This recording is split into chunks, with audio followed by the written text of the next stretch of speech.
Well, I want to bring in our America's editor, John Lyons, now, who joins me in the studio. Hi there, John. Thanks so much for coming in. We were just hearing there from Matt Doran a bit about the US's involvement here in what's happened over the last hour or so. We had been seeing this build-up of US military assets in the Middle East. To hear now that this is what's being described as a preemptive strike by Israel initially, is that surprising to hear that sort of Israel has appeared to take the lead on this, obviously being supported by the United States? Well, Mel, for those just joining us, there's a new war in the Middle East now. It looks like it's been led by Israel, but with America coming in very quickly to coordinate. It's similar to last June, July, where Israel made the first initial attacks and then the United States came in behind. There'll be 5 separate power centres now happening in this war. In Washington, D.C., in the Situation Room beneath the White House, General Kane, Dan Kane, the chair of the Joint Chiefs of Staff, the head of the Pentagon, will be he'll have a whole lot of, just like in some of the movies, he'll have videos all around him. He'll be talking to the USS Abraham Lincoln and the USS Gerald R. Ford, the 2 aircraft carriers that are just off Iran. And President Trump we're not sure if he's in Florida or Washington, D.C., but he'll be plugged into that.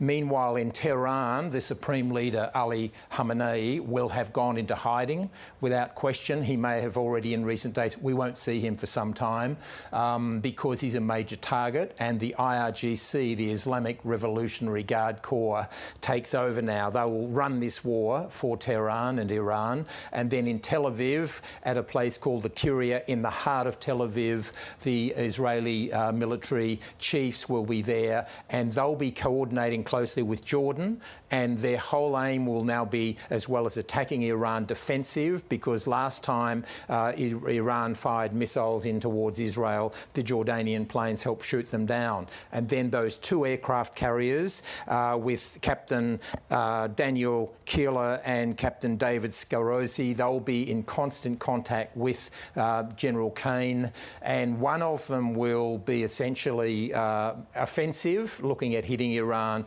The other one's role will be to ensure the Strait of Hormuz is not cut off. That's Iran's sort of military leverage to try to close the Strait of Hormuz, stop the world's oil supply. And one of those aircraft carriers, I've been on one, the USS John C. Stennis, a few years ago. Its entire mission was to ensure Iran can't close that strait. And so the Iranians will be trying to do that very quickly, which will give them leverage. They'll also be trying to hit US facilities and targets through the Middle East, but a lot of them, I think, have already been evacuated. John, just in the last couple of minutes, we've seen US President Donald Trump has shared a video on Truth Social. We might just bring some of that to our viewers now. He said that his administration's objective in striking Iran is to, quote, defend the American people by eliminating imminent threats from the Iranian regime. He posted this video statement to Truth Social, and we'll bring it to you now. A short time ago, the United States military began major combat operations in Iran.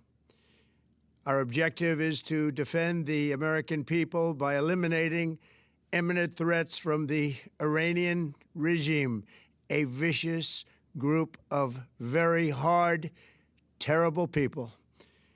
Its menacing activities directly endanger the United States, our troops, our bases overseas, and our allies throughout the world.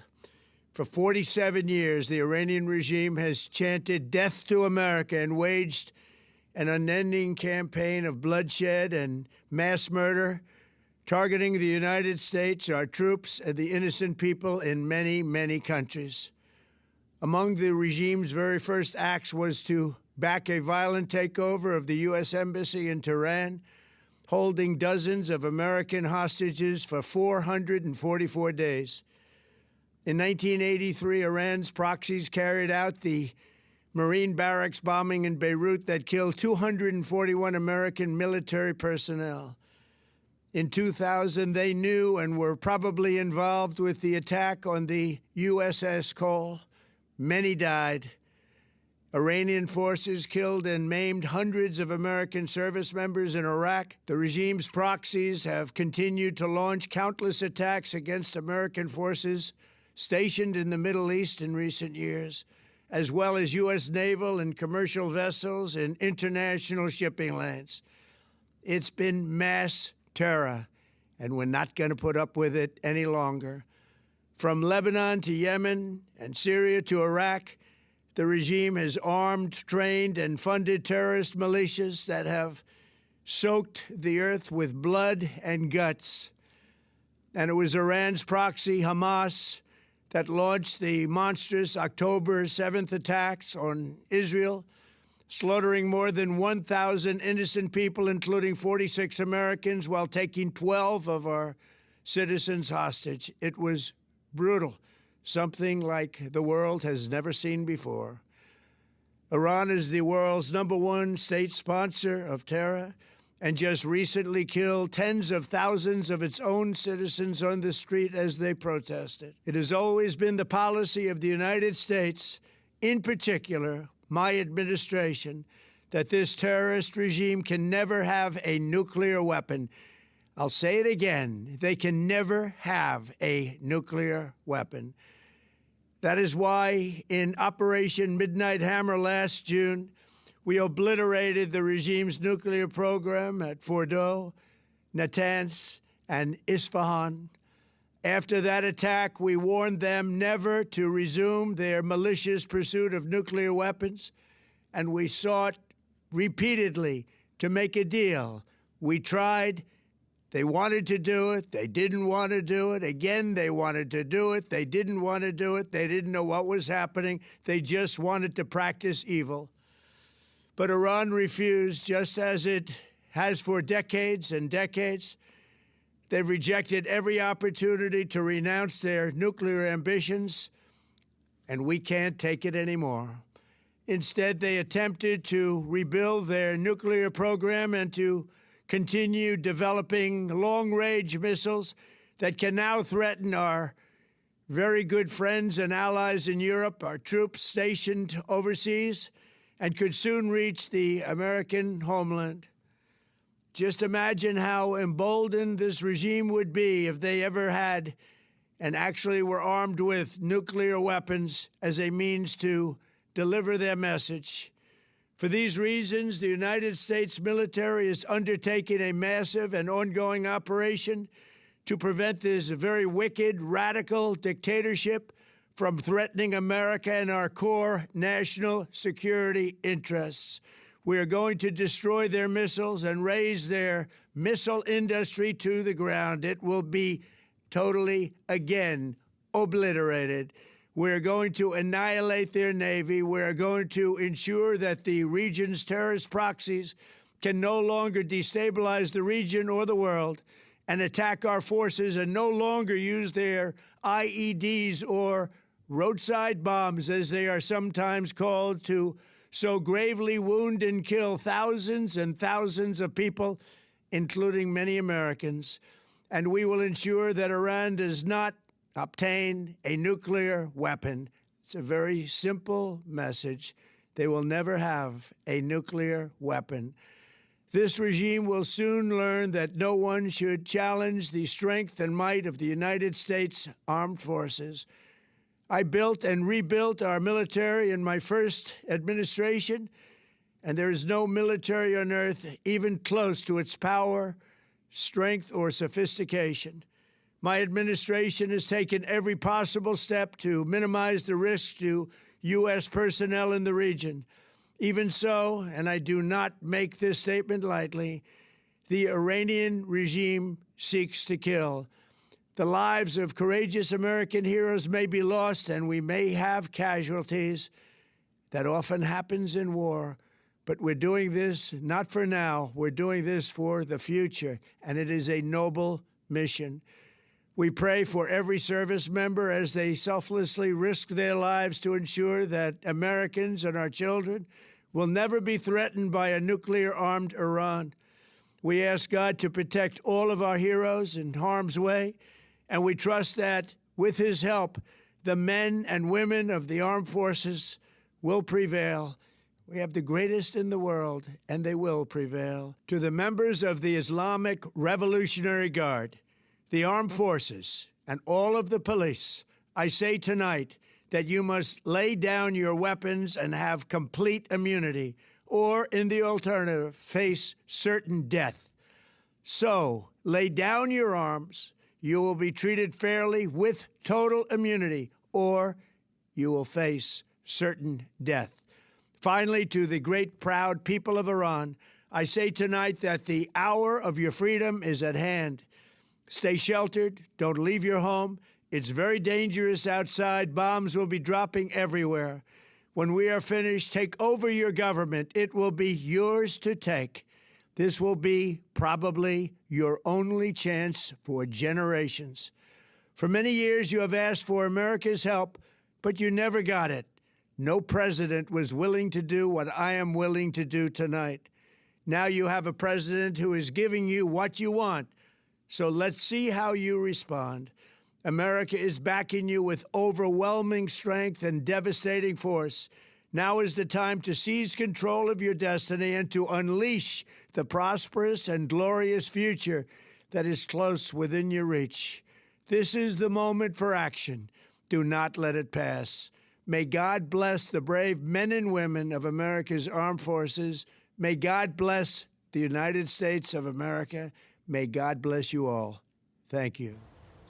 All right, that was the US President Donald Trump speaking there in a video posted to social media not long ago after the US and Israel launched strikes on Iran. Our America's editor, John Lyons, is with me in the studio. John, you just watched that almost 8-minute speech from the US President there. What were your main takeaways from what he had to say? My main impression listening to that is that's Israel's agenda, that's Israel's talking points, not the United States. That same president said that he obliterated Iran's nuclear program in June, July last year. If they obliterated it then, why is it an imminent threat now? 2 weeks ago, Benjamin Netanyahu, Israel's Prime Minister, came to Washington with several points beyond the nuclear deal. One of them was ballistic missiles and one of them was Iran's proxies through the region. That's what I'm hearing there now. That speech could have been written and delivered by Benjamin Netanyahu. That is completely different from what Donald Trump's been saying. Only yesterday he said we are negotiating. And they were all looking for a nuclear deal, but there he's talking about 1983 and this and that, and they're bloodthirsty and terror. My main impression is that this is being driven by Israel, and what we just heard was the President of the United States, in my assessment, almost saying word for word, Israel's agenda. All right, John, thank you very much. We will come back to you for more analysis in just a moment. But for now, I want to bring in Professor Shahram Akbarzadeh, a Professor of Middle East Politics at Deakin University and a Director of the Middle East Studies Forum. Thank you so much for your time, for waiting for us this evening. First of all, can I just get your sort of initial reaction to this news in the last sort of hour and a half of strikes on Iran being carried out by Israel and the United States? Thanks for having me, Mel. I think the strike on Iran was expected. The buildup of forces around Iran, what President Trump called the armada that was heading towards Iran, it all signaled that an attack was imminent. And now to hear President Trump talk about Iran posing a threat to United States, imminent threat. I think President Trump is a master of fake news and disinformation. Only 2 days ago, there was a meeting between the Iranians and the Americans to discuss a nuclear deal. And the Omani foreign minister actually said they have achieved something that the old nuclear deal had not achieved, and that is Iran gave up its stockpile of enriched uranium. The old JCPOA that Obama negotiated did not include that. And if they cannot have a stockpile of enriched uranium, they cannot possibly build a nuclear bomb. On Monday, there was supposed to be a technical meeting between the Iranians and the Americans to look at the logistics and the mechanics of the deal. So to come around now and say Iran posed an imminent threat to the United States is just fake news. So in your view, Professor, what does today's events say about these discussions that have been taking place between the US and Iran over the last couple of weeks? What, where do those talks land? Because I mean, we had heard, as you mentioned, that they were, close to some sort of a deal. Talks were supposed to resume next week. So what does this say about how those talks have gone? Well, what we're seeing is a repeat of what happened last June, when talks were ongoing and Israel torpedoed talks by launching a premeditated attack on Iran, which then the United States joined in as well, the 12-day war.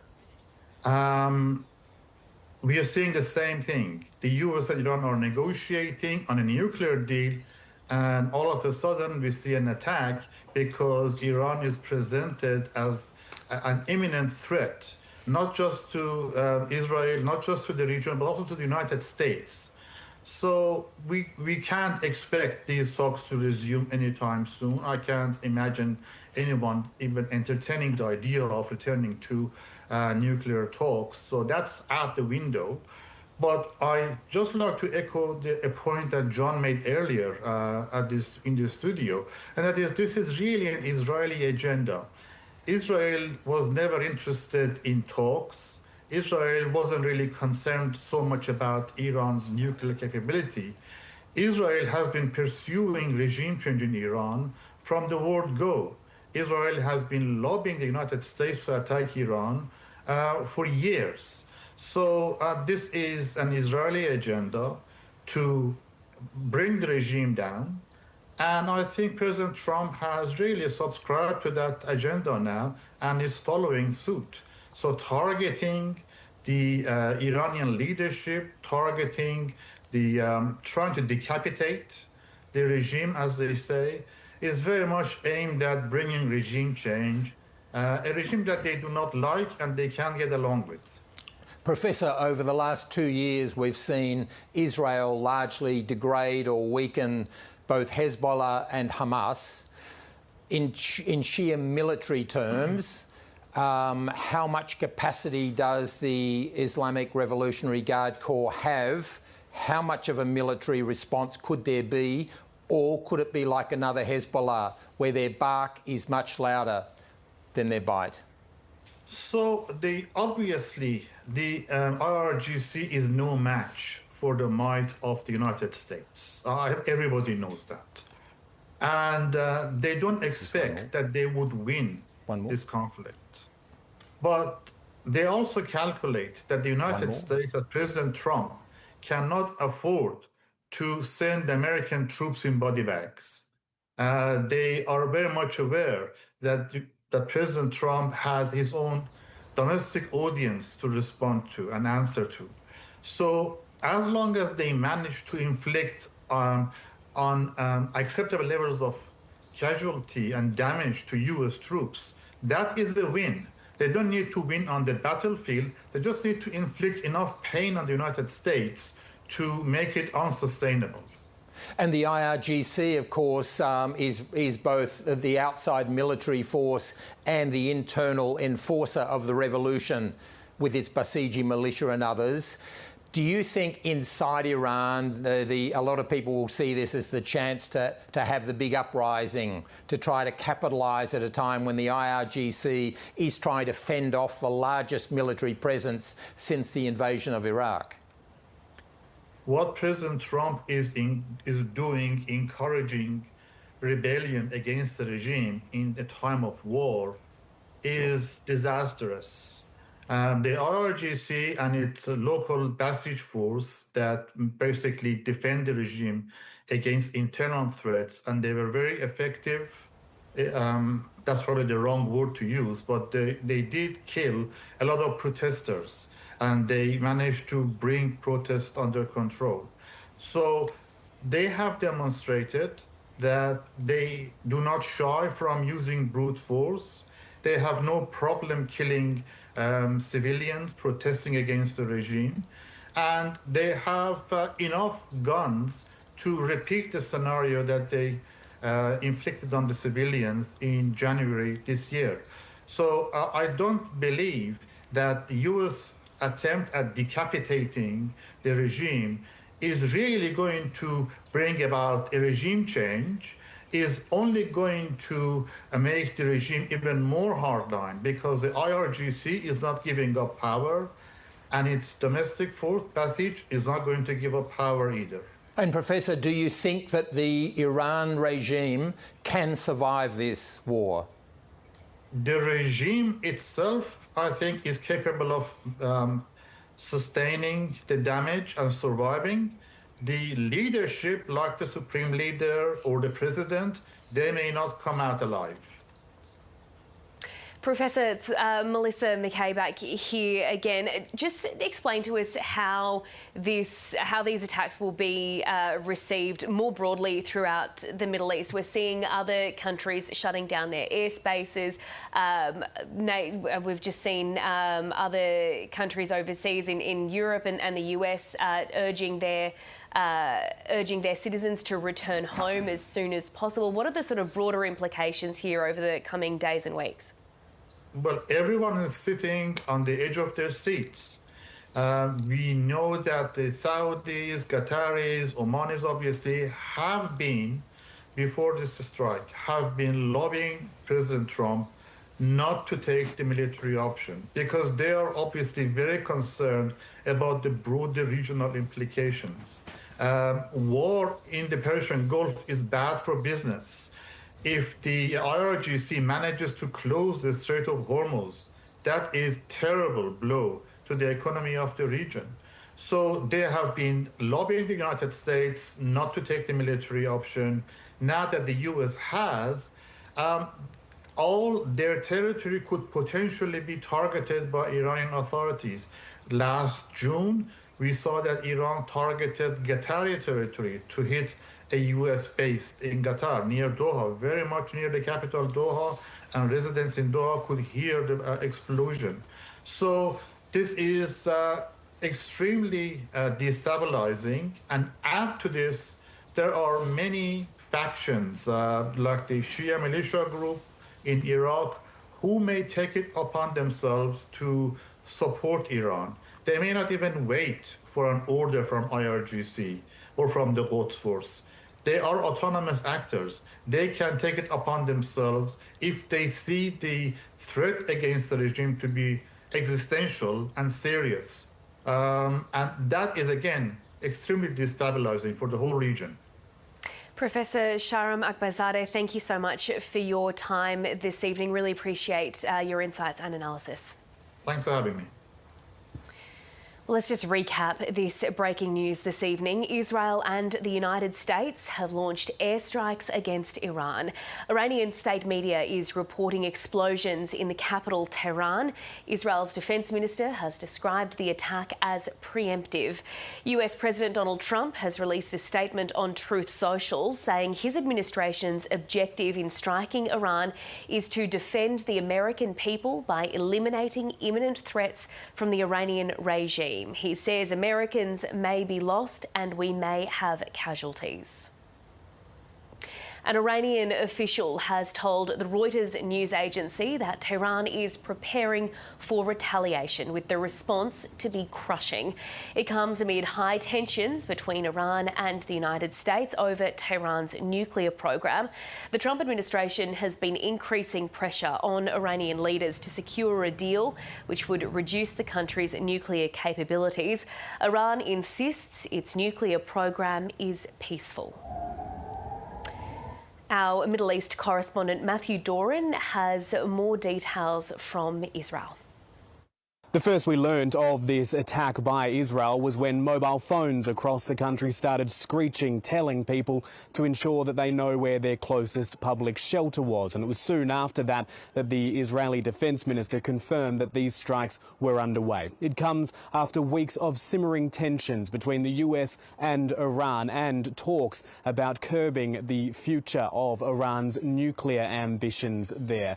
It also is set against the backdrop of the largest US military build-up in the Middle East since the Iraq War in the early 2000s. Reports are that there are explosions across the Iranian capital, Tehran, but also other cities, including Isfahan and Kermanshah. Some reports suggesting the targets are Iranian military assets and indeed Iranian officials, a similar set of circumstances as the last Israel-Iran war in June last year, that 12-day conflict where Israel launched similar attacks against the Islamic regime. We know that when it comes to Donald Trump's position in all of this, he has been saying that he wanted to get a deal, but that sometimes force was required. And there has been confirmation that the US is now involved in these strikes, that attacks are being launched from the sky and from the sea, likely a reference to the fact that there are 2 aircraft carriers from the US Navy in this region, the USS Abraham Lincoln in the Arabian Sea and the USS Gerald Ford, which arrived near the Israeli port city of Haifa up near the Lebanon border just yesterday. How Iran will respond remains unclear at this stage, but we do know it has promised to meet any attack on its soil with incredible ferocity, and that may well be what comes in the next short while. Already there has been the closure of airspace in countries such as Israel and Iraq. This situation could only continue to deteriorate. That was Matthew Doran reporting in Jerusalem there. I'm just going to bring in our America's editor, John Lyons, who's with me in the studio. John, you've got some breaking news coming through. Take us through what we know now. Well, Mel, there are credible reports that one of the American or Israeli attacks has hit Englam Square, which is right in the centre of Tehran. That's really interesting. That would be like hitting Jolimont in Melbourne or Hyde Park in Sydney. And there are various Englam Square is like Parramatta Road. It's very built up. There's a lot of defence facilities there. So I think their primary targets will be the IRGC and Basiji militia, facilities, headquarters, offices.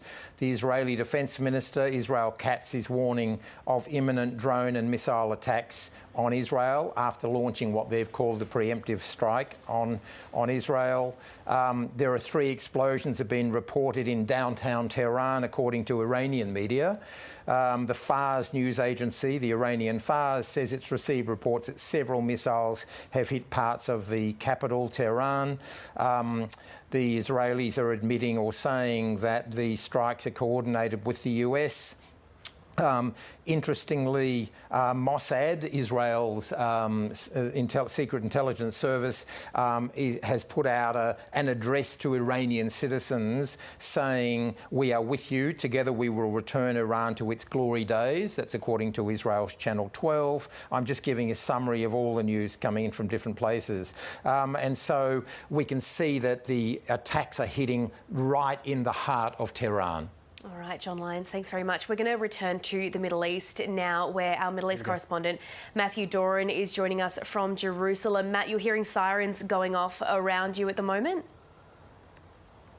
Not here in Jerusalem at the moment. We did get an advance warning a short time ago, but we are seeing alerts coming through for sirens going off in northern part of Israel. So this is around the Haifa area, where one of the major cities, a port city up near the Lebanon border. That is where the USS Gerald Ford is stationed, just off the coast there. We are also currently, so I'm just getting them, they're all coming through as we're talking right now. We are also seeing them through the Golan Heights area and up towards the Lebanon border. So this is a fairly significant stretch right across that Lebanon-Israel border area.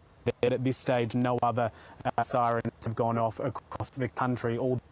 Everyone right across the country is being told to stay very close to shelters because that could begin any time soon. So we're waiting to see exactly what these sirens in Israel going off mean, whether or not this is the full-scale Iranian response or something of a precursor. If we cast our minds back to June last year, the general approach from Iran was that it would often send swarms of drones ahead of any missiles there, but we have seen this alert coming through from the Israeli authorities that they have detected missile alerts in particular. So that was 6 minutes ago that came through, so we could be in a situation where we do hear sirens here in Jerusalem as well. It appears that this retaliation, this response from Iran has indeed started.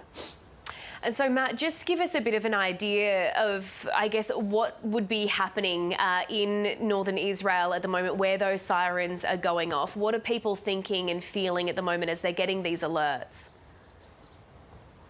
So what happens is these alerts are pushed through on your phone. You get an advance warning depending on where you are in the country that can range anywhere between 5 and 10 minutes. And the sirens themselves do kick off as that threat becomes more imminent. Sometimes in the past, early warnings have been issued for the entirety of Israel, and then as those missiles or projectiles get close to the country, the Israeli air defense systems are trying to calculate where they could be heading, and they sort of narrow the scope of any further warnings that are issued to the population.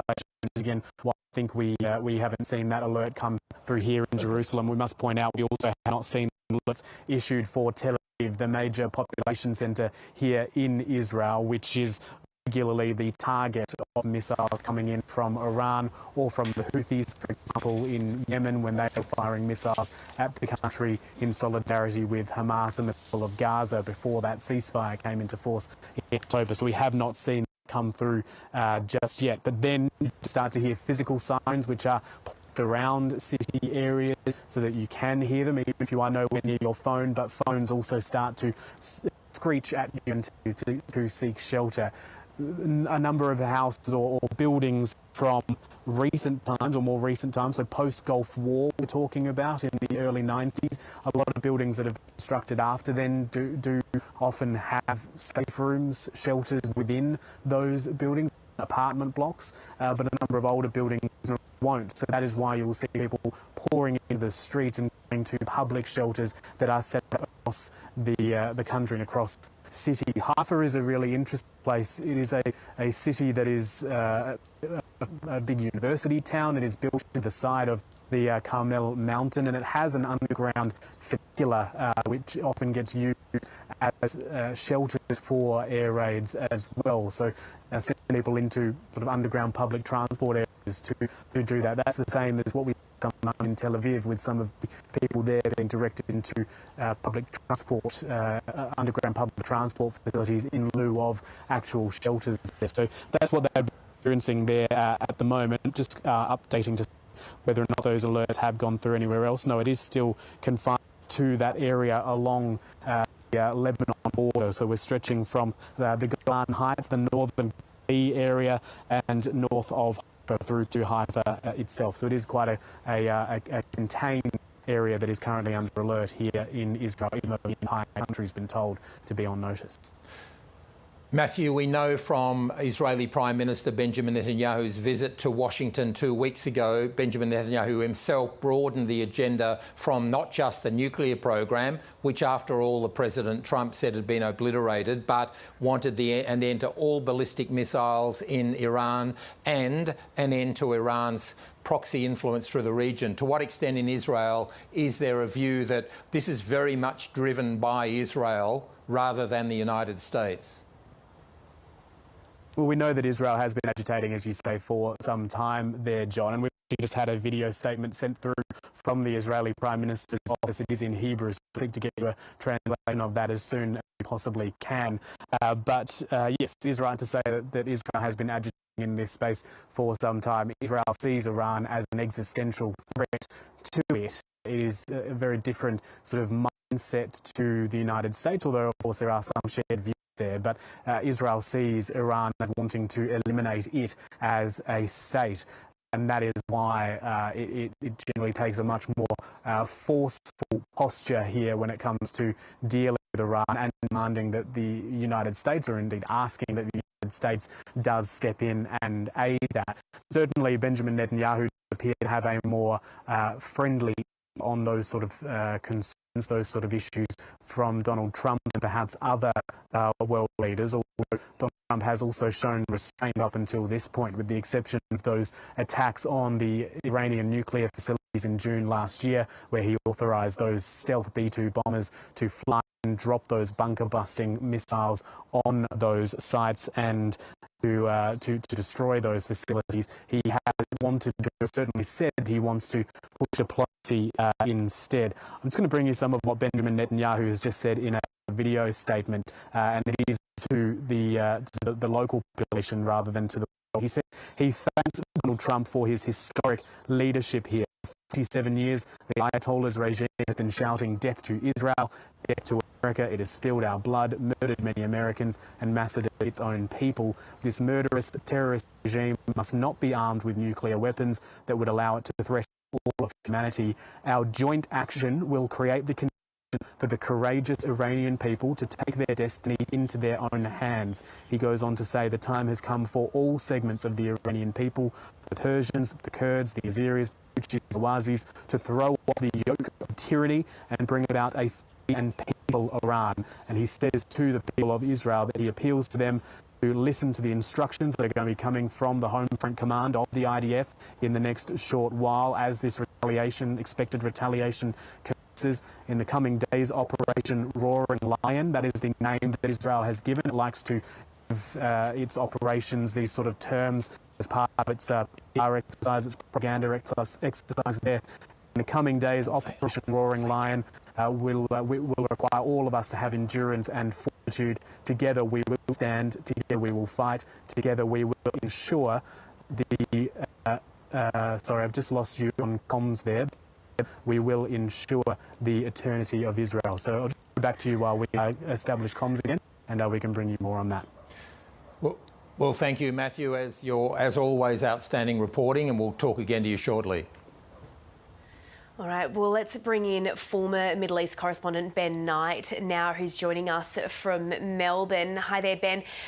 So just recap for our audiences what we know so far, what has happened this evening in the last really hour or so. Well, I'm coming up to speed with it as you are, but what we do know is that essentially the President of the United States has declared that the United States has begun major combat operations in Iran. That follows what were described as preemptive strikes by Israel. So this is a pattern that we saw as recently as June of last year.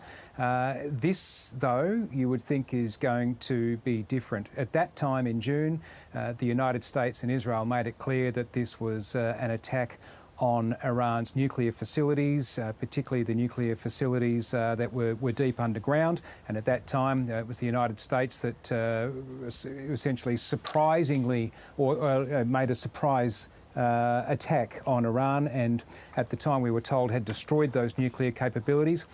This time it appears to be broader, and the focus doesn't appear to be as clear. Certainly in the statement that we've heard from Donald Trump, there was no more guidance as to what is actually the goal of this particular operation. He said it was about Iran being an imminent threat to Israel, to the US allies in the region, to US troops.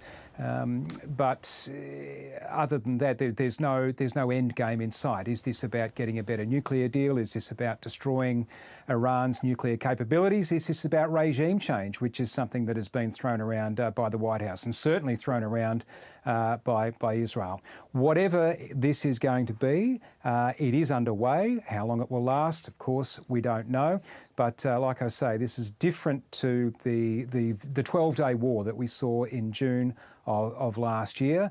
If for no other reason than Iran's retaliation is possibly going to be different and possibly more severe, and of course that risks escalation. So you have Donald Trump, who of course has claimed to have ended 8 wars, has essentially started another one in the Middle East. Ben, there's a couple of points there that I want to ask you a little bit more about, but just in relation to the US strikes that we saw last year, as you mentioned, Donald Trump claimed that the US had obliterated Iran's nuclear facilities when they dropped those bunker buster bombs last year. So what does this action this evening indicate about what really happened then? Well, it's a mixed message, to say the least. And just imagine that you are a US citizen in the United States right now, and you are watching a president who campaigned on keeping the United States out of any more foreign interventions, campaigned on keeping the United States out of any more of the so-called forever wars, who has just commanded the biggest military build-up by the United States in the Middle East since 2003. You know, the Gulf War, the Iraq War, that led to his promise and his campaign to keep America out of future wars. Imagine that you are an American in the United States at the moment who has just heard your president talk about this and trying to calibrate what he's just said with what you just mentioned. Wasn't it the case last June that we were told we had obliterated Iran's nuclear program? Did we or did we not? Why are we going back in there now? And also what he said about Iran being an imminent threat to Israel, to American troops, to American allies. And when he was talking about that, he was throwing back to the hostage crises of the 1980s, 1979 and 1981. It's a long way back to go to try to make the case for Iran being an imminent threat. He talked about Iranians chanting, death to America. That's been the case for decades and hasn't really led to anything. So if you're an American in America right now, listening to your president talking about having just launched major combat operations in Iran, you would be, I think, wondering what the justification is, because the case, at least from what we've heard the president say so far, is some distance, I would suggest, from being made. Ben, you and I both reported from Iran and the United States. We were in fact in Iran together at the same time during the so-called Green Revolution. I think the big question for me now is, with all of the firepower of the United States, two major aircraft carrier groups, the largest, and that means dozens of ships and scores of planes. So the most powerful military in the Middle East, Israel, and the most powerful military ever assembled, the United States, are both now hitting Iran with a pincer movement. Do you think this is the end of the regime in Iran, one way or the other? Look, as you very well know, John, the Iranian regime is not just the Ayatollah Khamenei, and it's not just the clerics. As powerful as they are in controlling the elections and the government and the military in Iran, it is absolutely embedded in the upper echelons of that society. And so decapitating the Iranian regime does not change the regime. At least it doesn't do it easily. This is a totalitarian regime. It maintains control through fear and violence and brutality, and we know that. We've known that for a very, very long time.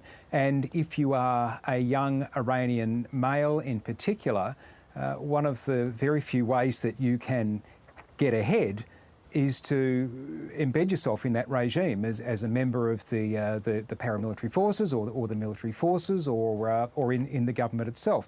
We know that it's a corrupt regime, and so the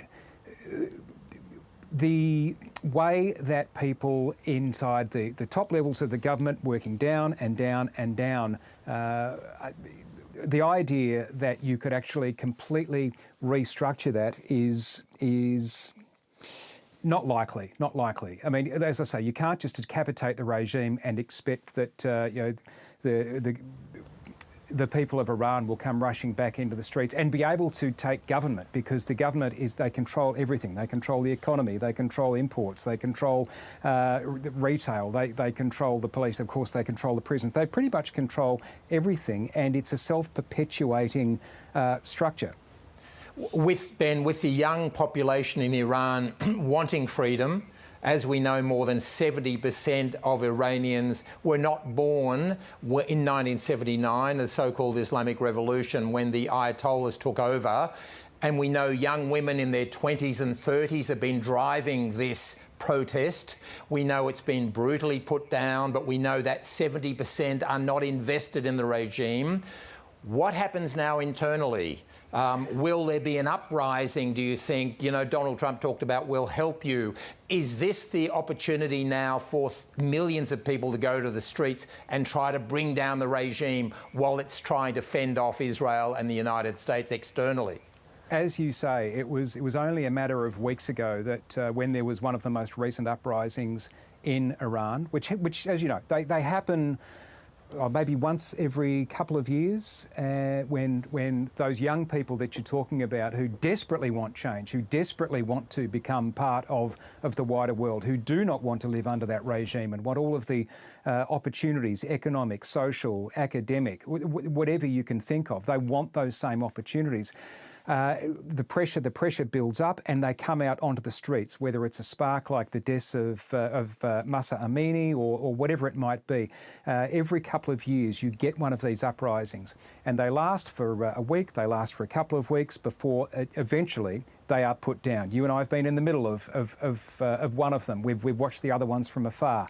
They happen. They never really last. But as you say, it's a matter of weeks since the most recent one, when Donald Trump, as you say, said, people of Iran, keep going, we will be behind you. We have your back. Essentially, if you keep this uprising going, the United States will be there to look after you.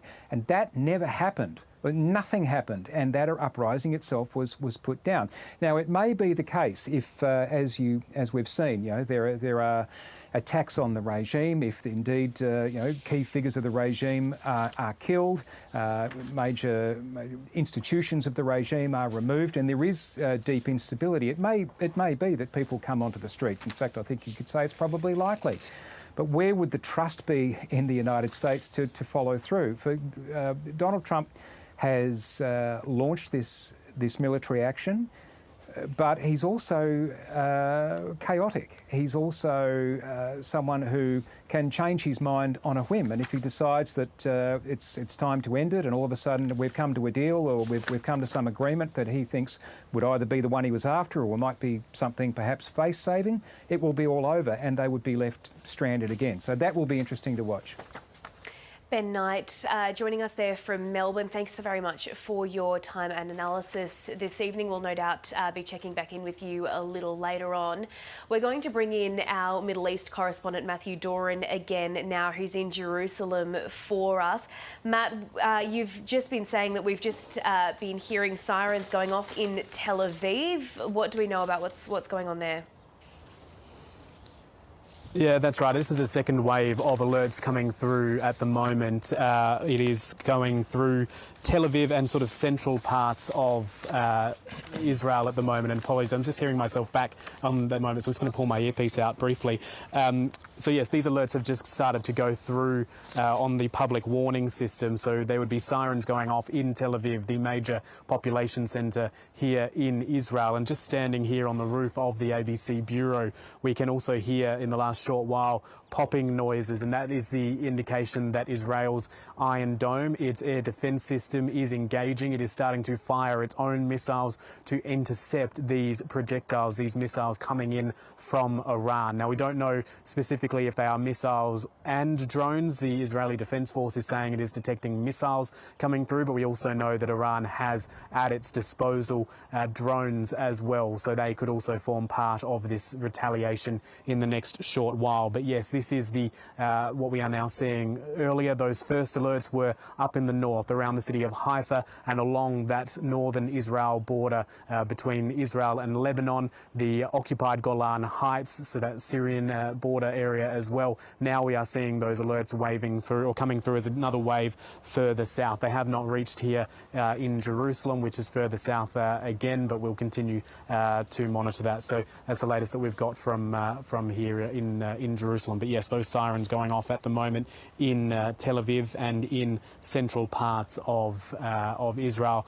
I don't know if this is something that is maybe connected to all of this, but we are also having severe communications issues here at the moment with internet and phone connections, so there may well be some scrambling of networks happening as well. So we'll try to bring you that news as soon as we can, as it comes to hand.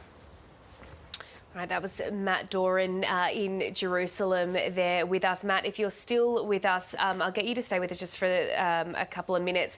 I'm just going to bring our viewers a statement that's just been posted to social media by the Israeli Defense Forces.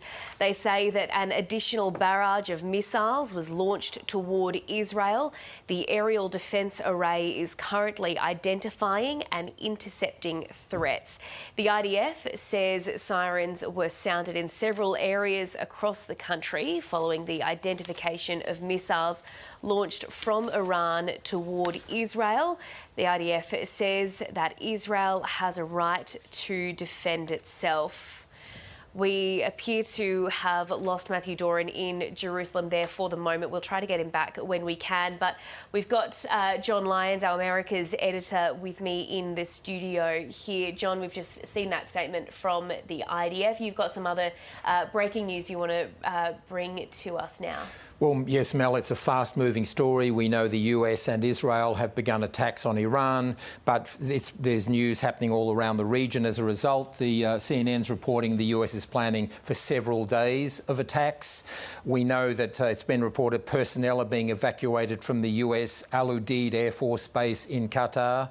Oman Air says it suspended flights to Baghdad temporarily. The Israeli military says defensive systems are operating to intercept any threat. That would be the Iron Dome and others. And finally, Qatar's Interior Ministry says conditions in Qatar remain stable. All right, John, thank you very much. There has, of course, as this is an unfolding situation, been some international reaction to these strikes. We've heard from the Polish Prime Minister, Donald Tusk, who's responded to the situation, confirming that Polish citizens in Tehran are safe. He's posted to Twitter saying that his country is prepared for various scenarios regarding the conflict there. He says, quote, Polish unity on security is especially important today.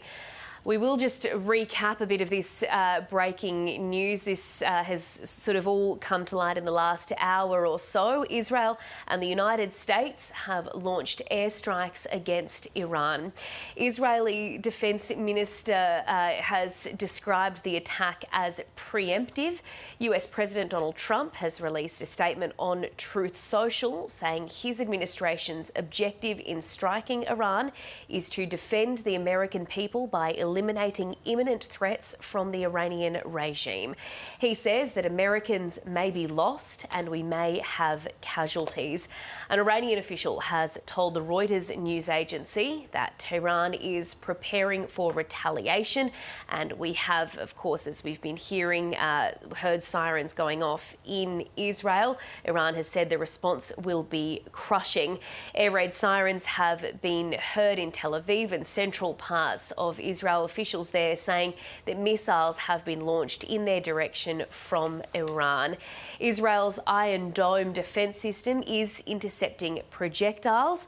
It comes, of course, amid high tensions between Iran and the United States over Tehran's nuclear program. The Trump administration has been increasing pressure on Iranian leaders to secure a deal which would reduce the country's nuclear capabilities. Iran insists its nuclear program is peaceful. John Lyons, I'm going to bring you back in here. Just a couple of things that have come out of what we've been hearing over the last hour or so. Donald Trump saying that the objective of the strikes here is to defend the American people by eliminating imminent threats from the Iranian regime. What do we know about how imminent these threats from Iran may have been? Because what we've heard from the US and from Israel in the last hour and a half or so has been fairly vague, I suppose, when it comes to exactly what this imminent threat was. Well, that's right, Mel. Just in some more breaking news, sirens are being reported in Amman, the capital of Jordan, which is significant because for any Iranian retaliatory missiles to hit Israel, they basically have to go over Jordan, and Jordan will be tasked by the United States. The US gives Jordan and Egypt a lot of money in military aid. It's times like now they pull in the favour. Say, OK, you now protect and stop any missiles hitting Israel. In terms of the bigger question, Donald Trump says he obliterated the Iranian nuclear program 6 months ago, yet a week ago in the Jerusalem Post, Steve Witkoff, the envoy, said that Iran was within a week of having nuclear military capability. One of the two men is not telling the truth. I'm just going to bring in some live pictures that we're getting in now from Jerusalem. These are live pictures coming in. We'll take a listen. I believe we can hear some of the sirens going off in the background there.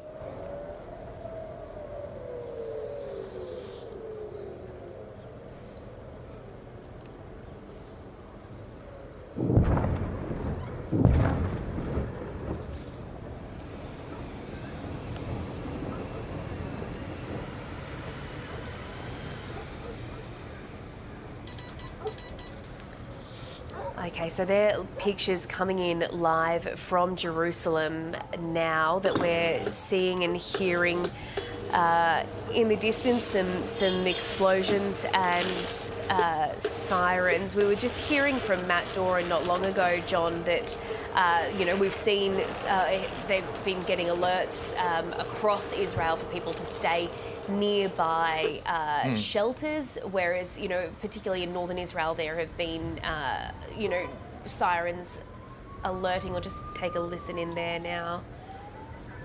So obviously a lot going on in Jerusalem right now. Look, Mel, those air raid sirens, wherever you are in the world, are always quite haunting, because they invoke a fear. You don't know what could be about to happen, whether it's Ukraine or with the Russian attacks or here in Jerusalem. I've been in Jerusalem when those sirens go off.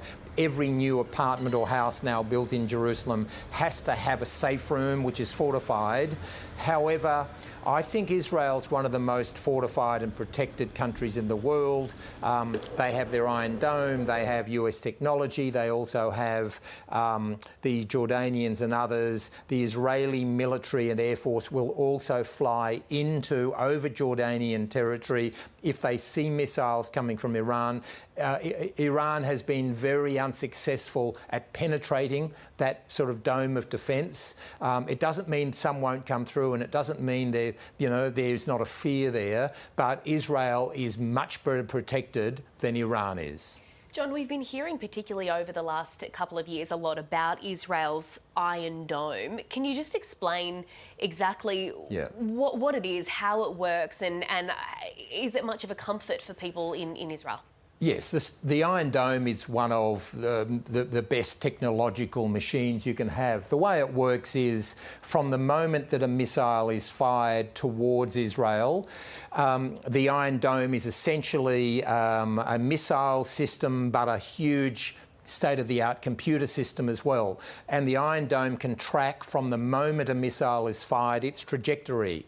And the Iron Dome will fire a missile judging where that incoming missile will be. And in fact, it's so good, the Iron Dome, I've seen when rockets have been coming in from Gaza, from Hamas, the Iron Dome can change direction mid-air. It's not just a straight missile, and it can actually almost turn and and chase the incoming missile. It then hits the incoming missile and you hear this massive explosion. And so tonight, there may be massive explosions over Israel, but the people of Israel can usually know that that means that it's intercepted a missile. There can still be a danger, of course, when all of that metal hits the ground, collapses, two missiles hitting each other. But the Iron Dome, they've got, I think, I'm not sure how many exactly, but they would have them now because Hamas in Gaza is no longer a serious military threat. They will have them now along the border with Jordan. And as I say, the Jordanian Air Force, the Israeli Air Force, the US Air Force, all three will be working closely, flying over the skies of Jordan. And the moment they see a missile being fired from Iran towards Israel, they will chase it. They'll hit it down, and I think very, very few will penetrate into Israel. John, we've just had an update from our Middle East correspondent, Matt Doran, who is based in Jerusalem. We've been chatting with him a little bit this evening. He's just informed us that they are now in the shelter there in Jerusalem. They can hear warplanes overhead and have heard at least 3 fairly loud explosions and other assorted rumbles as the air defences that you were just explaining to us sort of kick in. We'll try and get updates from Matthew Doran as we can over the next little while. Yes, and we can see live pictures now and hear what's going on in Jerusalem.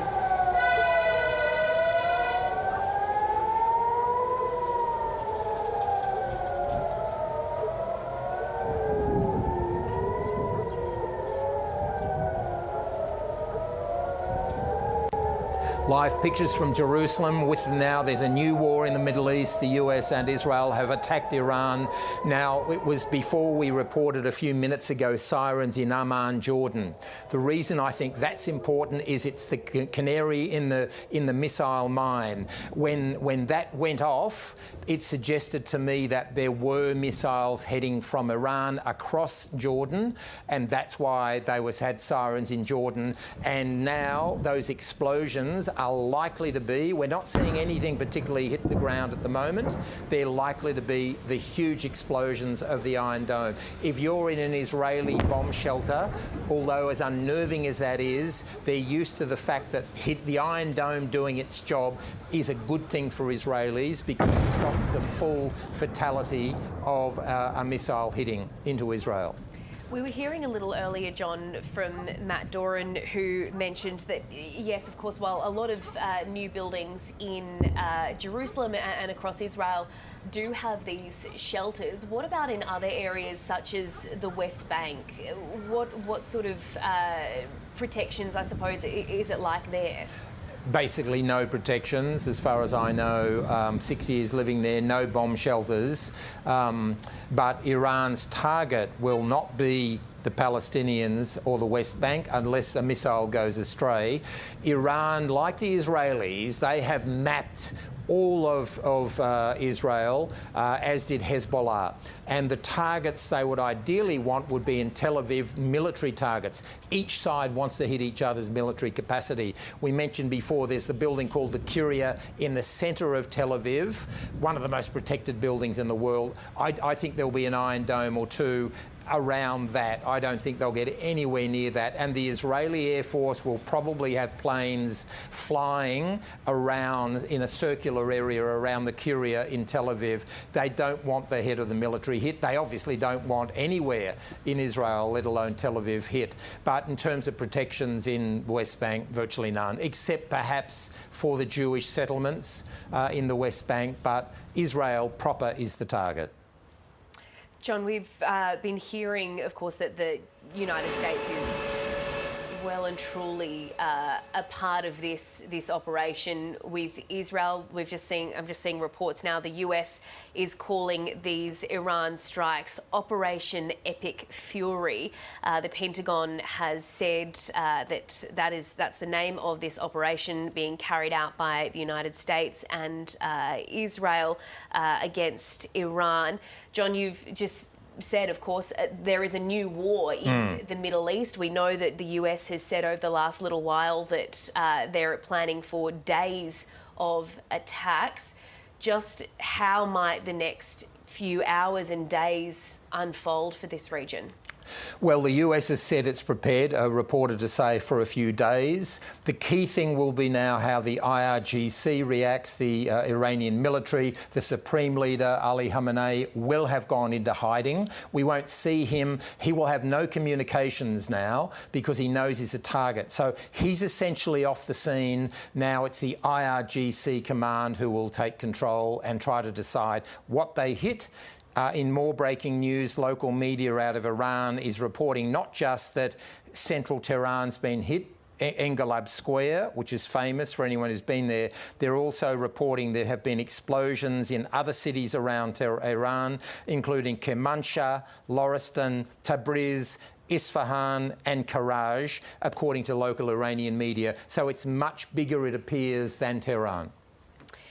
And what's, I suppose, John, the implications here for Iranians who are dealing with this barrage of strikes across the entire country here? What sort of, we talk about shelters in Israel. What's the situation in Iran? They're not as well prepared, but it's a fearful situation for everybody, for Iranians and Israelis.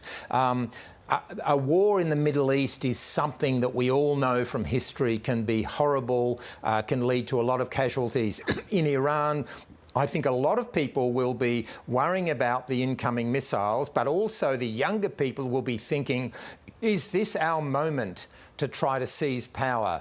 Should they go into the streets? It wouldn't surprise me if enough people go into the streets if the US and Israel suspend attacks to try to allow, some of those millions to gather in the streets. In the time when Ben Knight and I were in Iran, in Tehran, millions went into the streets and got brutally put down. It is a brutal regime. There's no question about that. And the IRGC and the Basiji militia are the paramilitary civilian people. Every workplace, every major workplace has a Basiji. Often they're a spy. You don't know who they are. Their role now will be to ensure internal security, because what will worry the IRGC is how do you fight on two fronts or three fronts, the US, Israel, and internally. I mean, fighting on three fronts, I'm not sure the IRGC can do that, as formidable a machine as they are. And this is, of course, John, just off the back of weeks of protests, really, really deadly protests that we saw on the streets. That's true. And it's on top of the fact that Hezbollah, Iran's major external paramilitary army, has essentially been degraded and defanged. So Hezbollah can't come. Once upon a time, Hezbollah had 100,000 or so missiles in southern Lebanon, all pointed to Israel, south of the Litani River. Iran was always militarily relying on the fact that should there be a war between Israel and Iran, they would activate those 100,000 missiles. Hezbollah has essentially been weakened, if not destroyed. So Iran now doesn't have those proxies, Hamas and Hezbollah, to join its battle. All right, John, thank you. We're just going to recap what's taken place this evening for our viewers. So the US President Donald Trump has confirmed the United States has launched a major operation in Iran, despite talks foreshadowed next week with Tehran on its nuclear program. Here's the latest. So the US strikes took place after Israel launched an attack on the country, with witnesses reporting blasts in the capital and smoke was seen rising from the city. The first strike happened near the offices of Supreme Leader Ayatollah Ali Khamenei. It's unclear if the 86-year-old was there at the time. We know now that he has been evacuated. The Israeli Defense Forces say sirens have been sounded across the country after the identification of missiles launched from Iran towards Israel. In a video statement, US President Donald Trump described the military offensive as massive and ongoing. He's accused Iran of developing long-range missiles that threaten the US and others. Well, back home, Australians have been advised against travelling to Iran due to the unfolding situation. Smart Traveller says there's a risk of reprisal attacks and further escalation across the region. For Australians currently in Iran, The Travel Advisory Service says to be prepared to shelter in place for an extended period to make sure that you have supplies of water, food and medication. We're going to bring in some live pictures now that Iran and Israel, we know, have closed their airspace to all flights. This is flight radar showing the flight paths in the region at the moment. You can see, of course, across much of the Middle East, there are no planes over those areas. John, is this something that we see fairly regularly when there is conflict sparked in the Middle East? Yes, Mel, there's a well-drilled routine that countries like Israel and Iran have. They can close their airspace quickly, and so that's sort of they would have rehearsed this a lot. Both sides have been readying for this occasion for some time. It's interesting that the attack hit near the offices of the Supreme Leader in Tehran. I find that very significant. That's in a very suburban area. I've been to that place. I went there 18 months ago for Four Corners program. We went into the Supreme Leader's compound. It's a sprawling compound, but it's surrounded by shops and houses. It suggests to me that they wanted to hit the Supreme Leader. Now, he knows his target number one, because if the Supreme Leader of Iran was killed, it would throw the place into total chaos. There's two power centres at the moment in Iran. One is the Supreme Leader, who's 86 and ageing. The other is the Islamic Revolutionary Guard Corps. Now, in my assessment a year and a half ago there, the IRGC is now the more powerful institution. They will choose the next Supreme Leader if they survive. So now, as of right this moment, the IRGC is running Iran. They will run the war. They're hardened guys. They're tough and they're ruthless. So you have this incredible military battle between... You've got General Dan Kane sitting in the Situation Room in Washington, calling the shots with those two big aircraft carriers. You've got the IRGC in secret locations, maybe not even in Tehran. They would have also gone into hiding because we knew this attack was coming, or it looked likely. And then you have the Israeli military liaising closely with Jordan. And I can't overstate how important Jordan is. And the Americans are saying to the Jordanians, you do what we want. So General Dan Kane, sitting in Washington, will be now essentially running the Jordanians, and he'll be in liaising with the Israelis, and he'll be in contact with those two aircraft carriers. And their number one priority is to stop the Strait of Hormuz being shut. If the Iranians do that then and can keep it shut, then that puts real pressure on the whole global economy. Oil prices, the global economy would be partly crippled if they can stop the Strait of Hormuz. So I think if the Iranians get anywhere near the Strait of Hormuz, they'll be hit with the biggest firepower that the region's seen.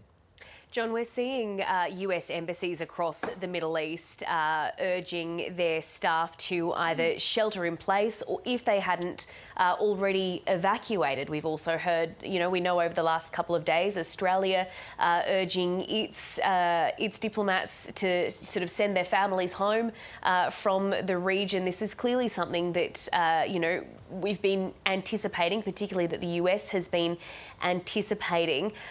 The fact that, all of these fairly crucial staff are being evacuated, being told to shelter in place, this doesn't seem as though this is going to be over very quickly, does it? It sort of paints a picture of something that may be ongoing for some time. I think so. I mean, the point Ben Knight made before about this is very different, I think, from last year. Last year was strategic largely at Iran's nuclear program. It seems to me that for the Americans and for Israel, this is the end game in terms of Iran. This is they see it as an historic opportunity to bring down the regime which has been in place since 1979. The Israelis are even talking about the Shah of Iran's son, who now lives in Washington, of him taking over. Now, I think inside Iran, that'll go down very badly, the idea of Israel suggesting who should take over from us.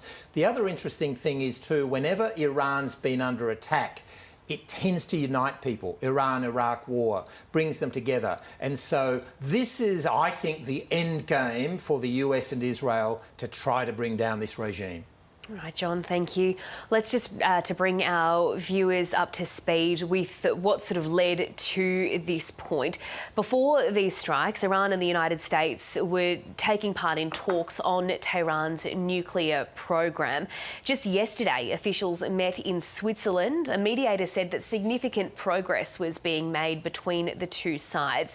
They had planned to resume negotiations soon after some consultations in their countries' capitals, with technical level discussions scheduled to take place next week in Vienna.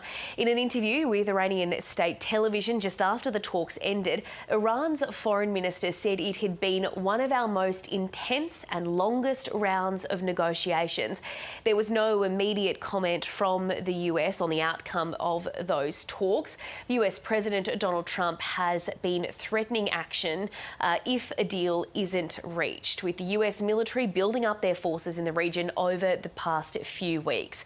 Before these latest strikes, Iran had said that if an attack was to take place, all US military bases in the Middle East will be considered legitimate targets, and has also threatened to attack Israel.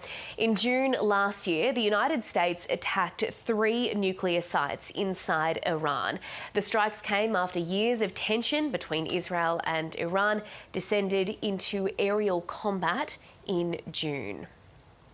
Well, in a statement, US President Donald Trump says that his administration's objective in striking Iran is to defend the American people by eliminating imminent threats from the Iranian regime. It has always been the policy of the United States, in particular my administration, that this terrorist regime can never have a nuclear weapon. I'll say it again, they can never have a nuclear weapon. The United States military is undertaking a massive and ongoing operation to prevent this very wicked, radical dictatorship from threatening America and our core national security interests. We're going to annihilate their Navy. We're going to ensure that the region's terrorist proxies can no longer destabilize the region or the world and attack our forces, and no longer use their IEDs, or roadside bombs, as they are sometimes called. We are going to destroy their missiles and raise their missile industry to the ground. It will be totally, again, obliterated. We're going to annihilate their Navy. We're going to ensure that the region's terrorist proxies can no longer destabilize the region or the world and attack our forces, and no longer use their IEDs, or roadside bombs, as they are sometimes called, to so gravely wound and kill thousands and thousands of people, including many Americans. I do not make this statement lightly. The Iranian regime seeks to kill. The lives of courageous American heroes may be lost, and we may have casualties. That often happens in war. But we're doing this not for now. We're doing this for the future, and it is a noble mission. We pray for every service member as they selflessly risk their lives to ensure that Americans and our children will never be threatened by a nuclear-armed Iran. We ask God to protect all of our heroes in harm's way, and we trust that, with his help, the men and women of the armed forces will prevail. To the members of the Islamic Revolutionary Guard, the armed forces, and all of the police, I say tonight that you must lay down your weapons and have complete immunity, or, in the alternative, face certain death. To the great, proud people of Iran, I say tonight that the hour of your freedom is at hand. Stay sheltered. Don't leave your home. It's very dangerous outside. Bombs will be dropping everywhere. When we are finished, take over your government. It will be yours to take. This will be probably your only chance for generations. Hello, you're watching ABC News, bringing you the developing story this evening that Israel and the United States has launched airstrikes against Iran. Israel's defence minister has described the attacks as preemptive. US President Donald Trump has released a statement on his Truth Social saying his administration's objectives in striking Iran is to defend the American people by eliminating imminent threats from the Iranian regime. He says Americans may be lost and we may have casualties. We are going to destroy their missiles and raise their missile industry to the ground. It will be totally, again, obliterated. We're going to annihilate their Navy. We're going to ensure that the region's terrorist proxies can no longer destabilize the region or the world. I do not make this statement lightly. The Iranian regime seeks to kill. The lives of courageous American heroes may be lost, and we may have casualties. That often happens in war. But we're doing this not for now. We're doing this for the future, and it is a noble mission. Donald Trump speaking a short time ago, an Iranian official has told the Reuters news agency that Tehran is preparing for retaliation, with the response to be crushing.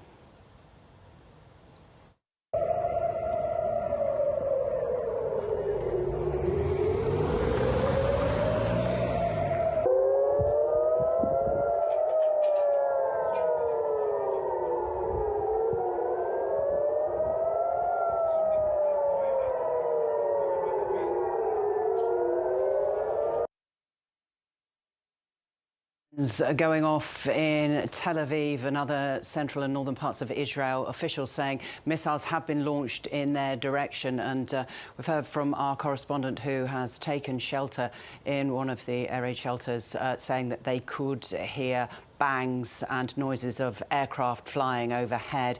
Israel's Iron Dome defense system is apparently intercepting projectiles. Well, all of this comes amid high tensions between Iran and the United States over Tehran's nuclear program. It's been something the Trump administration has been talking about, and they have been increasing pressure on the Iranian leaders to secure a deal. There were talks as soon ago as last week.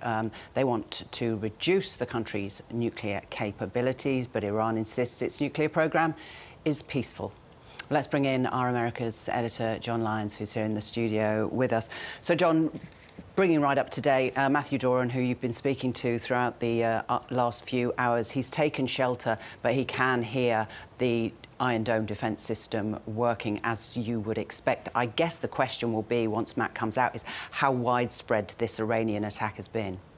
Well, yes, Lorna, in some ways I've been in Israel and Jerusalem when it has been under attack, and those explosions are actually a good thing to hear in a way, because it means the Iron Dome is intercepting the missiles. There's a particular sound you get used to when you live there, the clashing of the two missiles. We get incredible reports that central Tehran has been very hard hit.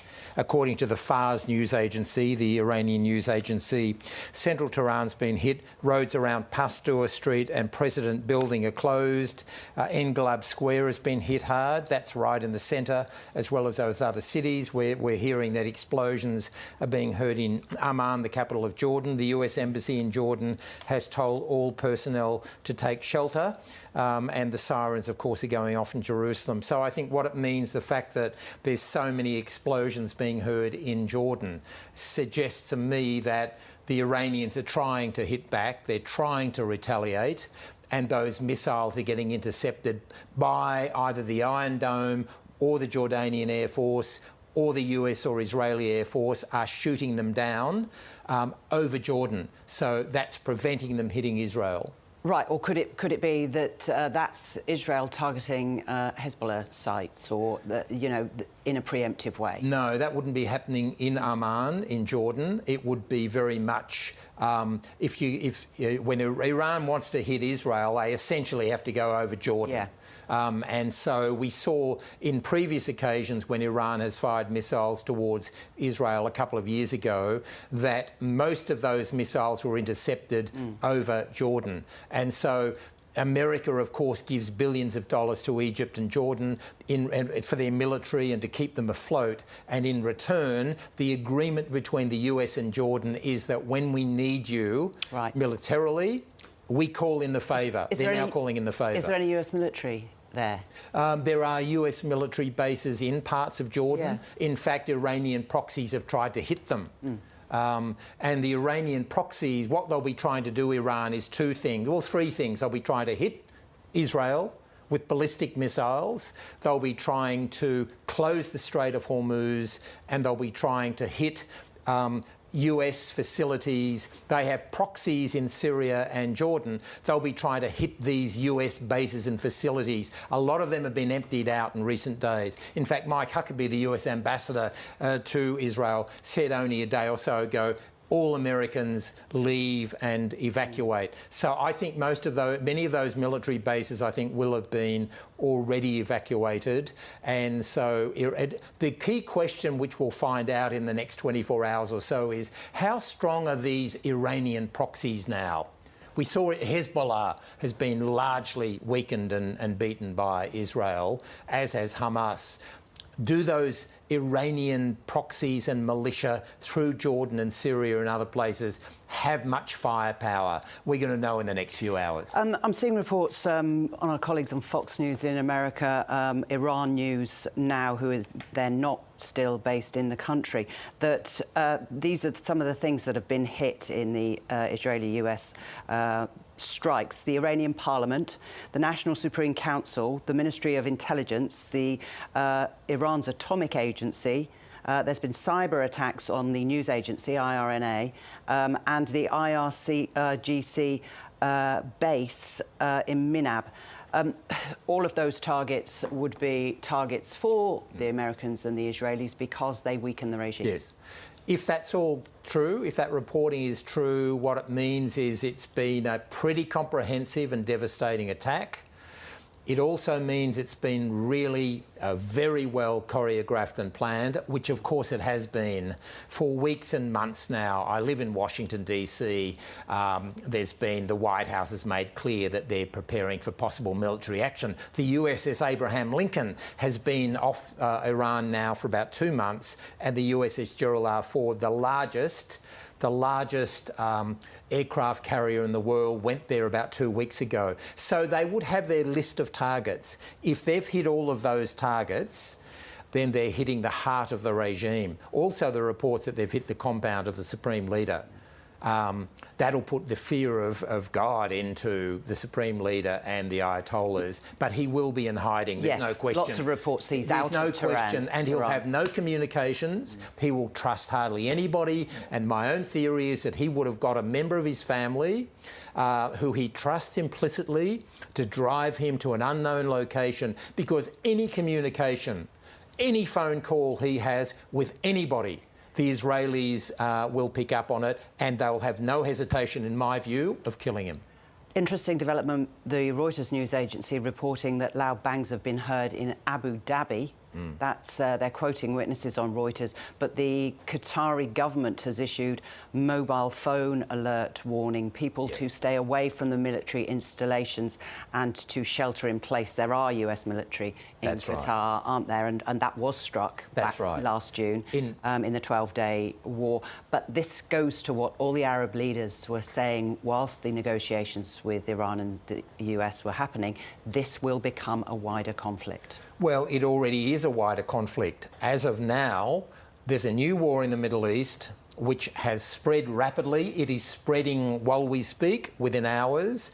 The interesting thing about Qatar is that, as you say, last time Iran hit a US military facility in Qatar, but it was a bizarre attack because the Iranians actually gave warning to the Americans. President Donald Trump has joked and laughed about that, said they even told us it was coming. Iran didn't want a full war. Now they've got no choice. Iran has a full war. John, thanks for the moment. Don't go anywhere, because I want to bring in our former Middle East correspondent, Ben Knight, who is with us from Melbourne today. So we've seen the air raid sirens, Ben, going off in Tel Aviv, Haifa, northern parts of Israel and Jerusalem as well. There has been interceptions by the Iron Dome as far as we can tell, but there's also reports now in Iran that a second wave of attacks is coming from Israel and the US. So this clearly is going to be ongoing through the night. Our night, of course, it's not night there.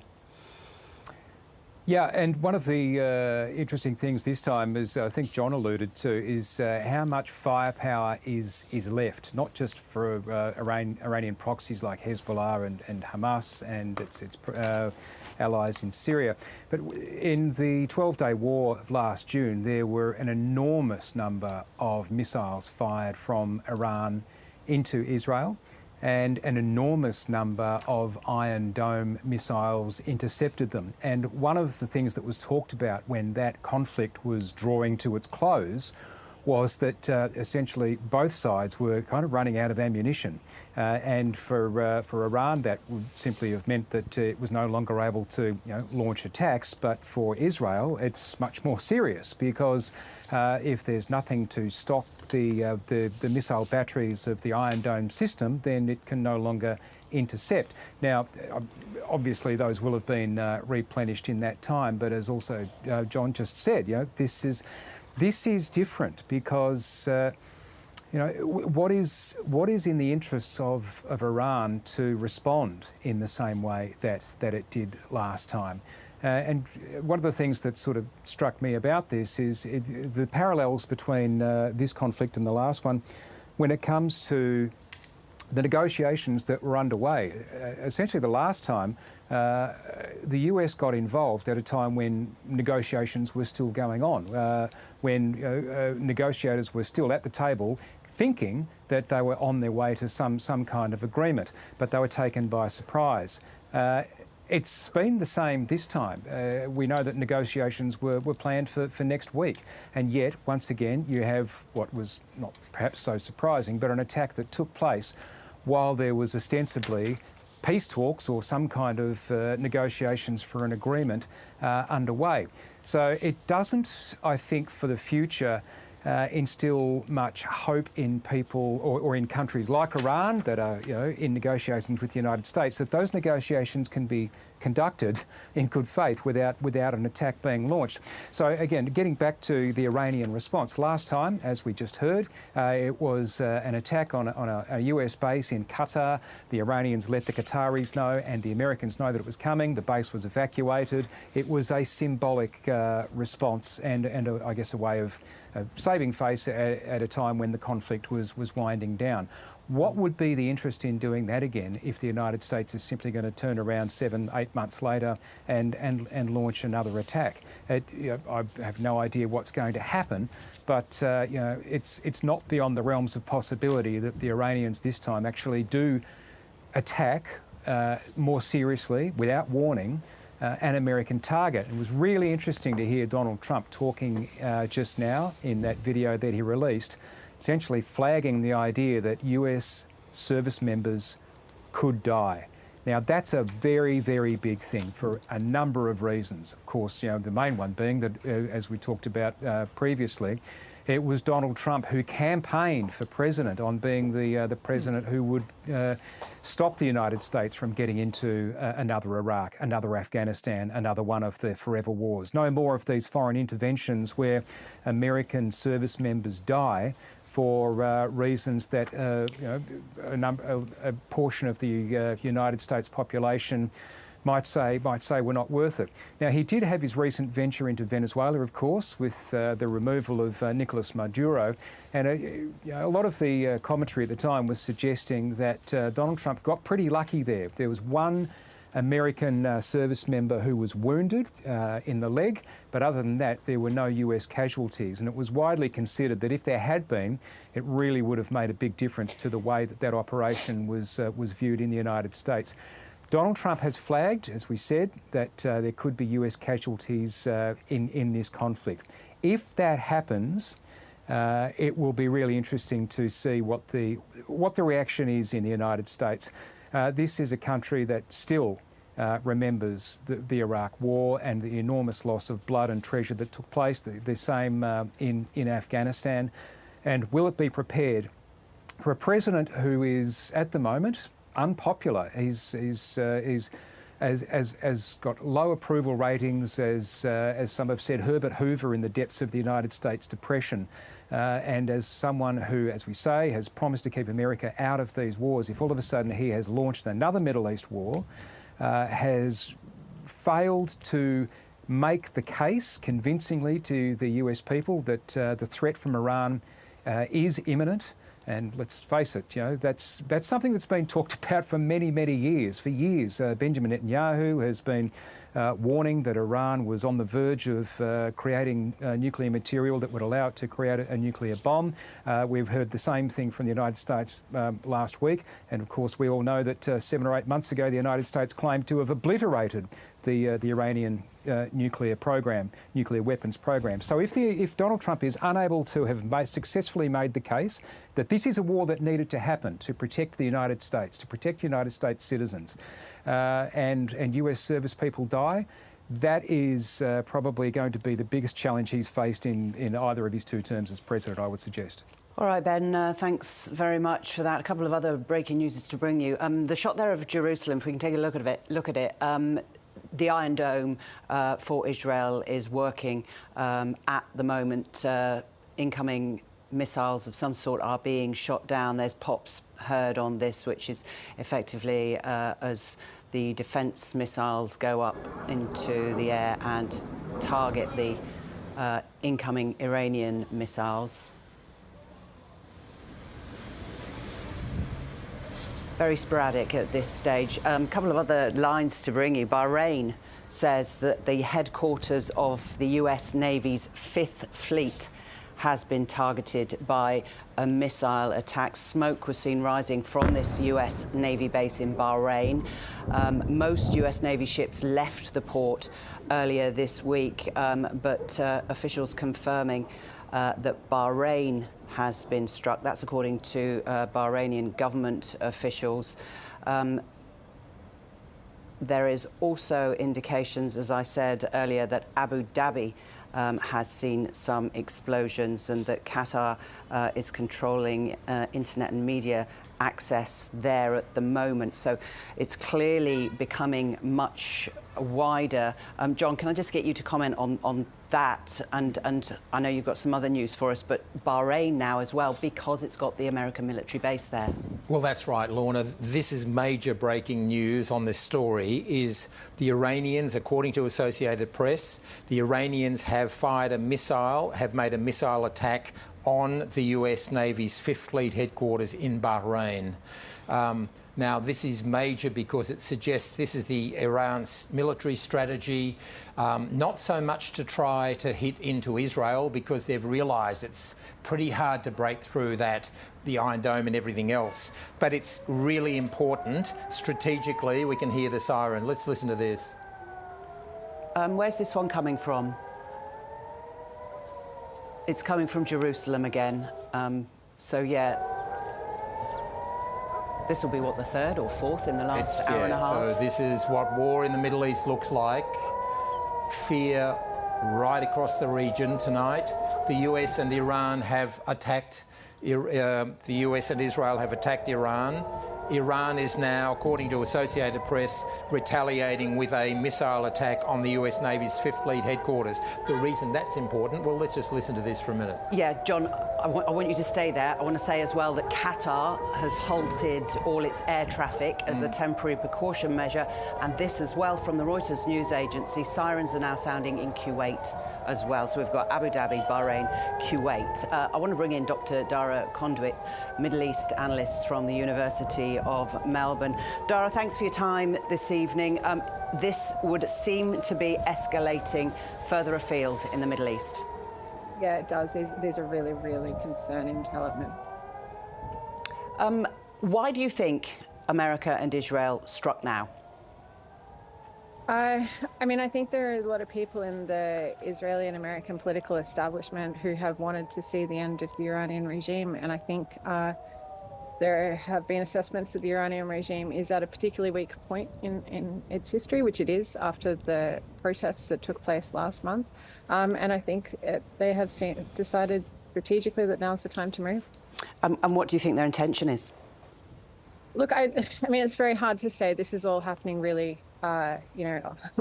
before our eyes. But it's clear that this is very different to what took place in June last year. You know, the people that are the targets that have been attacked so far, you know, these are political targets. These are targets related to, possibly around the area of the compound that the Supreme Leader lives in.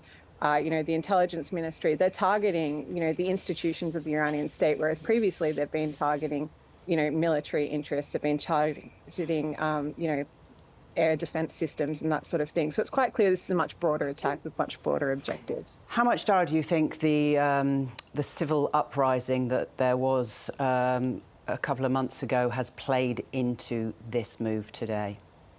I think it's playing into both sides. I think, as I said, I think that the US and Israel have sensed that things are, that the regime is weak, but I think it's playing into the way that the regime is understanding what's going on now. When the Iran-Israel war took place last year in June, there was, even though the regime is not popular, there was widespread concern inside Iran, that Iran was now being attacked by Israel, by a foreign power. And, a lot of people did rally temporarily behind the regime. That's not going to happen this time. The regime is absolutely on the shakiest ground it's ever been on, because just last month, there was an uprising about the very, very precarious economic situation that Iranians find themselves in right now. And the regime responded with horrendous violence, killing many, many thousands of people. And I think the regime knows that it can't rely domestically, that domestically things are shaky. Now internationally things are shaky, and it's been boxed into a corner. The neighbouring Arab countries had warned America that obviously they didn't want to get drawn into a wider Middle East war. I'm sure telephones are ringing hot amongst the palaces, various countries around the Middle East. How do they handle this when some are allied with America and others aren't? Look, I think there's going to be concern across the entire region now, regardless of who is allied with whom.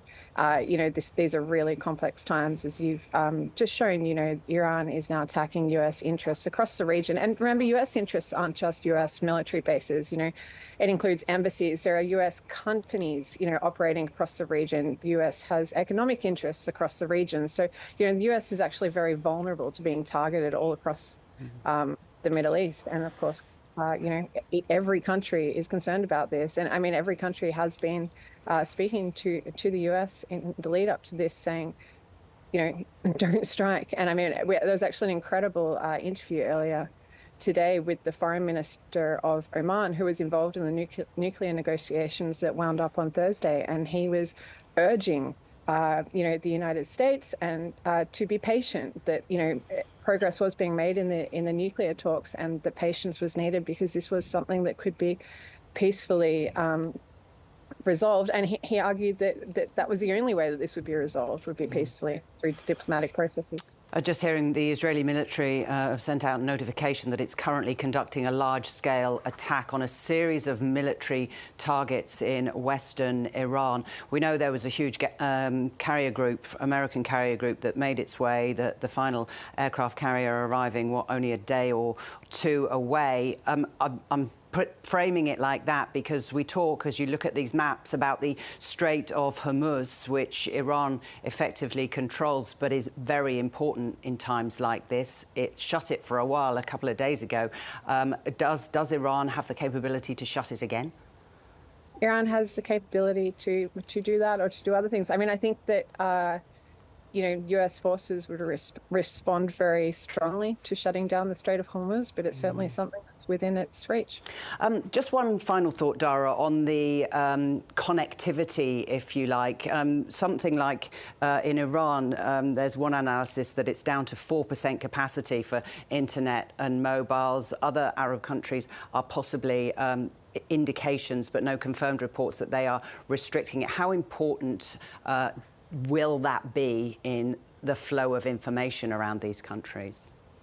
Yeah, I mean, look, the shutdown of the internet in Iran is part of the regime's playbook. This will have been something that it did as soon as, the attacks commenced, because there are reports that Iran has already been under cyber attack internationally. So it's very important that Iran can shield itself from that, and so it does shut down the internet. And the other thing is that it's very important for Iran domestically to be able to control the narrative and to be able to control the narrative to its people, about what is taking place, and to also stop, its population from rising up. So internet shutdowns there are really, really important. That's going to create a huge challenge for us to find out exactly what's going on the ground. There's going to be lots of misinformation and disinformation out there, and it's something that we're going to have to be really cautious of. Dr. Dara Conduit, we very much appreciate your time. Thanks for your analysis here on the ABC News channel.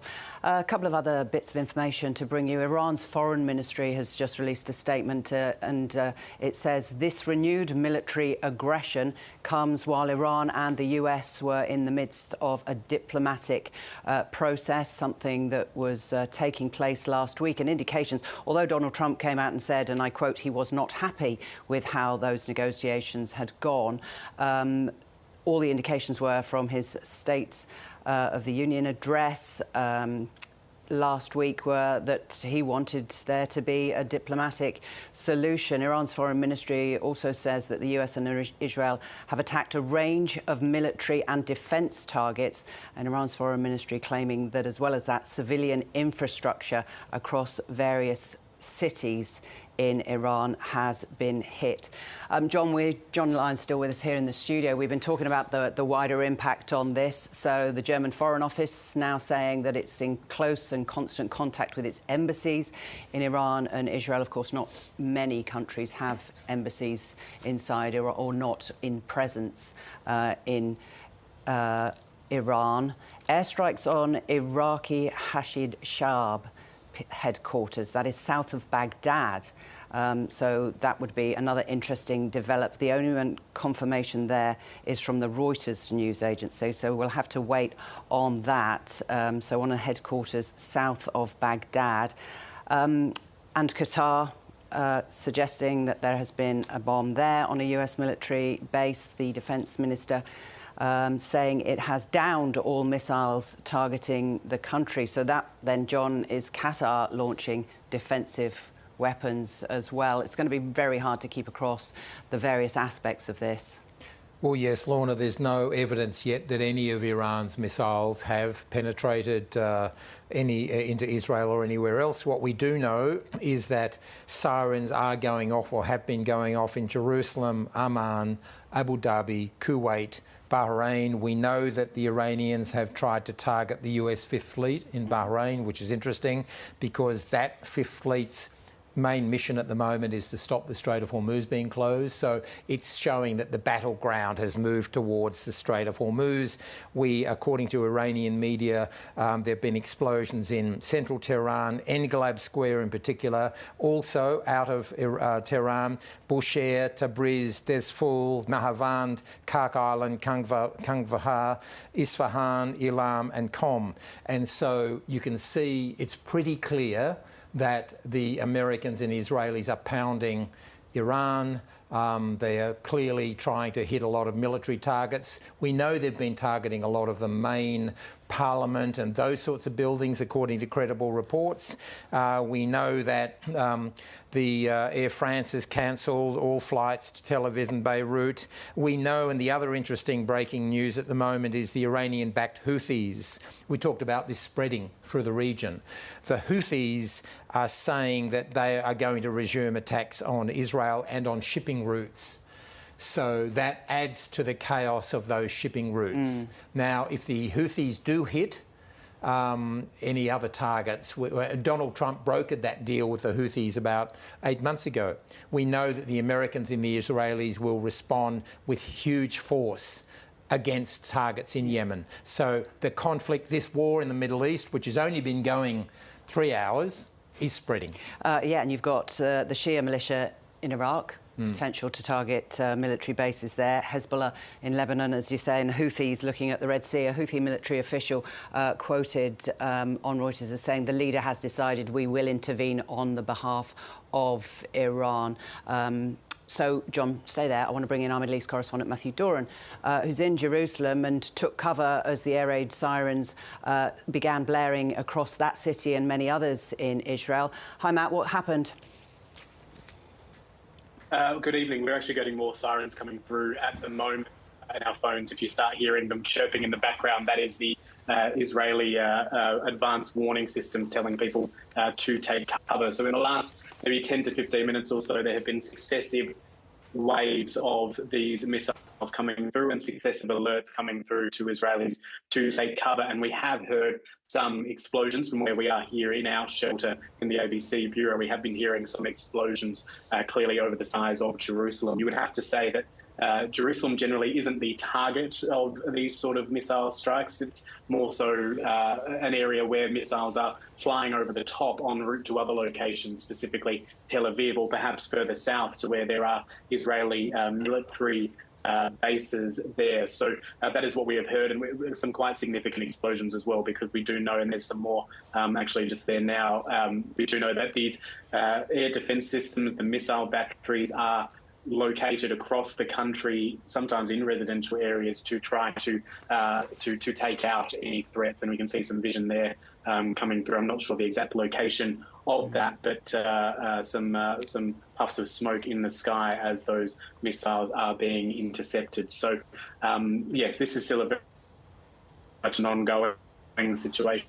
And it appears that there is wave after wave after wave of these strikes coming through. You can hear more pops, loud pops happening above us at the moment while we're here in the ABC shelter as more of those waves of missiles come through. And it is putting the entire country, all of Israel, on a very high alert at the moment. The advice coming through from Israel's Home Front Command, which is the branch of the Israel Defense Forces that deals with these domestic threats and these warnings, that this is an ongoing situation that people will be monitoring for some time. Yeah, I know you have difficulties with communication because you're in a shelter, but Israel has launched another wave of attacks on Iran as well.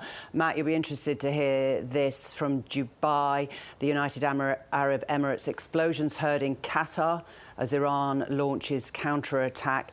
So we've got Abu Dhabi, Doha, Bahrain, Kuwait and Iraq. With your Middle East correspondent hat on, you've been there for a fair while now. How does it feel that this is moving forward? Sorry, that's just more of those alerts coming through.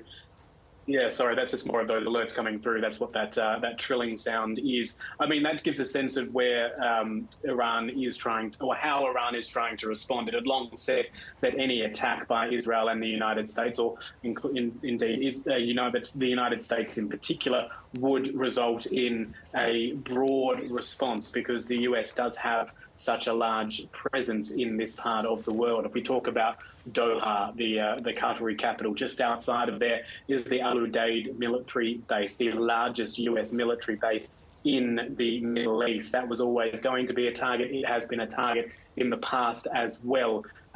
Back in June last year, we know that during the 12-day war, when the US did intervene, there was a strike against the Al Udeid base. It was something seen at the time as somewhat performative, because there was advance warning given there, and it was in direct response to those B-2 bombers being sent by the United States into Iran. This is obviously a very different situation. The fact that we're hearing reports of explosions in places like Abu Dhabi and Dubai, again, that shows that this is a much broader response this time around, and that will really, aside from the implications on the ground there immediately, as a result of this, these strikes, this response from Iran, this is also going to be crippling for global transport routes. Any Australian who's ever travelled to Europe, they know that most of those flights go through the Middle East. They go through cities such as Dubai, Abu Dhabi, Doha. So if we are seeing this sort of action, airspace being closed, flights being cancelled or diverted, and we are seeing airlines issuing those notices, basically they seem to be coming through every couple of minutes or so, saying that they are changing tact there. This is going to be very, very significant in that respect. When it comes to Iraq, we know that the US have a a military base near Erbil in northern Iraq, in Kurdish-controlled Iraq. That is quite close to the Iranian border there. So again, these are the targets that Iran had somewhat foreshadowed that it was going to attack, and it appears, based on these reports coming through of these explosions, certainly that is all happening there. And that's even before you start talking about shipping channels, the Strait of Hormuz, which you're seeing there on the screen as well. That is something that could also be shut down as a result. Matt, we've had a statement from Anthony Albanese, the Prime Minister. Australia stands with the brave people of Iran in their struggle against oppression. For decades, the Iranian regime has been a destabilising force through its ballistic missile and nuclear programme, support for armed proxies and brutal acts of violence and intimidation. Iran directed at least 2 attacks on Australian soil back in 2024. These appalling acts targeting American Jewish communities were intended to create fear, divide our society and challenge our sovereignty. In response, Australia took the unprecedented steps of expelling Iran's ambassador, suspending operations at our embassy in Tehran and listing the Islamic Revolutionary Guard Corps as a state sponsor of terror. The statement from Anthony Albanese goes on to say our government has sanctioned more than 200 Iranian-linked individuals, including more than 100 linked to the IRGC. With international partners, including the United States and the G7, we have called for the Iranian regime to uphold the human rights and fundamental freedoms of Iran's citizens. These calls, he says, have gone unheeded. Instead, the regime has instigated a brutal crackdown on its own people, leaving thousands of Iranian civilians dead. A regime that relies on repression and murder of its own people to retain power is without legitimacy. It's a very long statement, as you can tell, talking about what the Iranian regime has done, Matt. Given our concerns around security in the region, we've also upgraded Australia's travel advice for Israel and Lebanon to do not travel. Australians should leave now if it is safe to do so. The Department of Foreign Affairs and Trade has activated its crisis centre to provide consular support to people. I guess, Matt, what I find interesting about that is the first line of it. Australia stands with the brave people of Iran in their struggle against oppression, and then goes on to list all of the misdemeanours of the Iranian regime.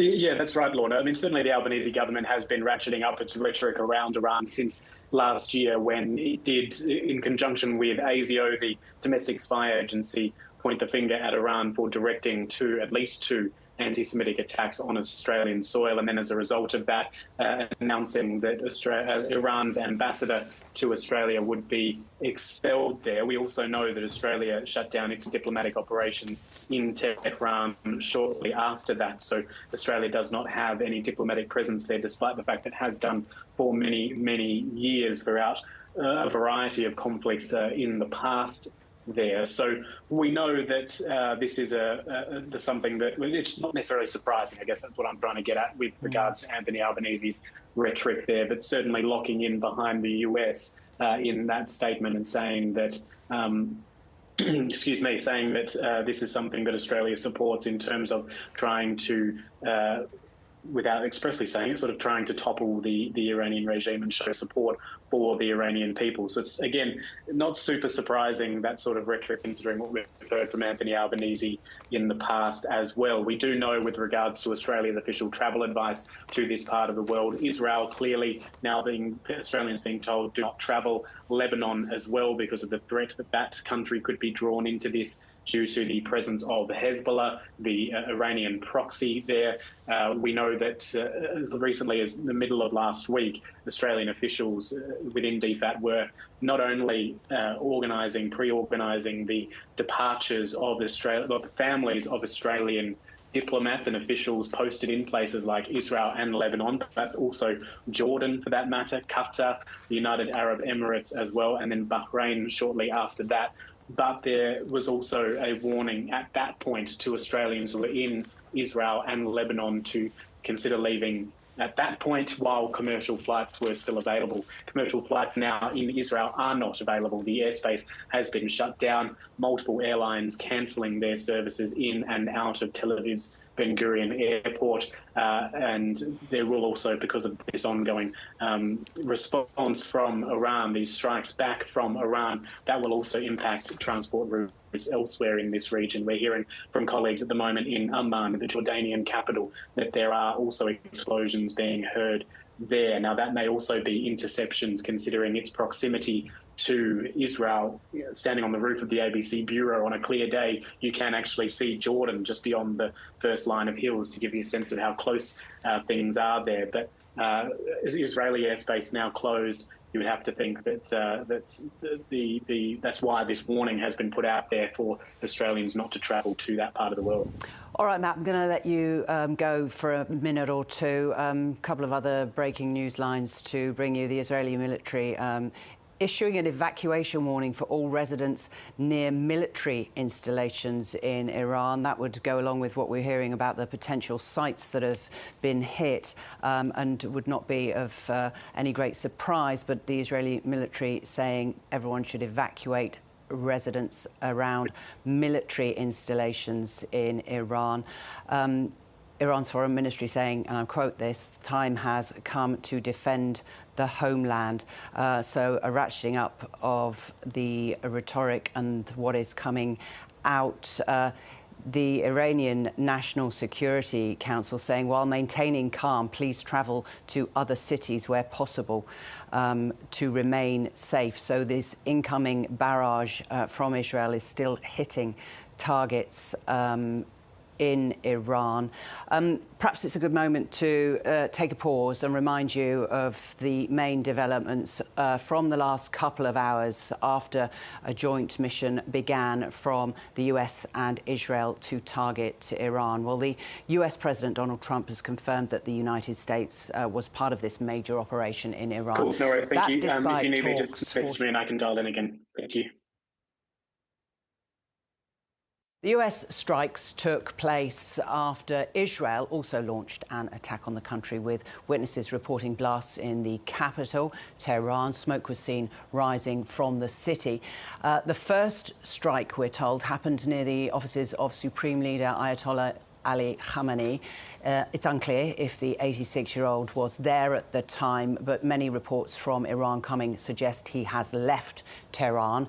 The Israeli Defense Forces say sirens have been sounded across the country after the identification of missiles launched from Iran towards Israel, and there have been explosions, bangs, as the Iron Dome system works there. In a video statement, Donald Trump described the military offensive as massive and ongoing.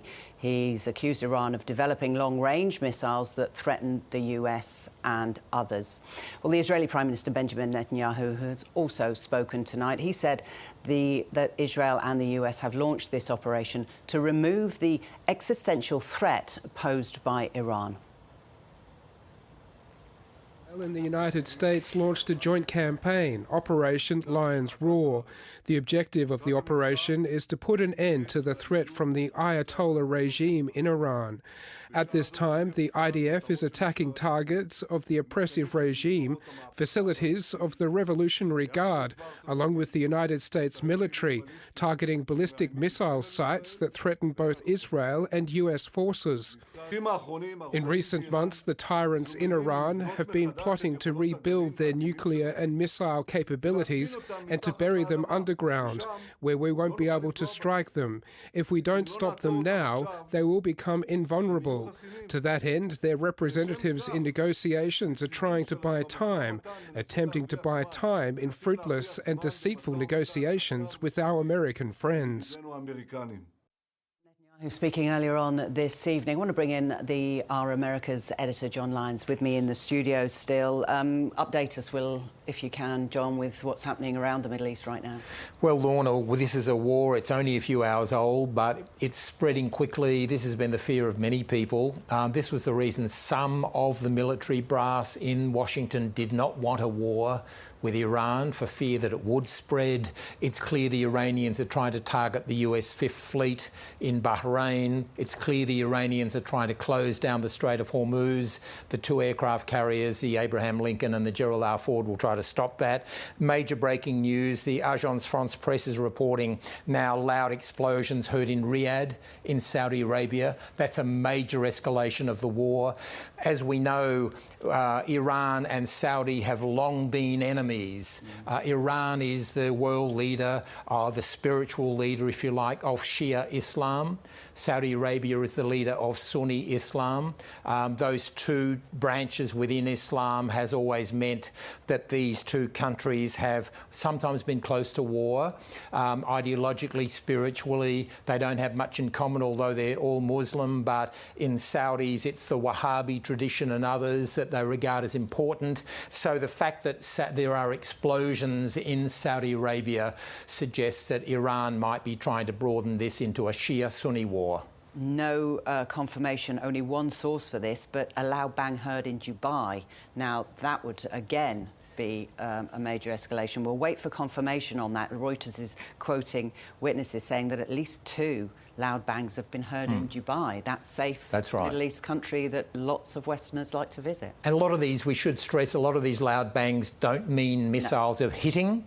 It could mean air defence systems are working. But really interesting, the key thing here is to watch, as well as who the Israelis and the Americans are hitting and where, who the Iranians are trying to hit. Interesting to me, what appears to be emerging now is that the Iranians do not appear to be trying hard to hit Israel. I think they realise they can't penetrate Israeli airspace. They appear to be trying to hit, if you like, from their military point of view, softer military targets in other parts of the world.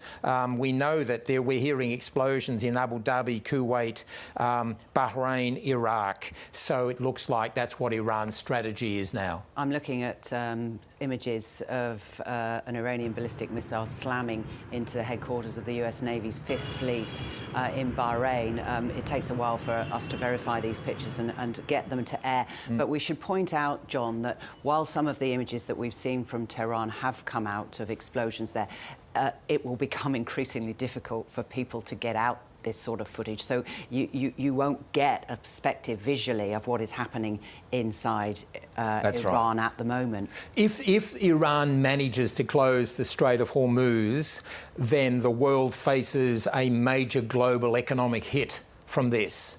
I think the whole reason the Americans moved the Gerald R. Ford there, the largest aircraft carrier in the world, on top of the Abraham Lincoln, was with one mission, and that's to stop the Strait of Hormuz being closed. That's always been Iran's sort of, if you like, military trump card. I've been to Bahrain, that Fifth Fleet base, and gone out on the USS John C. Stennis, an American aircraft carrier.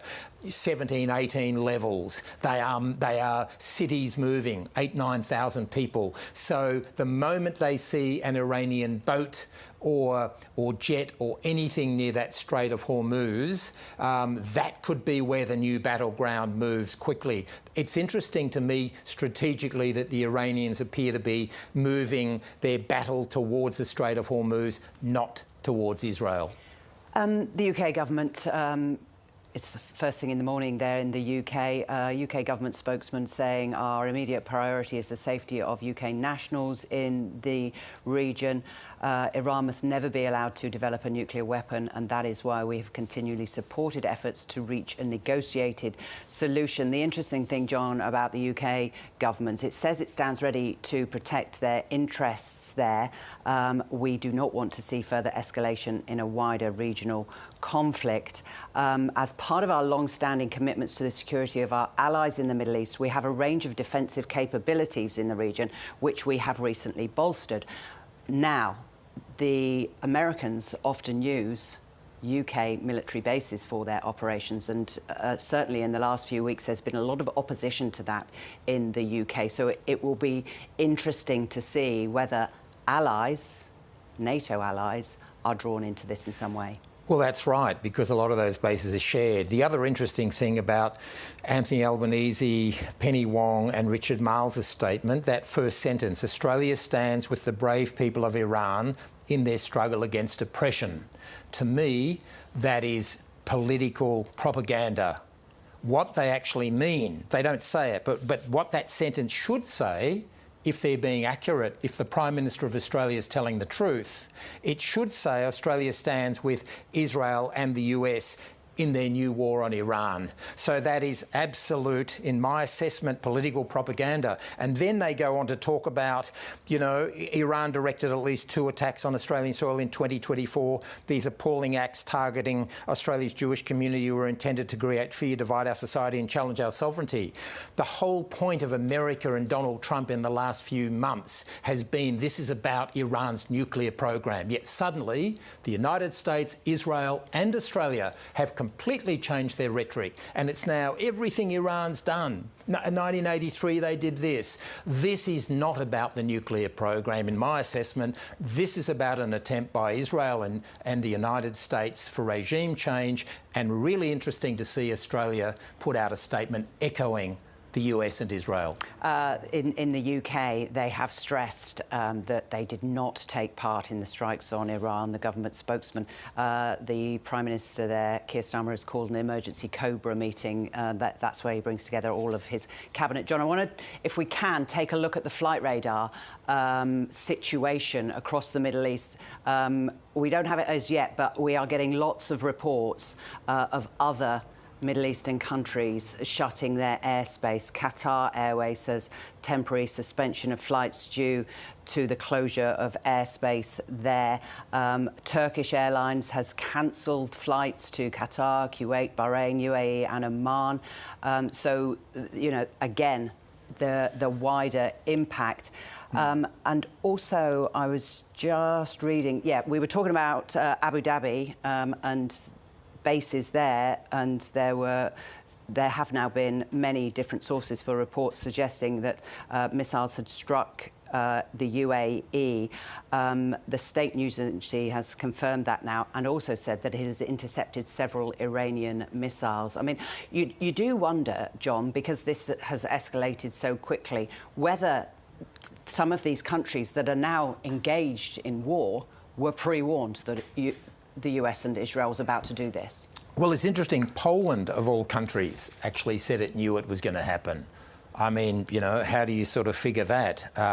But what's really interesting too about what's going on now is that although it looks like the US and Israel are pounding Iran, Tehran and parts of Iran, no doubt about that, but all of this chaos that we're now seeing in the last few hours, all of the closing of airspace, etc., actually, in a way, for the IRGC and the Iranian leadership, they will see this as not a bad thing. If they can sustain this for some days or weeks, world economic chaos, then they will see that inside Tehran as a way of trying to put leverage on the Americans to stop this. So Iran will be trying to make these calculations as to, you know, they will think all of this closure of airspace, it's crippling the Middle East economy, airspace, etc. Iran will see this as some sort of victory amongst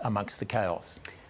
John, I want to bring in Mehran Kamrava. He is a professor of government at Georgetown University in Qatar. He joins us now from Doha. Mehran, hi there. What's been happening where you are this evening? Well, we hear loud explosions, and every once in a while on our mobile phones, we've been getting emergency messages from the authorities here.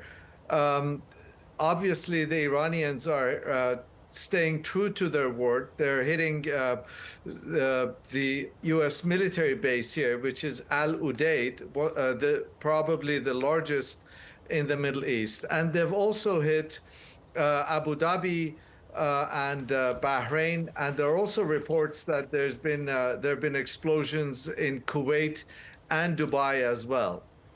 How prepared were those countries for this, do you think?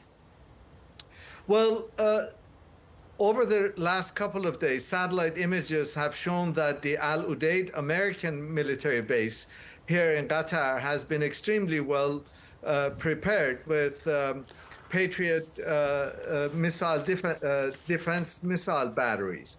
And also last night, there were reports that many American airplanes moved out of the Al Udeid base. The Iranians have been warning both directly to the authorities and indirectly through the media for some time that they're going to hit American targets in the region. So one would assume that the American military bases across the Persian Gulf have taken the appropriate measures to defend themselves. Nonetheless, we've seen major smoke plumes in places like Abu Dhabi and Manama.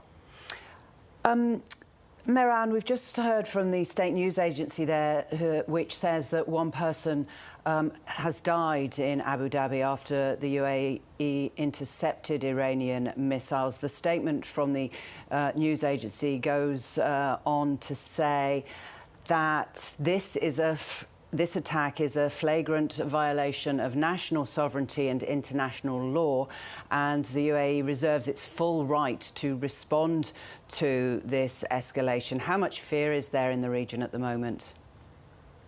Well, this is what everyone has been fearing. Everyone's worst nightmare is coming true and is unfolding as we speak.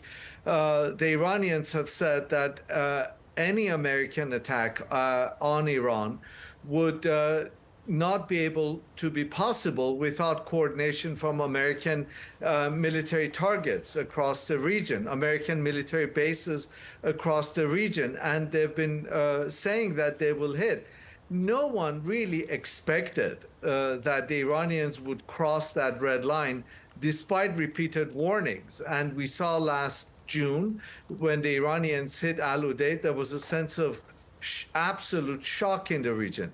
This time around, there isn't the sense of shock that we had last time. But what there is surprise about is that the Iranian attacks have been so widespread and so disparate in terms of scope. Everything from Kuwait up in the northern coast of the Persian Gulf, all the way down to Abu Dhabi now. Qatar's defence minister says that it has downed all missiles that were targeting their country. The wider impact as well of this, Mehran, is absolutely enormous. Global airlines have suspended flights across the Middle East after these strikes were launched. There's this huge gaping hole in airspace across the Middle East. Now, the economic impacts just in this short term are mammoth, aren't they? Absolutely. Let's not forget that here in Qatar, something like 85% of the population is made up of expatriates.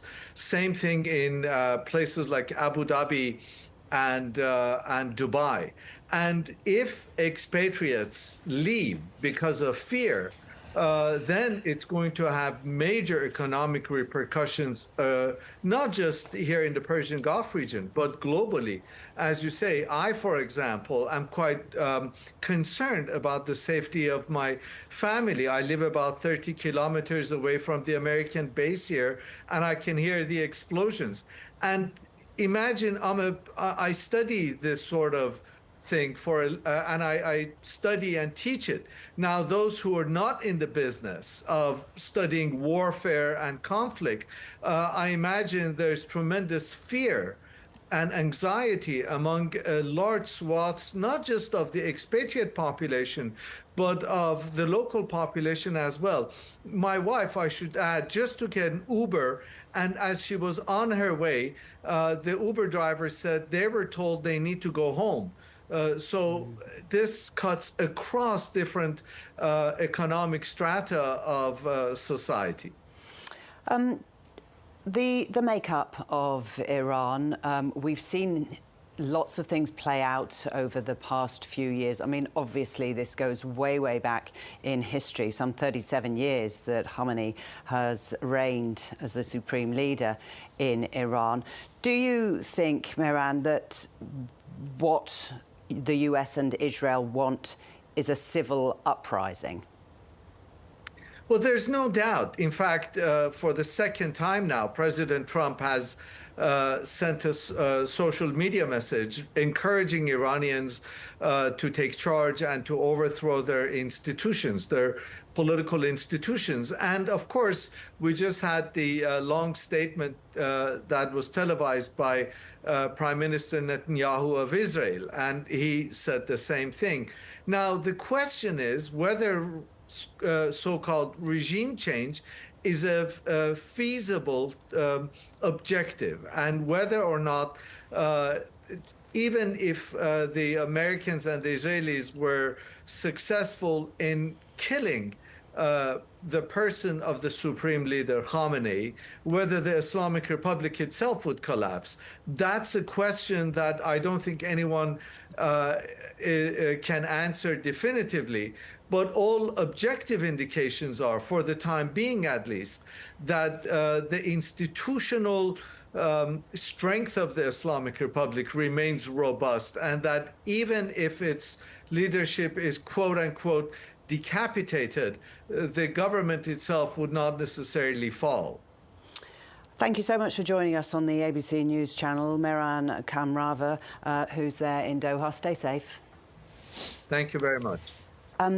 The Israeli military, John Lyons is still here with me in the studio. The Israeli military has been giving a news conference or talking to reporters in the last few minutes, and what's come out of that, one of the lines, we hope to call up 70,000 reservists in coming days, most aerial defence forces. That tells you that this is not going to be over quickly. 70,000 reservists, and you'll remember reservists were called up to go and fight and defend in Gaza and the surrounding areas. And the EU has issued a statement, Callas there, saying non-essential EU personnel are being withdrawn from the region, and they have all of their assets in the Middle East on high alert in the Red Sea, stands ready to help keep the maritime corridor open, but he calls the situation there perilous, as several countries in the Middle East report missiles fired at them. Kuwait's military said it dealt with the missiles in its airspace, but we know some have landed. Let's recap, bring you right up to date with what has happened over the past few hours. Israel and the US launched these airstrikes against Iran. Israeli Defense Minister has described the attacks as preemptive, and US President Donald Trump then released a statement on Truth Social saying that his administration's objective in striking Iran is to defend the American people by eliminating imminent threats from the Iranian regime. He says Americans may be lost and we may have casualties. We are going to destroy their missiles and raise their missile industry to the ground. It will be totally, again, obliterated. We're going to annihilate their Navy. We're going to ensure that the region's terrorist proxies can no longer destabilize the region or the world. I do not make this statement lightly. The Iranian regime seeks to kill. The lives of courageous American heroes may be lost, and we may have casualties. That often happens in war. But we're doing this not for now. We're doing this for the future, and it is a noble mission. So that was President Trump speaking a couple of hours ago. An Iranian official told the Reuters news agency that Tehran was preparing for retaliation. It has now retaliated, sending missiles into several Middle Eastern countries.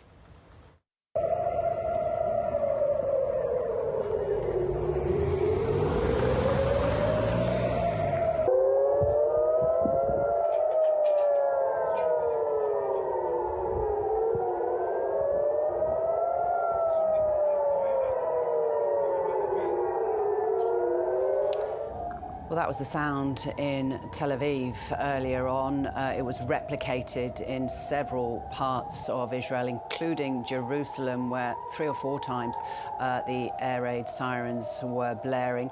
Officials saying that missiles had been launched in their direction from Iran. Israel's Iron Dome defense system was intercepting those projectiles, and we've had no reports so far of whether any hit their potential targets. State media from the United Arab Emirates say they have also intercepted several missiles, and Jordan's military has just said in the last few minutes that it has downed 2 ballistic missiles that were fired towards its country. Explosions heard as well in the capital of Bahrain. The United States Navy's 5th Fleet is based there. Meantime, the Israeli military says it's currently conducting what it calls large-scale attacks on a series of military targets in western Iran. Of course, you'll know it comes amid high tensions between Iran and the United States over Tehran's nuclear program. The Trump administration has been increasing pressure on Iranian leaders to secure a deal that would reduce the country's nuclear capabilities. Iran insists its nuclear program is peaceful. John Lyons with me here still in the studio. John, I gather you've got some more news for us. Well, yes, Lorna. The war so far, it's only a few hours old, looks like this. Israel and the United States are hitting what appears to be a list of targets. They've gone through one by one. They're hitting central Tehran, Engelab, which is a major government area, and they're hitting a lot of cities around the country. But they appear to be going through a list of targets that they've had for a long time. That's not a surprise. In contrast, the Iranians, in retaliation, appear not to be targeting Israel because I think they realise it's almost impenetrable, but they appear to be spraying missiles around various parts of the region. And we know that there have been explosions heard in Jerusalem and Amman, not missiles hitting those cities, but probably Iron Dome and air defence missiles making the huge noise. We've also heard new information, new reports coming in. There's been a new explosion heard in Bahrain. There's been explosions reported in Riyadh in Saudi Arabia, which is ominous, given the history of Shia Iran and Sunni Saudi Arabia. That's very ominous. The other ominous thing is the Iranians are targeting the US 5th Fleet, which seems to be an attempt to try to shut off the Strait of Hormuz. That's the US base from which the US keeps that Strait of Hormuz, through which much of the world's oil flows. There's been multiple explosions heard in Doha, more explosions in Abu Dhabi and Dubai. And this is really interesting, this is new from AFP, is an airstrike has hit an Iraqi base which hosts pro-Iran militia. That's the Jufa al-Sirkar base in southern Iraq, hosts the powerful pro-Iran group Kataib Hezbollah. The really interesting thing about that is that it's not just Iran, it appears, that the US or Israel are targeting. They're now targeting Iraq and Iranian proxies outside Iran. That's really interesting because it suggests that they want to also try to decapitate the Iranian militia outside Iran. We don't very often see that. Always useful to remember, John, that explosions heard, as John's saying, I mean, we're getting these reports in from various sources, that explosions heard can mean either missiles landing on the ground or indeed missiles being intercepted. In fact, most of them, I think, are being intercepted. It appears to me very few of Iran's missiles are getting through the anti-air defence systems. OK, let's bring in and to join our conversation, former Middle East correspondent Ben Knight, who's travelled extensively in the Middle East, as have you, John. Hi there, Ben. Becoming a wider conflict, but it'll be interesting to see what some of these countries who have had missiles rain down on them do about it. Well, yeah, as John points out, I mean, the nightmare scenario there is the ignition of a conflict between Sunni Islam and Shia Islam across the region. But I think a couple of things that have just struck me over the course of this evening. We're still not clear on what the purpose of this is. What is the end game of this? And it's interesting to hear Donald Trump once again calling on the Iranian people to rise up, take over their institutions, take back their country. This is the last chance you will have for generations. A couple of points to make about that. One is he basically said the same thing a few weeks ago and promised to have their back and never followed through. So you could forgive the Iranian people, as much as some of them may wish to do that, for being a bit sceptical that the forces would be there to back them up. The other thing about that is essentially for the United States, it has to rely on the Iranian people to do it because it can't commit ground forces. This war is going to be, from the United States point of view, essentially another air war with no boots on the ground, or at least that's the way that it looks at the moment. I think the other thing, if we talk about the end game, which Benjamin Netanyahu has talked about and which Donald Trump has talked about, if it is to reduce or eradicate Iran's capability of developing a nuclear weapon, they've talked about coming up with a nuclear deal. The negotiations that were going on, that were supposed to continue into next week between the United States and Iran, were about coming up with a so-called nuclear deal. It's really, really worth remembering that there was a nuclear deal and it was put in place under the presidency of Barack Obama in 2015, but it wasn't just the US. It was Russia was involved in that. It was the European Union, it was France, it was Germany, it was the UK. This coalition of powerful nations and organisations around the world that put a deal in place that essentially said, and Iran agreed, that Iran would not be able to enrich uranium inside its own borders. It would essentially send the uranium out. It would be enriched into fuel rods and sent back so that it could run its peaceful nuclear energy program and not turn it into weapons. It meant access for inspectors, and in return, Iran would get a lifting of the crippling sanctions. So that was in place from 2015. Donald Trump was elected in 2016. He said it was a terrible deal. He would scrap it. And when asked what would replace it, he said, we will come up with a better one. Well, that, of course, never happened. Now you have Donald Trump and the White House in negotiations with the Iranian, ostensibly to come up with a nuclear deal to replace the one that was scrapped in 2015, and we've got a war. Ben, there seem to be two different dynamics happening right at the moment. There's obviously Israel and the United States attacking Iran, and then Iran is responding to that, but also it's the Sunni-Shia long, historic division between those two, with Iran apparently having tried to hit and fired missiles towards Saudi Arabia, and all of the countries into which Iran is firing its missiles, which are, often being intercepted, are Sunni countries. And I suppose the question I would have for you, having lived in the Middle East for a long time, is there a danger that although it was initially Israel and the US versus Iran, that this could become a Sunni versus Shia war?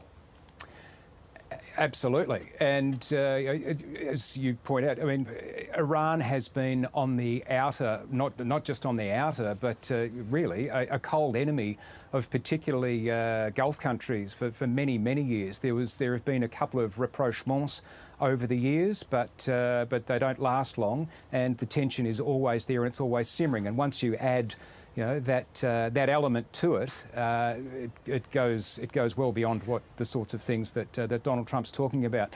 But it's also interesting to think about how weak Iran and its Shia allies and proxies are at the moment, and I think probably that's one of the reasons why you're seeing this happening at the moment. We know that Benjamin Netanyahu has been pushing American administrations to do pretty much this for years. Remember, he's Israel's, I think, longest-serving Prime Minister now.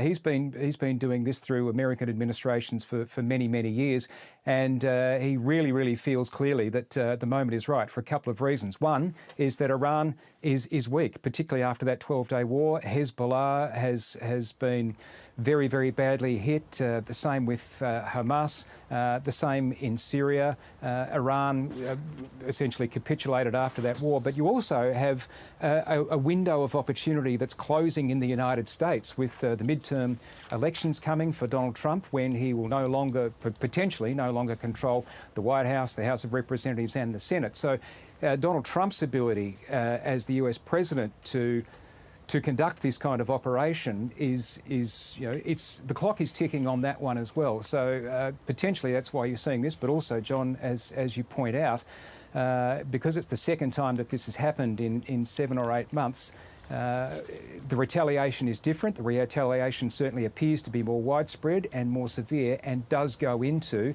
that broader sectarian conflict, which is imminently more dangerous. A couple of breaking news lines to bring our viewers, Ben.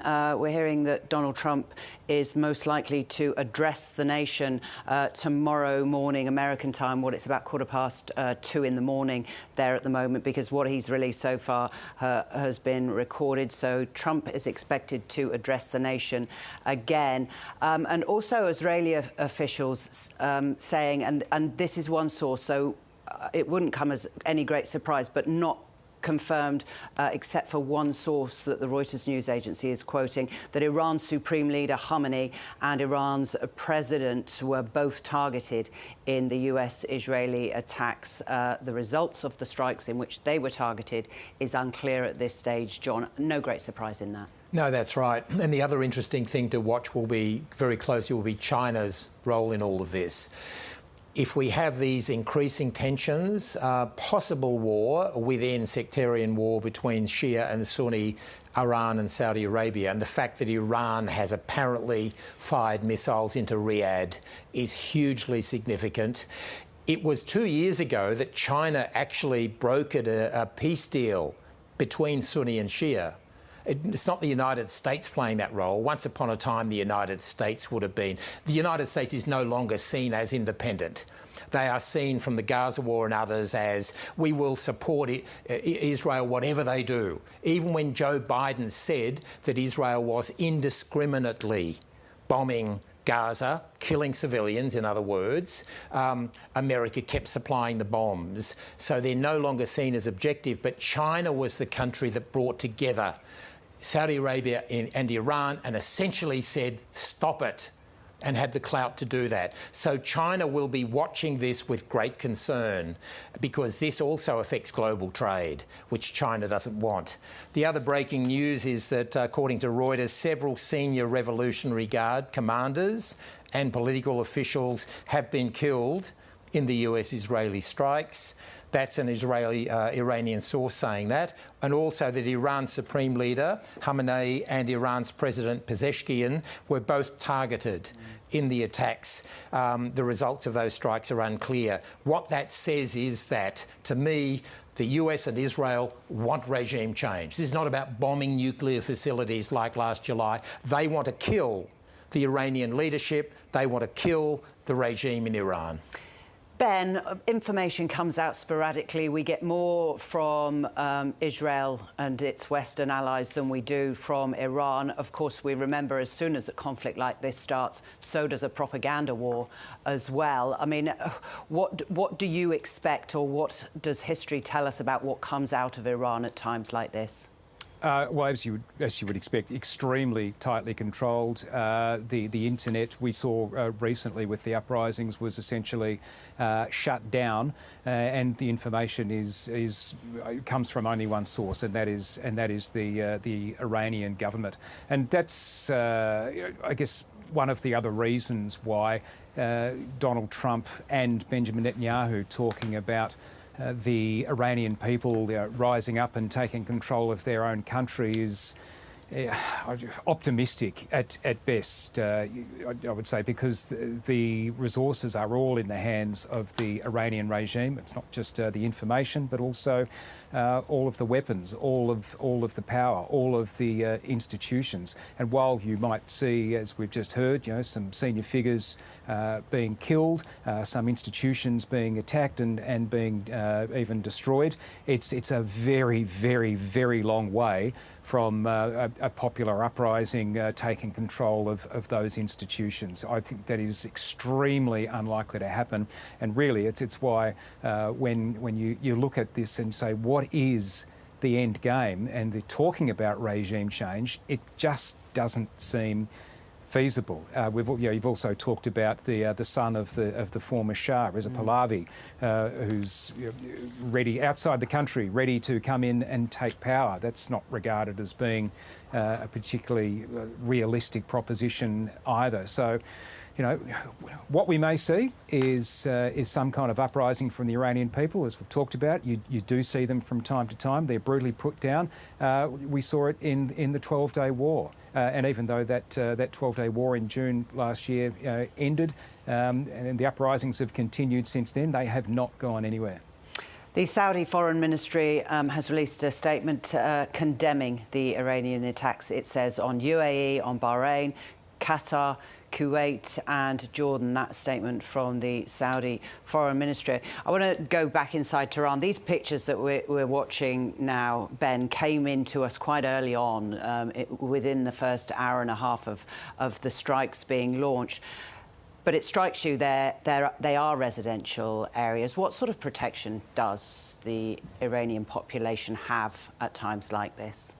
Well, not almost none. I mean, it's not like almost any city in Israel where you have Iron Dome batteries. You can see them where houses are built with bomb shelters, where people have sophisticated warning systems. They have apps on their phones. They can see where the missiles are coming in. They can see everything that's going on, and the system is set up to withstand attacks exactly like this.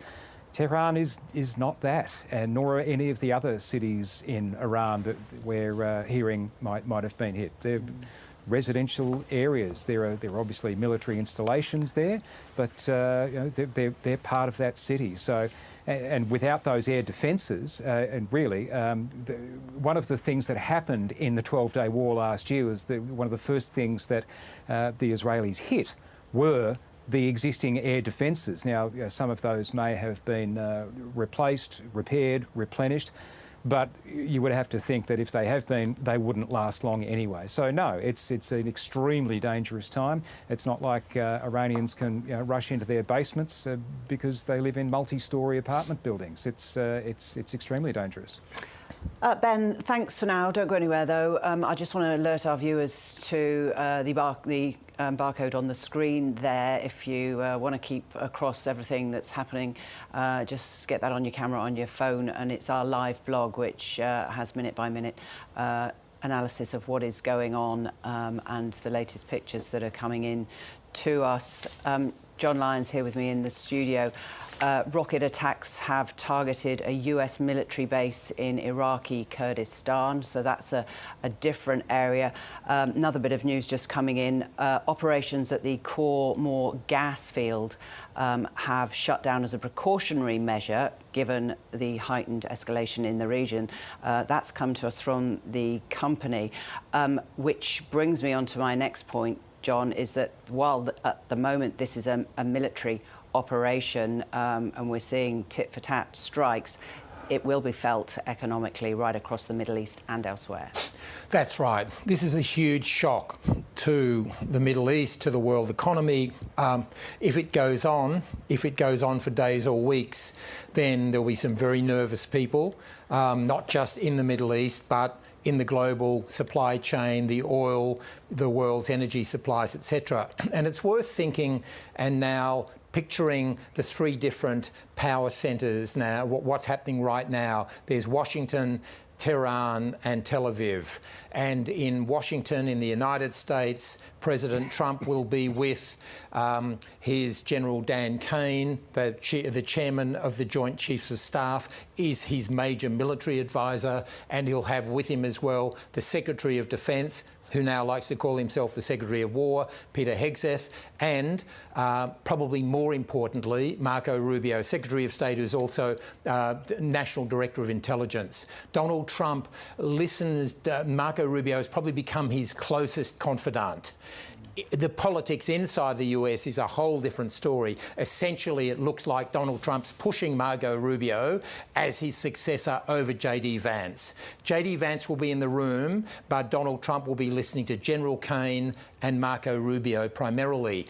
in Iran, Tehran will be the wars being run by the IRGC commanders. The supreme leader, the equivalent of Donald Trump, will be nowhere to be seen. We'll have no communications. He's an endangered species. He would have been moved out of his compound well before. And then we go to Tel Aviv, where at the Curia, the building in Tel Aviv, in the centre of Tel Aviv, will be the Israeli commanders who will be patched in to constant communications with General Kaine and President Trump and obviously Prime Minister Netanyahu. Then they will have connections to both of those aircraft carriers, General Kaine, the captain of the USS Abraham Lincoln, Captain Daniel Keeler, and the captain of the Gerald R. Ford, David Scarosi. So the two of them will be talking to General Kaine. Donald Trump, the way he operates is he will want to be involved. He likes micromanaging everything, including war. And he'll be sitting there and probably talking to these particular commanders on these aircraft carriers if he thinks fit. But at the end of the day, General Kaine now becomes the most powerful official next to Donald Trump. He's now effectively the number 2 in the United States, and Donald Trump likes and respects him, and he does have credibility in the military.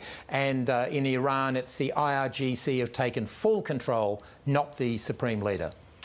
John, thanks. Ben Knight with us still in Melbourne. Ben, take a look at this. It's the flight radar map of what is happening in the skies over the Middle East. That huge hole in the middle, which is causing chaos for the Middle Eastern airlines. Most have had to just stop their operations, but also lots of European airlines cancelling flights, diverting flights around the area. Whilst we're looking at pictures of bombs or places being hit in Tehran, there you are. There's the wider impact as well for everyone else. It's enormously disruptive, and because it's chaotic as well. You just don't know how long this is going to go on. I mean, and if we sort of get back to, in June last year, you had a specific objective which was laid out at the beginning by Israel and by the United States, which was that Iran was developing, they said, a nuclear weapon, and that that needed to be stopped, and it would involve removing the means to do so.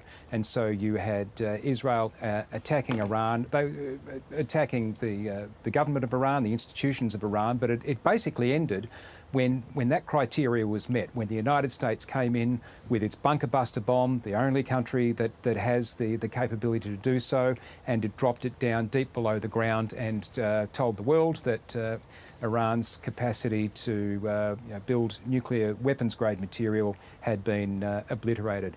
This time around, it's much less clear, as we've talked about. They've talked about the nuclear threat, but Donald Trump has talked about it in more vague terms. He's talked about removing Iran's threat to United States service personnel, to the United States itself, to US allies, without really articulating what that particular threat was, other than the nuclear threat, of course. And they've also talked about regime change. So we're not...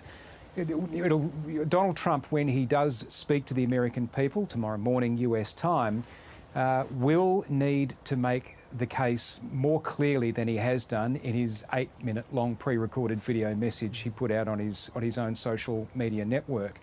And until the world gets a clearer idea of what this is about, what the end game is, the disruption that you're seeing there will continue for a long time. And obviously it doesn't just affect flights that are going into that region. It affects all the flights that transit through there. I had someone ask me a couple of days ago. I've got a friend who's coming back from Europe. They're transitioning through Qatar. Should they seek alternative arrangements? I don't know if they should. Clearly they should have. But this is just a massive impact on people. I had another situation like last year. A very close member of the family was deeply unwell. and was affected by this, and not in a position to be sitting around in an international airport for 36 hours waiting to find out, if they would be going on or whether they could return, or it's just awful. But obviously doesn't compare to the kind of impact that the people of that region are facing from bombs from the sky. But it's enormously destructive and extremely expensive. Ben Knight, thank you for that. And reflecting on what Ben said there, international leaders right around the world are starting to release statements in reaction to the strikes initially on Iran and then retaliatory ones from Iran. The EU's Ursula von der Leyen says that they are in close coordination with EU members states and will take any necessary steps to ensure that EU citizens in the region can count on our full support. We heard a short time ago from the Prime Minister, Anthony Albanese, and some of his ministers. They released a statement in which he says Australia stands with the brave people of Iran in their struggle against oppression. For decades, the Iranian regime has been a destabilising force through its ballistic missile and nuclear programmes, support for armed proxies and brutal acts of violence and intimidation. The Prime Minister goes on to say Iran directed at least 2 attacks on Australian soil in 2024. These appalling acts targeting Australia's Jewish community were intended to create fear, divide our society and challenge our sovereignty. With international partners, he says, including the US and the G7, we have called for the Iranian regime to uphold the human rights and fundamental freedoms of Iran's citizens. These calls have gone unheeded. A regime, he says, that relies on the repression and murder of its own people to retain power is without legitimacy. It has long been recognised that Iran's nuclear programme is a threat to global peace and security. In this lengthy statement, he says the international community has been clear that the Iranian regime can never be allowed to develop a nuclear weapon. We support the United States acting to prevent Iran from obtaining a nuclear weapon and to prevent Iran continuing to threaten international peace and security. John Lyons here with me in the studio. On that point, John, during the 12-day war, which was back last June, afterwards, America said we have obliterated Iran's nuclear capabilities. Apparently not now? That's right, Lorna. But just on that statement from the Australian Prime Minister, my follow-up question would be, do you support this war or not? Why can't you just come out and say it straight?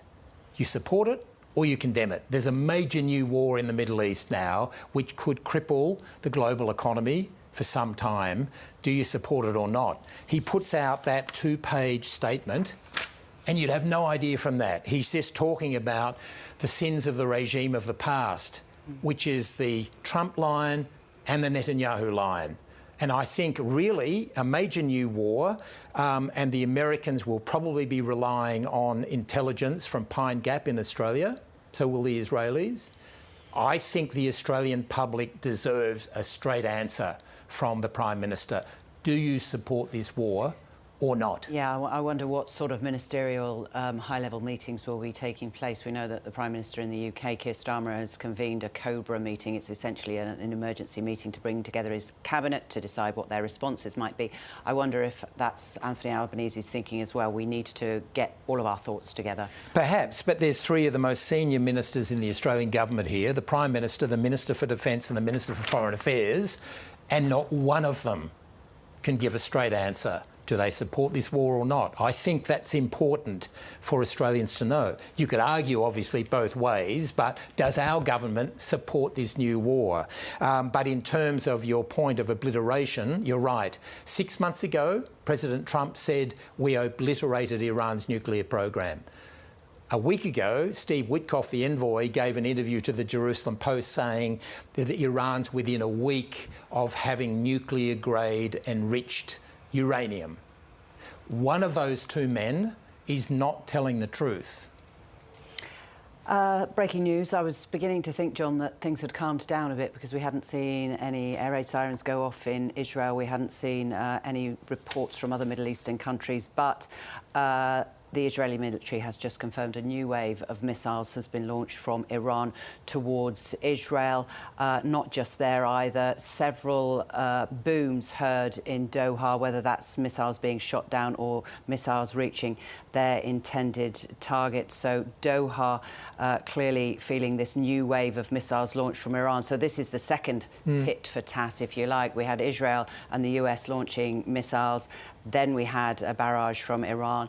Israel then launched some more into western parts of Iran, and now this. So there appears to be another wave of ongoing missiles being fired out of Iran. What are Iran's capabilities? It has ballistic missile capability. It's interesting the way the Israeli military's phrased that, a new barrage from Iran. They may take 15, 20, 30 minutes to reach Israel. And so all of Israel's defence now swings into action. The skies above Jordan, you know, would be more crowded now than Central Station. It'll have the Jordanian Air Force, the Israeli Air Force, the US Air Force. I mean, we see on those maps there's not a single passenger plane flying anywhere. But it will be crowded because they will be trying to fly around and hit those. And if they finally get near Israel, then it will be Iron Dome and anti-missile defence systems. But so far, it seems to me that not many Iranian missiles have penetrated Israeli airspace at all, although at times like this, Israeli has military censorship. So if there are targets being hit in Israel, the Israeli government insists on censoring that information. They say it's for security reasons. They don't want Iran to know what may or may not have hit. But there's censorship in Israel, so we may not be hearing. We're seeing pictures of what's being hit in Tehran, but the Israeli and foreign media in Israel are not allowed to report anything being hit at the moment. That's a well-known fact about the Israeli military and the Israeli press. Our correspondents in Jerusalem were taking shelter after the air raid sirens went off again. I'm watching the pictures coming in from Jerusalem. They're watching the skies, John, and that's because they will know when this latest barrage arrives, because the Iron Dome system will kick into effect, and you'll see small explosions happening in the sky as the defensive missiles hit. Very few in our living memory have got through the Iron Dome. That's right. The last time, it's not just the Iron Dome, but the last time Iran fired a barrage of missiles at Israel, very few got in. The Iron Dome can't necessarily stop all ballistic missiles, and Iran has the Faj missile. They have some very formidable missiles. The other thing Iran has a lot of is drones. Iran, when I've been in Ukraine, a lot of the drones that are going across near you, are Iranian made. And so I think we can expect what Iran will try soon will be sending 1,000 or 2,000 or hundreds or thousands of drones towards the Fifth Fleet in Bahrain or whatever. So the Americans and the Israelis will be on full alert, because you can have an Iron Dome, but if you have 2,000 drones coming towards you, it's very hard to stop them. I think one of our shots is of Tel Aviv. I'm not quite sure, but if we can go to it, because there are reports that there has been explosions heard in Tel Aviv, which is on the coast of Israel. No, we haven't got that live shot at the moment. We've got Haifa, which is in the north of the country, which obviously the closest to where Iran can strike, and Jerusalem as well. So explosions have been heard in Tel Aviv. As we say, John, that's most likely to be the Iron Dome system kicking in. The information is all coming from reporters on the ground and also from official news sources, and we get very little of that coming out of Iran. Right. But Iran's foreign ministry did release a statement. They said they condemn the attacks as a violation of the UN Charter, calling on all states to follow suit. In this statement, it says, and I quote, "History is proof that Iranians have never surrendered to foreign aggression. This time, too, the response of the Iranian nation will be decisive and will make the aggressors regret their criminal act." The ministry said the Iranian people would be proud that they had tried to do all they could to prevent the criminal aggression through diplomacy. It's called on all member states of the United Nations, especially regional and Islamic countries, to condemn what it calls US aggression. Well, let's talk about that further. I want to bring in Middle East expert from the University of South Florida, Arman Mahmoudyan. Hi there, Arman. Thanks for your time. As we wait for another barrage of missiles to get into Israeli airspace, perhaps you could reflect for us of how this is being seen there in the United States over the past few hours. Some of these political leaders from the scene, there might be. Americans are still sleeping, but they are going to awake to a war that they've been. On one hand, they were anticipating is going to happen, given to the rhetoric of the White House and the news that they heard about the Thursday meeting, and then the President Trump's remarks yesterday or day before that he wasn't really happy or satisfied, quote unquote, with the Iranian position. On the other hand, this is going to be a dilemma or a point of not really pleasing point for them, specifically speaking ironically, for President Trump's base. President Trump has been one of the very few Republican candidates that during the previous elections, specifically speaking in 2016, has attacked many of his rivals, including Jeb Bush from the Bush's family, that if they get elected, they may launch another war in the Middle East. But in the last 8 months, he has been engaging in two, at least, exchange of fire with the Iranian, the June war that the United States joined later on, and this one. So that's going to be a great deal of, this is going to cause a great deal of conversation and debate, if not heat, or even backlash against it in the U.S. domestic politics. And we will find out in the coming hours, surely. And presumably the now involvement of several other Arab countries there in the Middle East escalates this further and puts diplomacy well and truly on hold.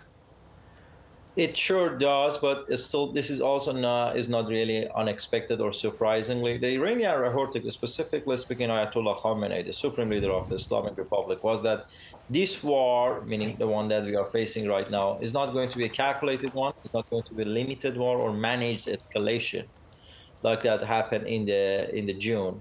This war would be a regional one, and quote from the Ayatollah Khamenei himself, Iran will set the region on fire, or U.S. interest in the region on fire. And it seems Iranians have been trying to materialize this promise. It is hard to say to what extent these attacks been, successful. However, Iranians also have a big question to face. Iran can launch these attacks against the Arab states of the Persian Gulf, UAE, Kuwait, Bahrain, Saudi Arabia. All except Oman have faced some attacks. Oman has so far been immune. But it's a matter of sustainability. Iran has a limited amount of missiles, either mid-range, even though if the Iranian arsenal is large, but the modern one, the advanced one, and the one that you can to somewhat challenge the U.S. air defense and the indigenous air defense in the regions are limited. And Iran has to pick at the end who is the most valuable or important enemy in this war. Is it Israelis? Is it the Americans? Is it the Arab states of the Gulf? Who should get the most of it? So the question of the sustainability of these attacks against the Arabs is going to be an Iranian calculation as of now, and it's the role of it in this calculation is going to grow hour by hour. And within the Iranians' calculation and in the Americans' calculation, they have to judge how much military firepower the Iranians do have available to them. It's very true. To be frank, this war, in a very interesting war, is a war of game. It is a game of time. And why I'm saying that is because both parties, even the Americans, have limitation in this war, and that limitations are materials. Israelis and Americans' air defense are very sophisticated. They proved to be quite effective in previous wars against the Iran or the proxy militias. But these anti-air defense for these air defense equipment, they are running also on. They need ammunition, and the production and manufacture of these ammunition is limited and is slow. And Iranian also have has just so much of a missiles and aerial arsenal. At some point, they are going to also run out of it. So the game that these two are playing is that for the American side and the Israelis, they are interested to end this war, to achieve and vent its agenda before they're running out of the munition for their air defense in the region. For the Iranian, if they can sustain the war to the extent that the U.S. and Israelis have run out of most of their ammunition, not totally, to the extent that the amount of the missiles that goes through increases day by day, then they can enter the negotiation or anything that comes after this with a leverage, and they can secure something out of it. One of the other things that Iran would potentially believe that's in its arsenal is the Strait of Hormuz. How important will the Americans and the Israelis see in keeping that open? I think from the American side, we can take it from the President Trump's speech. In his speech that he made hours ago, he mentioned that the Iran's navy would be completely destroyed. And this is a very significant difference from the June war. In the June war, Israelis didn't make any attempt on the Iran's naval capability inside the country or the Persian Gulf area and the Oman Sea. And the Iranian didn't use much of their naval capability either. This war, it seems that the United States is actually picking the Iran Navy as a top target. And they have moved forward to it too. They have done things to win that agenda. For instance, about an hour ago, they bombed Chabahar. Chabahar is the Iran's only ocean depth port. It's a port that also hosts Iran's army navy. By bombing this, it seems that the United States is moving toward targeting navy. But the problem that the U.S. faced in the matter of the Strait of Hormuz that you mentioned that is not necessarily Iran's ships or boats, is sea or naval mines. What Iranian can do is that with whatever left of them of their naval unit, they can throw or leave mines in the Strait of Hormuz, which is a very narrow body of the water. And what happens after that, if a tanker or a ship gets to one of these mines, and explodes, it creates a clash and a shock in the energy market, in the insurance market, in the shipment market, and also on, and would impose a great deal of pressure on the international economy and the regional one. And I think that is something that the Iranian counting on it, rather than a classic face-on with the U.S. Navy, because on that, they have no chance. What do you think, Arman, the calculations are of how long the U.S. and Israel think that it is going to take to achieve what are its objectives? I think both Americans and Israelis are preparing and embarrassing themselves for a war longer than the one in the Junes, and much more volatile. If we look at the President Trump's speech, he kind of warned or tried to prepare the Americans that there would be a casualty. There would be a lost life for the Americans. And it seems that from the way that the U.S. made the maneuver in a couple days ago and a couple months ago, the deployment of the Gerald Ford aircraft carrier, the deployment of the Lincoln, the submarines, and all other equipments that have been shipped to the Middle East, it seems the United States is getting ready for a war that can be maybe in a week or a couple of months, maybe 2 or 3 months. But I don't think so in anybody's calculation this war is going to be as short and as quick as the war in the June. It's going to be more than 12 days. Middle East expert from the University of South Florida, Arman Mahmoudyan. Thank you so much for your time. I want to bring back in John Lyons, who's with me in the studio, of course, covered the Middle East extensively, currently our Americas editor. John, you have news. Well, Lorna, the IRGC, Iran's military, claims all Israeli and US bases in the region have been struck by the powerful blows of Iranian missiles, self-evidently Iranian regime propaganda. Interestingly, they've said that they're saying that their Army Chief General Amir Hatami is safe and actively commanding the armed forces. His office has put out that statement. Suggests to me they're under a lot of stress to actually have to say that he's still in charge. He's alive and he's still in charge and active suggests to me that they're worried about the perception of chaos. What the Iranian regime will most fear now is not just crowds in the street and their difficulty in trying to suppress that, but defections. The Iranian regime won't fall until there are major defections from the Islamic Revolutionary Group, Guard Corps. They just won't fall. They are the Praetorian Guard. They are the hard men who will kill if ordered to do so. They are completely ruthless. They control the machinery there. They control the besieging militia, who are the brutal undercover people who go around bashing protesters and killing them if need be. If we start to see IRGC defections, then I think the regime's on the brink, is at the beginning of the fall. A bit of other sort of breaking news. Saudi Arabia has condemned in the strongest terms Iranian attacks, and they've listed them, which is interesting, on UAE, Bahrain, Qatar, Jordan and Kuwait, all Sunni allies, which fits with what we were talking about before, the Shia versus Sunni dynamic. Rocket attacks have targeted a US military base in Iraqi Kurdistan, according to Reuters. And really interestingly, operations at the Khor Mor gas field, which is in the Kurdistan region of Iraq, have shut down as a precautionary measure. Iran will see that as a victory. The only way Iran thinks they can win this is to cripple the world's energy supplies. So they will look at that and think, if we can get more of that, if we can stop the oil supplies, close the Strait of Hormuz, then it'll put pressure on the Americans. John Lyons, thanks very much. Back to John in just a moment. You're watching the ABC News Channel, our continuing coverage of the war that is now happening in the Middle East after Israel launched attacks on Iran with its ally America as well. It's been a few hours since we heard from the US President Donald Trump confirming that the US was involved in this.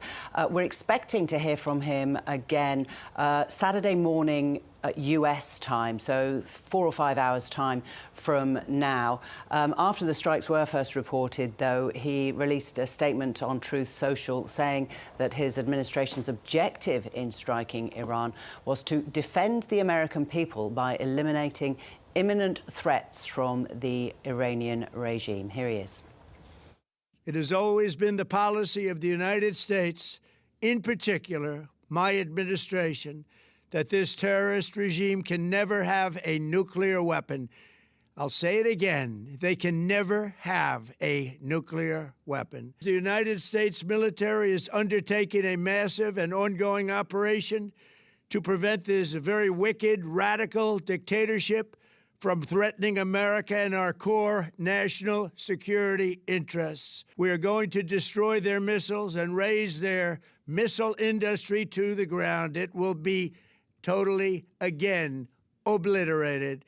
We're going to annihilate their Navy. We're going to ensure that the region's terrorist proxies can no longer destabilize the region or the world. I do not make this statement lightly. The Iranian regime seeks to kill. The lives of courageous American heroes may be lost, and we may have casualties. That often happens in war. But we're doing this not for now. We're doing this for the future, and it is a noble mission. To the members of the Islamic Revolutionary Guard, the armed forces, and all of the police, I say tonight that you must lay down your weapons and have complete immunity, or, in the alternative, face certain death. To the great, proud people of Iran, I say tonight that the hour of your freedom is at hand. Stay sheltered. Don't leave your home. It's very dangerous outside. Bombs will be dropping everywhere. When we are finished, take over your government. It will be yours to take. This will be probably your only chance for generations. So that was President Trump a couple of hours ago now. Since then, there has been a wave of missiles coming out of Iran. It has targeted several Middle Eastern countries that house US bases. We think very few of them have struck, but also targeting Israel. But of course, it has its Iron Dome defense system.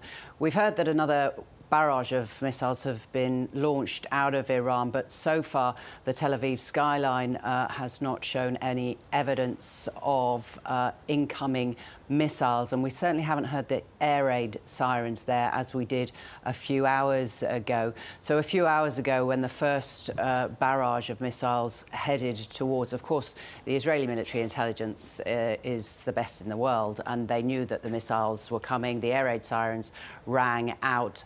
And I just want to give you an interesting perspective on this, because a journalist in Tel Aviv spoke with the Associated Press a little earlier while those sirens were ringing out across the country, and she shares her thoughts of what she was seeing on the ground. The sirens are going off right now, and this is indicating essentially that there is a barrage of missiles, Israel's army says, coming towards Israel from Iran. And this is a retaliatory attack. These sirens are coming hours after Israel and the U.S. launched an attack on Iran early Saturday morning. President Trump said on Saturday that this was a major attack on Iran. He said that Iran was continuing to develop nuclear weapons, and he encouraged the people of Iran, he said, to take their government. So we have been expecting this in Israel and across the region for weeks, as Israel has, the U.S. has amassed this huge military buildup around Iran. And so these sirens right now, they're indicating that missiles are about to come to Israel. Israel's government has said that they have launched the attack to remove threats. They have told people to shelter in place. You can see here on the road some people, they are running, they are trying to get to shelter before these missiles come. It's unclear exactly what is headed this way right now, but what usually happens is that you start hearing these booms. The interceptors are intercepting the missiles. However, they don't intercept 100% of them. So we're going to wait to see what is going to happen right after these missiles stop. That's been replicated in many cities and towns across Israel, most notably in the north. Haifa was the earliest to get those air raid sirens. And then once people had got to the shelters, then they started hearing popping as the Iron Dome defence system clicked in and started shooting down the missiles that were headed their way from Iran. John Lyons, our America's editor, is with me here in the studio. John, I know you've been in Israel when the sirens have gone off like that. I mean, Israelis are used to it, but it doesn't make it any less frightening. Well, Lorna, it's a haunting sound. I've also heard them in Kyiv since the Russian invasion, and it has a psychological effect on you, because although mathematically the chances of you being hit in a big city like Tel Aviv or Jerusalem are small, often the mind thinks the worst in that situation. So it's very unnerving. It means that you have to run with children or elderly people into bomb shelters, and hospitals have to try to get patients who are with oxygen tanks or whatever. So it has a very dislocating impact. It's clear from what we see that it appears that the Iranians have not managed really to penetrate Israeli airspace that we can see. As I said, there is military censorship in operation in Israel at the moment, so there may have been some hits that we haven't yet seen because they're not allowed to be broadcast. But it looks like Tehran and Iran is being much harder hit. So what we know so far is that sirens have been heard across the region. The United States and Iran began this new war against Iran, and Iran appears to have sprayed some missiles around the region, or perhaps even drones. I'm surprised. It wouldn't surprise me if the Iranians quickly move into serious drone mode. They are major makers of drones, and I haven't seen yet too much evidence. Do they get underneath the Iron Dome? The thing about drones, like in Ukraine, for example, the Russians using Iranian drones often send the drones in, say, along a river, maybe a metre or two high. I mean, it's very easy to detect a big bomb that's heading in your direction. And, you know, I think the fear for the United States and Israel, and they would have certainly looked at this in their planning, would be if to Iran because they have hundreds of thousands of drones. They're a major exporter of drones to Russia. Russia's one of their biggest customers. And Iran is complicit in Russia's killing of civilians in Ukraine. There's no doubt about that. Iran has been supplying just as much of the drones. Russia's starting to make more. But I'm surprised so far that the Iranians haven't used that drone card. Not that we know of. Well, not that we know of. We're not getting all the information of yet. It's a very dramatically changing story, but I think the Israelis and Americans will be on alert for, like, you know, a whole lot of bees coming. You know, they're very hard to stop and detect. And in fact, what the Ukrainians do is when they see 100 drones coming, the Israelis will do the same thing. They fire like a water sprinkler, a spray of huge bullets into the air, just sort of layers of these, and the drones then fly into all of these bullets, and they just keep spraying them. And I think the Israelis will have that ready along their border looking into Jordan. They'll have that ready in preparation for any drone escalation here. John, a first comment from Russia. A Russian Foreign Ministry spokesman says, as before, Russia is ready to assist in the search for peaceful solutions based on international law, mutual respects and a balance of interests. The Russian Foreign Ministry goes on to say that they demand that the situation be immediately returned to the path of political and diplomatic settlement. And Israel strikes on Iran. It says the international community must immediately give objective assessments of irresponsible actions. So, an interesting statement given the war in Ukraine, but to hear Russia talk about international law when Vladimir Putin's regime is killing hundreds and thousands of civilians in Ukraine, I think that that statement, Russia quoting international law, deserves the obvious contempt that people can attach to it. John Lyons, for now, thank you very much. Very good evening. You are watching the ABC News channel. If you're just joining us, let's recap on the breaking news coming from the Middle East. The United States and Israel have launched a joint operation against Iran. The US strikes took place after Israel also launched an attack on the country, with witnesses reporting blasts in the capital Tehran, and smoke was seen rising from the city. The first strike happened near the offices of the Supreme Leader, Ayatollah Ali Khamenei.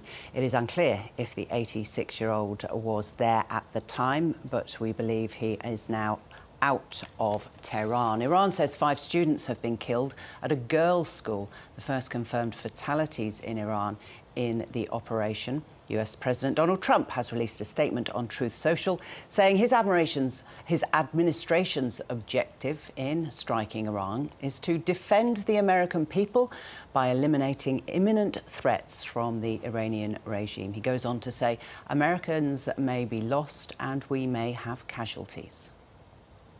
We are going to destroy their missiles and raise their missile industry to the ground. It will be totally, again, obliterated.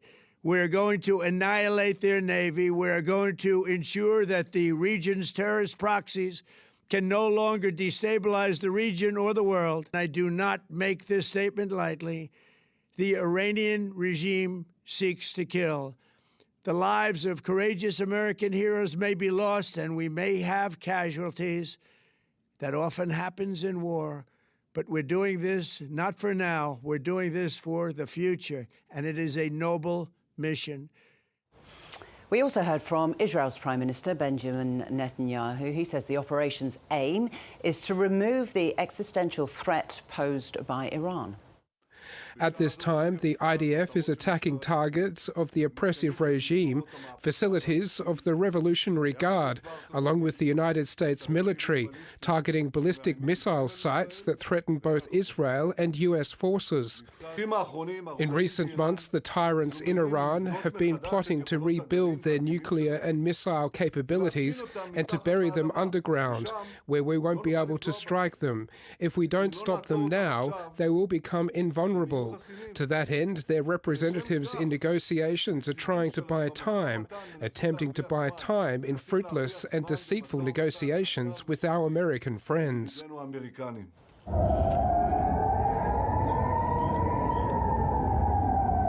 Well, air raid sirens have sounded in parts of Israel and the Iron Dome defence system kicked in. It works to intercept missiles. Many flights have been suspended across the region as airspace was shut. The IRGC a short time ago said that this operation will continue relentlessly until the enemy is decisively defeated.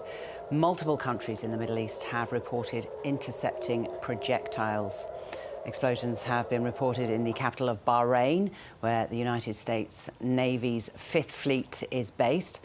The Prime Minister here, Anthony Albanese, released a statement. He says, in part, a regime that relies on the repression and murder of its own people to retain power is without legitimacy. It has long been recognised that Iran's nuclear programme is a threat to global peace and security. He goes on, the international community has been clear that the Iranian regime can never be allowed to develop a nuclear weapon. We support the United States acting to prevent Iran from obtaining a nuclear weapon and to prevent Iran continuing to threaten international peace and security.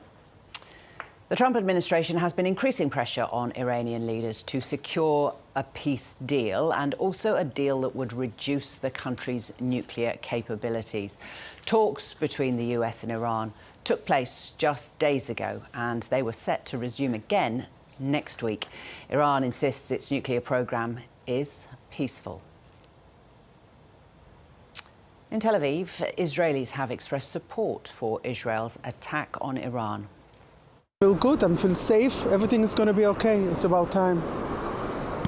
I don't want to wait anymore for what's coming. Now it's coming, let's finish it and let's start the day. We've got Purim in 3 days, celebration of freedom. And it's kind of the history repeats itself because it was with Iran in Diamond Passion and it's coming back. Thank you. Have a beautiful day. I'm going to do my sport. Bye. I think it's something we had to do.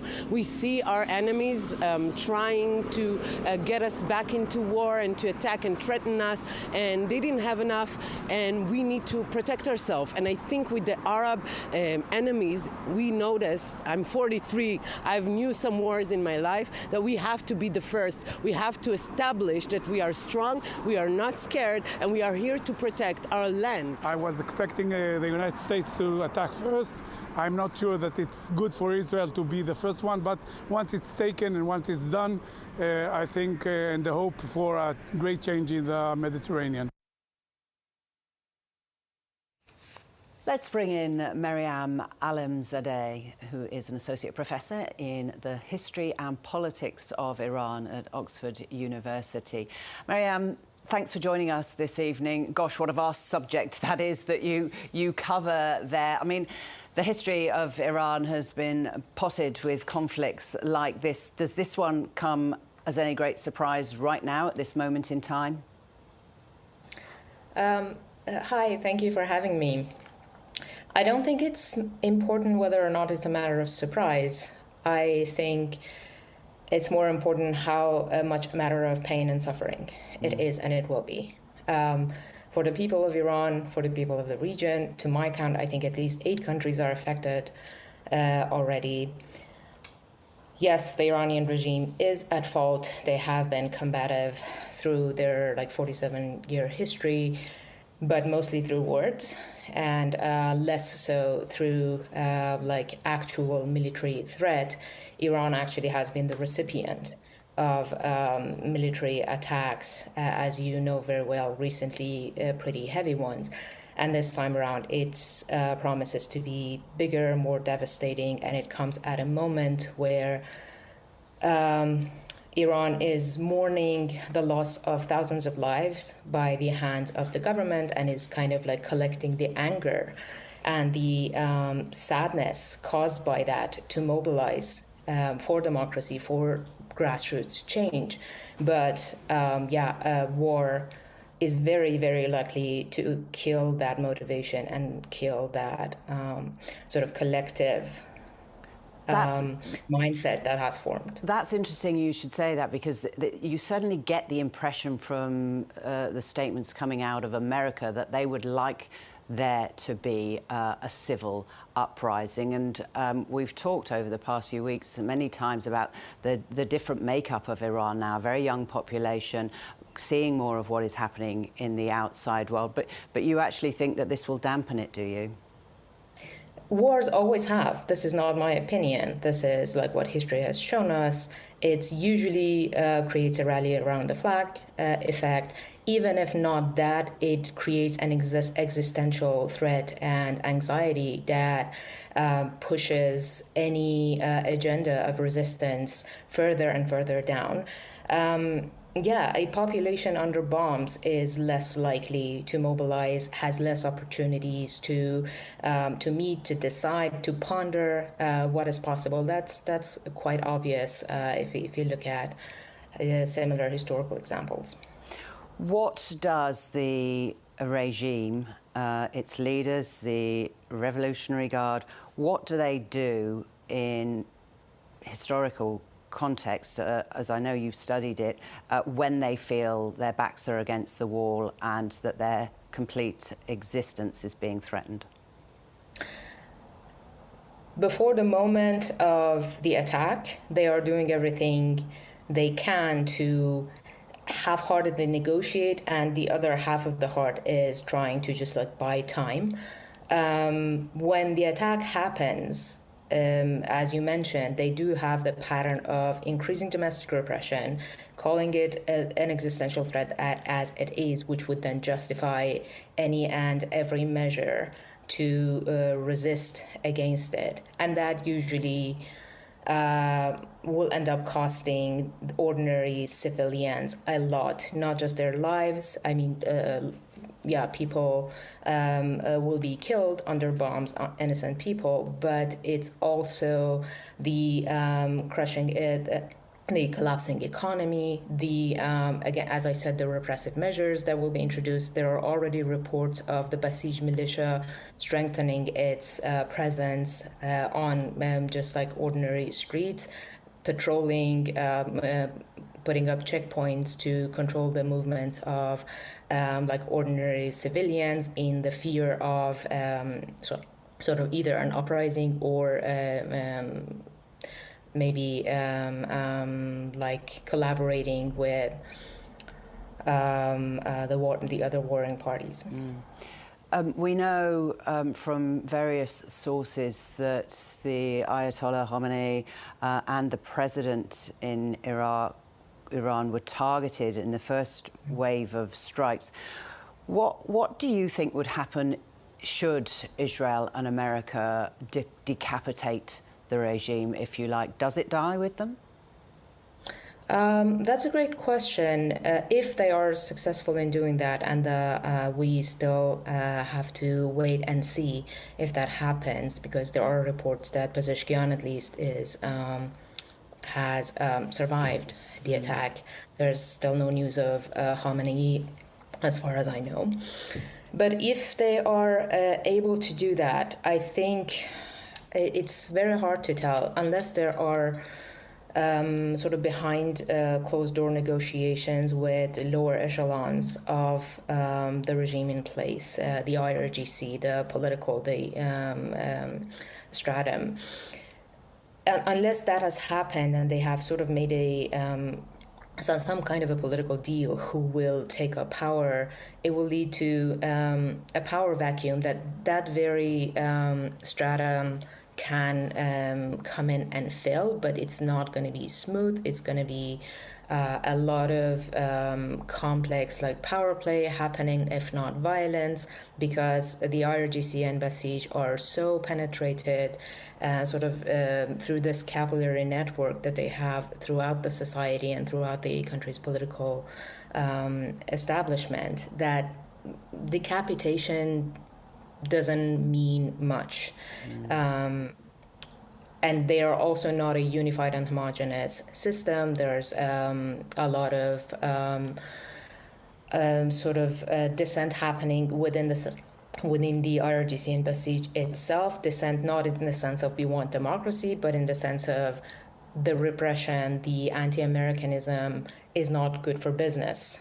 These are, a lot of them are businessmen who are benefiting from a rentier situation. So less isolation would mean more business opportunities for them. So this kind of divide has also happened, which will exacerbate the power play if the decapitation happens. Mariam, can you explain for us the various different relationships between the regime in Iran and some of its closest neighbours? I'm thinking in terms of how those countries, which Iran seems to have sent missiles to, will respond. What are their neighbourly relations like? Again, it has been very much affected with the on-again, off-again military activity against Iran. And in other parts of the region, to be honest. Right before the October 7 attacks happened by Hamas and the genocidal war that Israel started on Gaza, Iran was in the middle of negotiations and normalizations of relations with Saudi Arabia. Just before the June 12-day war in last June with Israel and eventually the US, Iran was in the middle of negotiations hosted by Oman, as they were this time around. So they have been trying to keep minimal sort of lifelines open with neighboring countries, because 100% isolation is just like devastating for the country, and the people in power know that. So they are trying to just like keep lifelines open while they stick to their sort of raison d'etre ideology of anti-imperialism, anti-Americanism, anti-Israeli stance, and so on and so forth. With military invasion by Israel and America, that kind of goes up in the air. There's basically no way that could be justified within the Iranian ideological sort of facade. So, yeah, it's interesting to see what Oman will be able to further offer to just like de-escalate, to continue. But as of now, it doesn't seem like neighbors will be able to do anything, and Iran will be sort of willing to rely on their help. Associate Professor Mariam Alamzadeh from Oxford University, thank you so much for your time. Thank you for having me. More loud bangs are being heard in Abu Dhabi, according to the Reuters news agency. We know one did strike a target earlier on this afternoon or earlier this evening in the United Arab Emirates. Reuters saying that there is a new wave of Iranian missiles being launched towards Israel. That is according to the Israeli military. Let's bring in our Middle East correspondent, Matthew Doran, who joins us from Jerusalem. Matt, this might be a short one if there are more missiles headed in your direction and the air raid sirens go off. But perhaps might be a good time for you to go back over the last few hours and tell us how we got to where we are now. Yeah, just before we do that, just to give a sense of why we are actually getting these alerts but not actually hearing any sirens here in Jerusalem. What happens is that these advance warnings do come through. They're pushed to everyone's phone saying you've got a couple of minutes to seek shelter before the sirens may start to ring out. And then as those missiles are getting closer to their target, the air defence systems are doing a multitude of calculations to try to figure out what that target is. And that's why at the moment we are seeing sirens going off in Tel Aviv, the major population base here in Israel, some 55 to 60 kilometres northwest of where we are here in Jerusalem. We're also seeing them going off in the south, in the top of the Negev desert area, so around places such as Beersheba.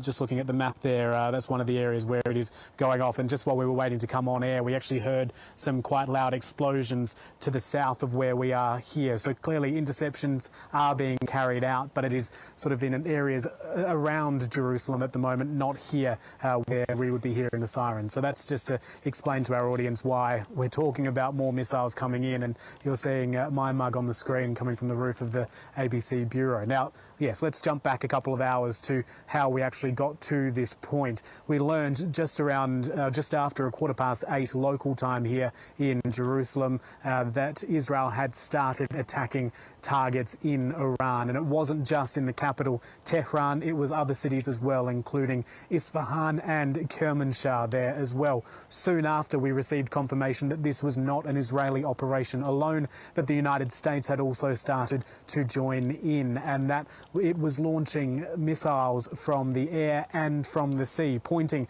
to that massive military build-up we've seen in the Middle East over the last couple of weeks or so, including Air Force carrier groups that are stationed in the Mediterranean. That is the USS Gerald Ford, which arrived off the coast of the Israeli port city of Haifa yesterday, up near the Lebanon border, and also in the Arabian Sea, the USS Abraham Lincoln, which has been in that location for more than a week now. This is clearly something that has been brought in to not only bolster the US firepower to undertake these sort of attacks, but to also deal with any retaliation from Iran. And we have been seeing those return missiles coming into places like Israel over the course of the last few hours. But as you pointed out, also explosions being reported across the Gulf states. So in Bahrain, in the UAE, around Abu Dhabi, around Qatar as well, Qatari air defences being forced to spring into action here. They are much closer to Iran than we are here in Israel in terms of proximity, and that is why they are being attacked, partly because they're also home to US military bases. There's the Al Udeid base just outside the Qatari capital, Doha. There is another base in Bahrain as well. We have heard of also attacks in northern Iraq. Erbil is also home to another US military base there. So this is quite different to what we saw in June last year when Israel and Iran were engaged in their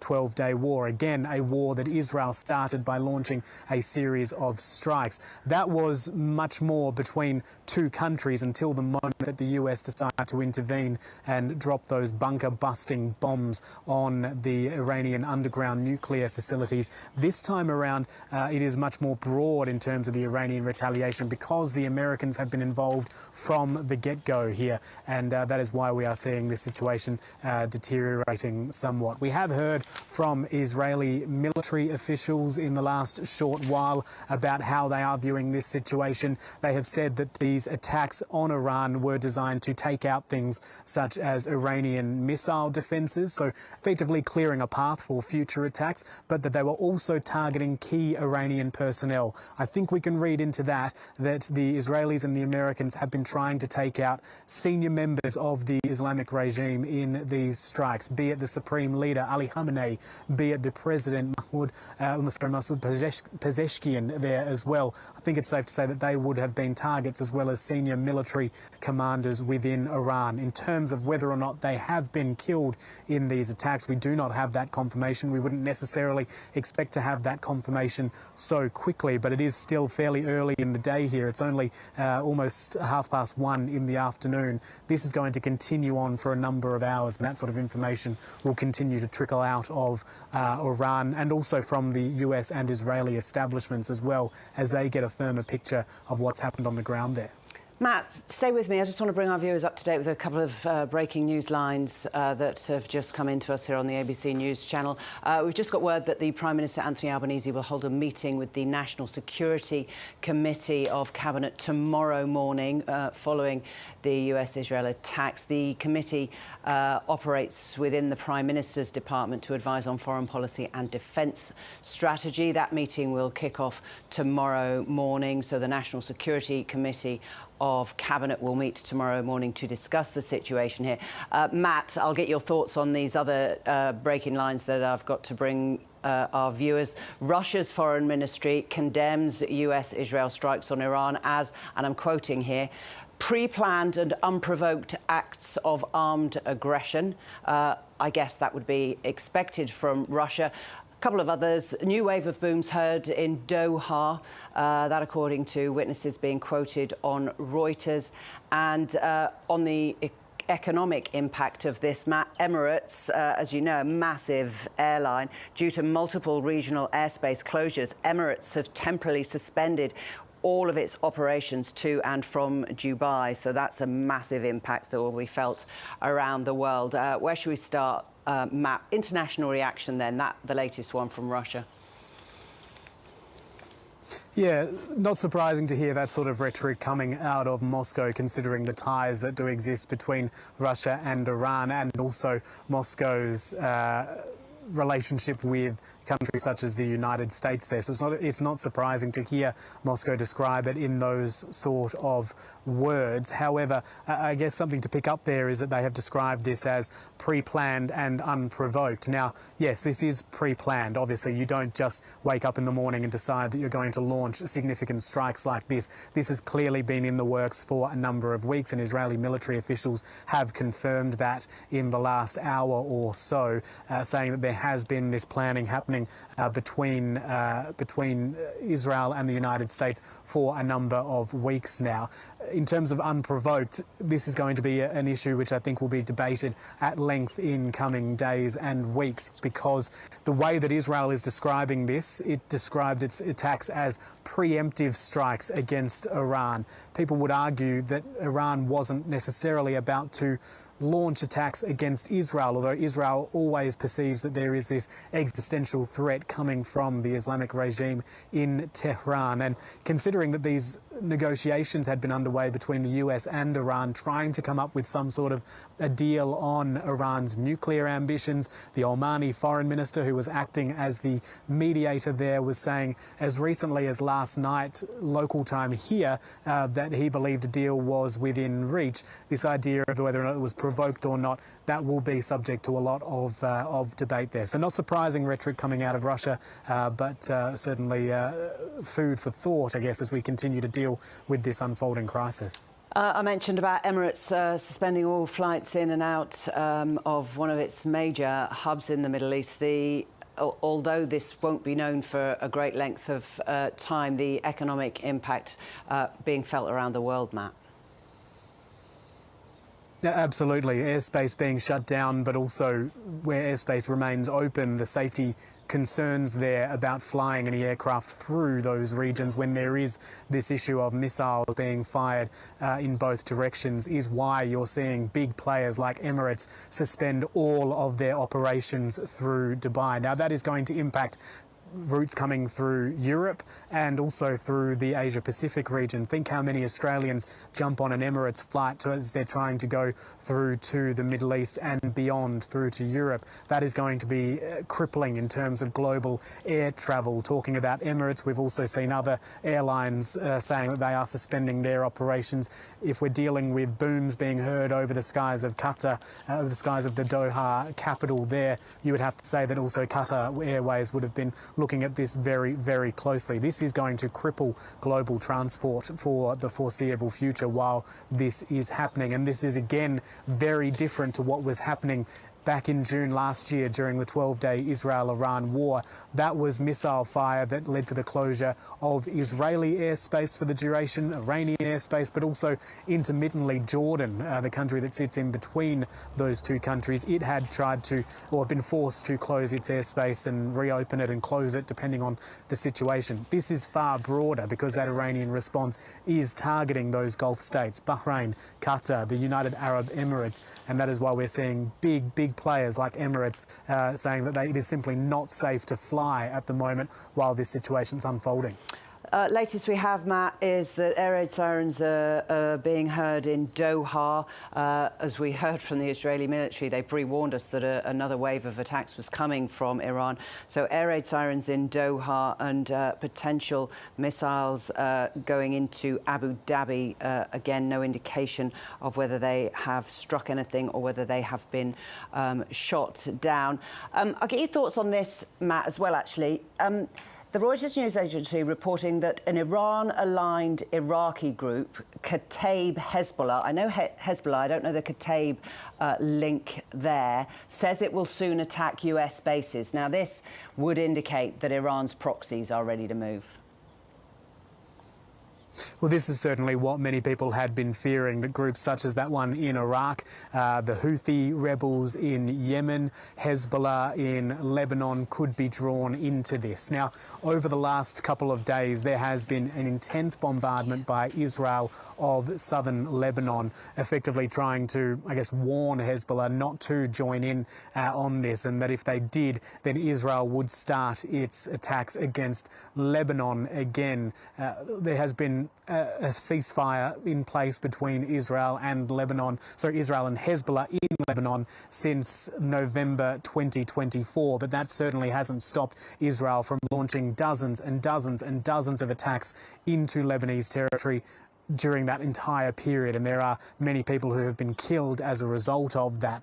What we've seen in the last few days is an escalation of that, certainly a warning against Hezbollah trying to get involved. The Houthis in particular, I have seen some statements coming out from the Houthis saying that they are prepared to weigh in. To give you a bit of a sense of what the situation is on the ground here in Israel, this morning when the sirens started to go off because of the launch of these attacks, and it was a preemptive siren at about 8:15 this morning, the ABC team, we were all still in bed at the time when that happened, but this was something that we had not heard in Israel since October last year, when the Houthis stopped firing missiles at Israel in solidarity with Hamas and the Palestinian people in Gaza. They had been launching missiles every week or so in solidarity with them to attack Israel for its ongoing bombardment of Gaza, but that had not happened. The Houthis now potentially also weighing in on this, and that again shifts another economic issue into this equation as well, because of the impact that the Houthis have on shipping through the Red Sea leading up into the Suez Canal. They have really disrupted global supply chains quite a lot over the last couple of years, on and off, while they have been carrying out their operations there. And if that starts to happen again, that's another economic blow that will come from this conflict, and it'll be something that many people are watching incredibly closely to see how that plays out as well. Israel, for its part, says it is standing prepared to respond to any of those threats, and that it will deal with them with significant force there if those proxies of Iran are also brought into the fold. Matt, you've been down to the air raid shelter once or twice over the last few hours. In a moment, John Lyons, our Americas editor, wants to ask you a few things about your perception of what is going on there. But what I'm really keen to know is, what's it like down there? What do you do? What's the atmosphere? I mean, tell me about it. Look, I can't say that the atmosphere in the ABC shelter is that exciting, considering it doubles as the bureau laundry, so we'll paint that mental image there for you. But it is a very thick, reinforced room at the bottom of the bureau with large metal doors that as soon as those sirens start to ring out, we enter that shelter and wait for clearance from the Israeli authorities, delivered through phones, through these phone apps that send messages out to the public that there is the all clear. So we've been down there about 3 or 4 times today already as these warnings have come through. And it's worth pointing out that a lot of buildings in Israel, depending on their age, don't actually have shelters inside them. It's more of a phenomenon since the Gulf War in the early 90s that buildings after that started to have these shelters, or safe rooms as they're often called, mamads, if we use the Hebrew language there, that they had them built in there, including in apartment buildings. For many people who live in older buildings, they are reliant on public shelters, so they have to leave their apartment blocks or their houses, go into the street down the road to where those public shelters are. And we had seen messages come through from a number of the municipalities, the local councils across Israel over the last couple of days, saying that they had prepared those shelters for the public. They had started to reopen them because they're not necessarily always open all of the time. So that is happening across the country. Something of a for want of a better word, a novelty. If we think about a city like Haifa up in the north, Haifa is a port city. It is also built into the side of the Carmel mountain. One of the shelters there is actually the underground funicular rail system. So that opens up for people to go in there and seek shelter. And the same thing happens in places like Tel Aviv, where there are underground transport links there as well. They double as shelters. So that is something that a lot of Israelis are currently dealing with. Another issue that we need to point out, however, though, public shelters are very common in predominantly Israeli towns. They aren't as common in predominantly Arab or Palestinian towns. And if we cast our minds back to the Iran-Israel war last year, that 12-day conflict, there was one incident in a Palestinian town known as Tamra where there was a direct hit on a building and it did kill a number of residents there. But it also highlighted that in Tamra there weren't public shelters in the same way that down the road in one of the predominantly Israeli cities there is this disparity there in terms of the protections within Israeli territory. There is also a great disparity in the West Bank, for example, as well, where there are sirens that ring out if you are close enough to an illegal Israeli settlement, because that is that infrastructure is there. So that's how a lot of Palestinians find out that something is happening, but not necessarily if they are further away, and they don't always have those shelters there as well. So this is a situation which affects people across this part of the world in very, very different ways. And I think for the next couple of hours at least there is going to be a lot of walking up and down of stairs for the bulk of the population as they go into those shelters and seek some safety. Matthew, we know that in war, information, propaganda becomes very important. Perceptions about who's winning and who's losing. We know that in Iran it's very hard to get reliable information. The comment before by the Revolutionary Guard that we have hit every, US and Israeli sort of facility and base in the region. We know that that can't be true and isn't true. But we've both operated in Israel. We know there's military censorship there. The Israelis don't hide that. Although we as journalists don't like censorship of any sort, the argument for censorship by the Israelis and others at war is that they do not want the Iranians seeing if they've hit this or that X, Y or Z, because it'll boost morale in Iran, or it will give the Iranians an idea of what they've hit and what they've missed. We're seeing a lot of pictures at the moment out of Tehran and Iran of sites that have been hit by missiles. My question to you is, knowing also that you are needing to operate under some sort of censorship in terms of what you can film and where you can go, firstly, are you being prevented from reporting anything because of that censorship? And is it possible that Israel is being hit harder by Iran than we realise because those pictures just aren't getting out? Look, there is obviously the potential for that, John. You are right. These censorship rules do come into force the moment that a conflict like this begins. And let's start by explaining to our audience what those censorship rules are.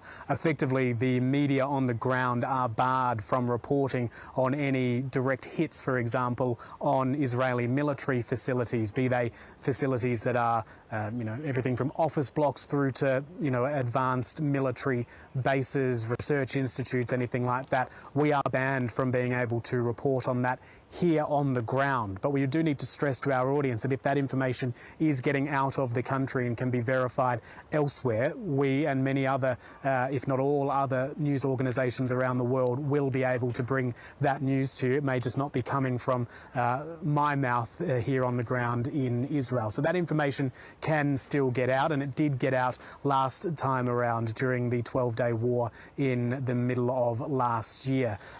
What is happening at the moment, I actually don't know the answer to that, John, as to what sort of assets or what sort of bases may have been hit, what has been hit. Certainly the official line, albeit coming from unnamed Israeli military officials, is that they don't believe at this stage that any missiles have hit anything of major significance. We aren't seeing reports coming through from paramedics across the country of too many injuries. There was one that I saw earlier of someone who has been hit with with, it looks like blast injuries or perhaps some shrapnel up in the north, but we aren't necessarily seeing a lot of that. Sometimes you do get into these odd situations where you can say that something has been hit, but you just can't say what it is that has been hit. You know, a missile has hit in northern Tel Aviv, for example, but if that was a military base, then you wouldn't necessarily be able to provide that specific detail. So it does lead to an awkward situation here, particularly when journalists are trying to get that message out, and when you will hear from the Iranian government, but you also hear from the Israeli government that, you know, the missiles are being directed at, say, civilian sites. Well, yes, in some situations they may well be hitting civilian sites, and we've seen that before in Israel back last year, where there were blocks of flats in the centre of Tel Aviv, far away from any sort of military establishments, that were being hit there. But at the same time, military bases were being hit as well. There is a narrative that governments are going to want to put out there about this being a war against the civilian population, which doesn't necessarily stand up when you start to take into account those military assets that have been hit. But it is very early days at this stage, and certainly the barrage of missiles that we have seen, while the Israeli military is saying it is in the dozens, it isn't quite as intense, certainly here in Israel, as it was last time around when Iran responded to those attacks. That was a response that took some 12 hours or so before it started to come through. This is wave after wave at the moment. It doesn't seem to be hitting with the same amount of intensity, but that may also be going to the fact that Iran is not just targeting Israel this time around, it is also targeting US bases across the Gulf region, and some of those direct hits have been reported in places like that, although that information is also still being firmed up. Matthew Doran, live for us in Jerusalem. For the moment, Matt, thank you very much for that. We'll be back to you shortly. To reiterate what Matt was saying there, just hearing that Qatar has said that it has intercepted a third wave of attacks that targeted several areas in the country. So that's Qatar, and it would appear that Iran's foreign minister has given another interview in which he suggested that he has told his counterparts from Saudi, the UAE, Qatar, Kuwait and Bahrain and Iraq that it will use all its defensive and military capabilities under legitimate right of self-defence. He has posted that, Iran's foreign minister, on Telegram. So that the latest from there. He's called on his regional counterparts to prevent the US and Israel from abusing their territory. That's the quote, abusing their territory to carry out aggressive operations against Iran. Those are the latest breaking news lines. One of the other big developing situations is what is happening in the airspace over the Middle East. There are flight delays and cancellations due to regional airspace closures. 4 Doha-bound Virgin Australia services that are operated by Qatar Airways are actually returning to Australia this evening. They cannot get in. Flights that have left Doha and are travelling to Australia are continuing as scheduled. There'll be many worried people waiting for people on aeroplanes in the air at the moment. Virgin Australia says the safety of our guests and crew is always a top priority. Guests booked to travel to Doha in the coming days should closely monitor their flight information and visit the Smart Traveller website for the latest travel advice. Qantas telling us that they are monitoring the situation. It has a number of flight path options used on flights to Europe. It says safety is its #1 priority, but no planes, as you can see, commercial planes anyway, are going over a vast swathe of the Middle East there. And just to remind you, the advice being given to Australians in Iran, the government has described the situation as extremely volatile and advised Australians against travelling to Iran. Smart Traveller, that's operated by DFAT, says there is a risk of reprisal attacks and further escalation in the region. DFAT saying Australians, including dual citizens, are at risk of being detained. For the Australians that are currently in Iran, the Travel Advice Service says to be prepared to shelter in place for an extended period. Make sure, they say, you have supplies of water, food and medication. So that's the advice from DFAT here in Australia. Let's bring in Roxanne Farmayan, who is a Middle East expert from the University of Cambridge. Thank you for your time this evening. At what danger are we at this point, do you think, of this being a wide Middle East conflict? I think it's already becoming a wide Middle East conflict. I think it's affecting, as you were just saying, commercial flights across the Gulf. It's clear that the Houthis are already trying to close down or affect shipping in the Red Sea. And it's so far the Americans and the Israelis have hit over 9 cities in Iran, and its retaliation is extending to a number of the states, including Bahrain and Qatar in the Gulf. So I think we're seeing already the anticipation often spoken about in the lead up to this war, that it is immediately being regionalized. And of course, Iranian missiles are already attacking Israel as well. As you heard me just say, Iran's foreign minister calling upon regional counterparts to prevent the US and Israel from abusing their territory. What is the proliferation of American bases in that region? Well, they've got a lot of bases. They're heavily entrenched in the region.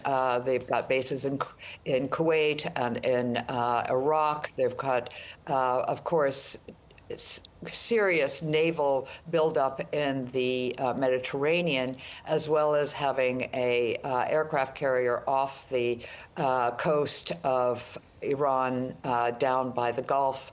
And they've got bases in Al Udeid in Qatar. And so we see a great deal of established American military installations in that region.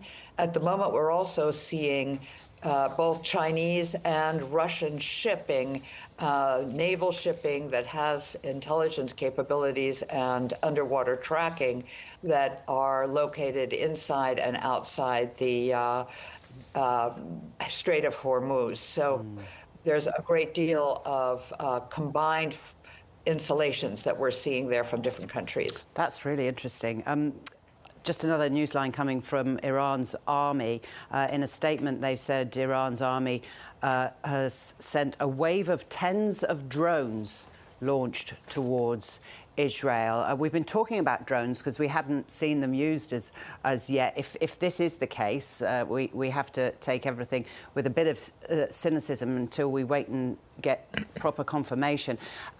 But in terms of Iran's capabilities, drones might be their best when you've got the Iron Dome protecting Israel.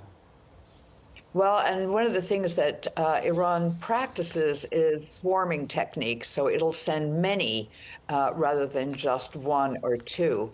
And so it depends on whether they're armed drones, whether they're surveillance drones. But it certainly is one of the weapons at Iran's disposal to hit both Israel and to hit other areas in the Gulf, particularly American and Israeli shipping. So we'll have to see whether that's one of the tools that they're bringing out right at the beginning. Roxanne, how difficult is it to know with any certainty what Iran's capabilities, nuclear capabilities, currently are? I think we're pretty clear, actually, that its nuclear capabilities are very constrained. It has said from the get-go that it is not interested in a weapon. I think the interesting thing here is that it's 2 nuclear weaponized states that are attacking Iran, and it has, at different times, of course, been under UN inspections. And in fact, in June, during the June 12-day war, it was being inspected at that time.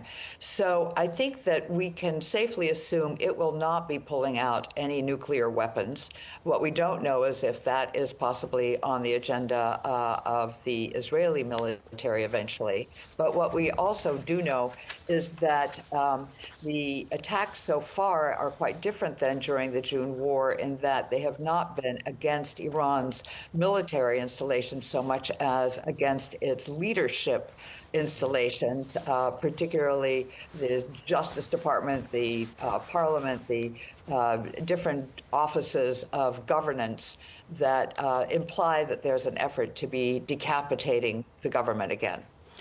And where would that leave Iran? I mean, if there is a decapitation, what happens?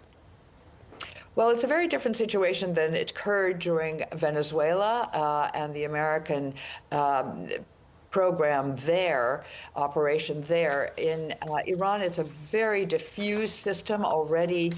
After the 12-day war in June, we have been hearing about how Khamenei, the supreme leader, has already been diffusing his various arms of power to other people.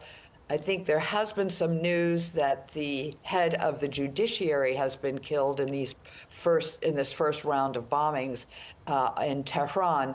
But it sounds to me like there's a very good chance that the regime itself so far has the mechanism by which to remain in power. And so far, very interestingly, we have not seen any defections or any indication that the regime itself will crumble. Yeah, interesting. We're not seeing...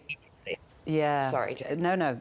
And given that, so, I mean, we know during the uprising, a month or two ago, that was brutally suppressed by the Iranian regime, that internet access was cut, mobile access was cut.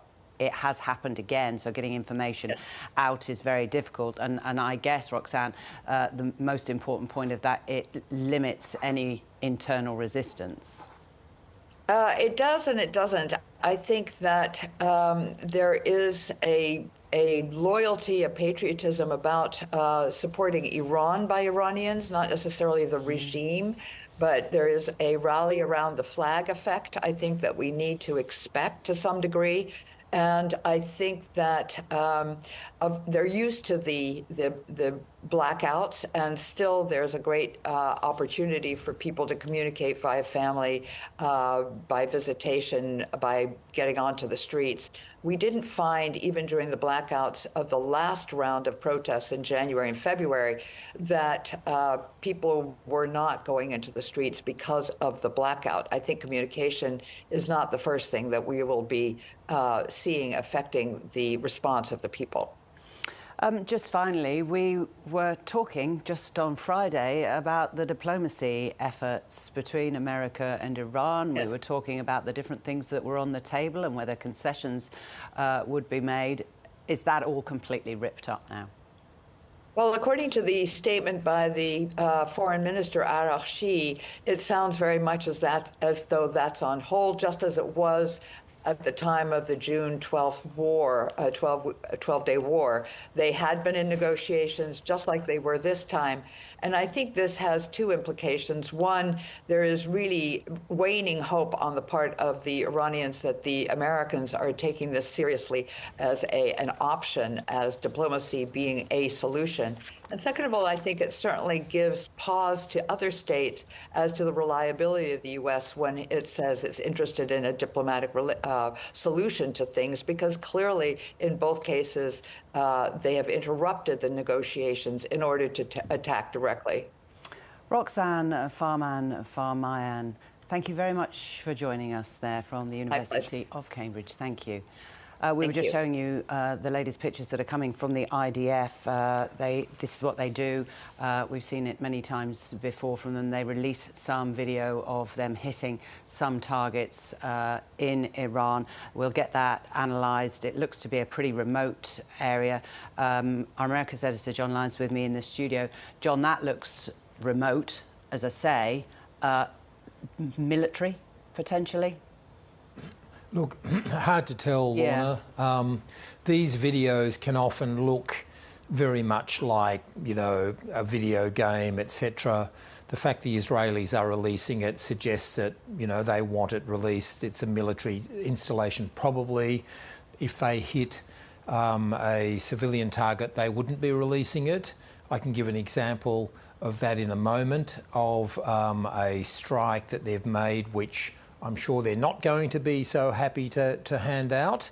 There's two big developments that I think our viewers should be aware of. The first is that the state-run IRNA news agency, according to Associated Press, is reporting that the US or Israeli strikes have hit a girls' school in southern Iran.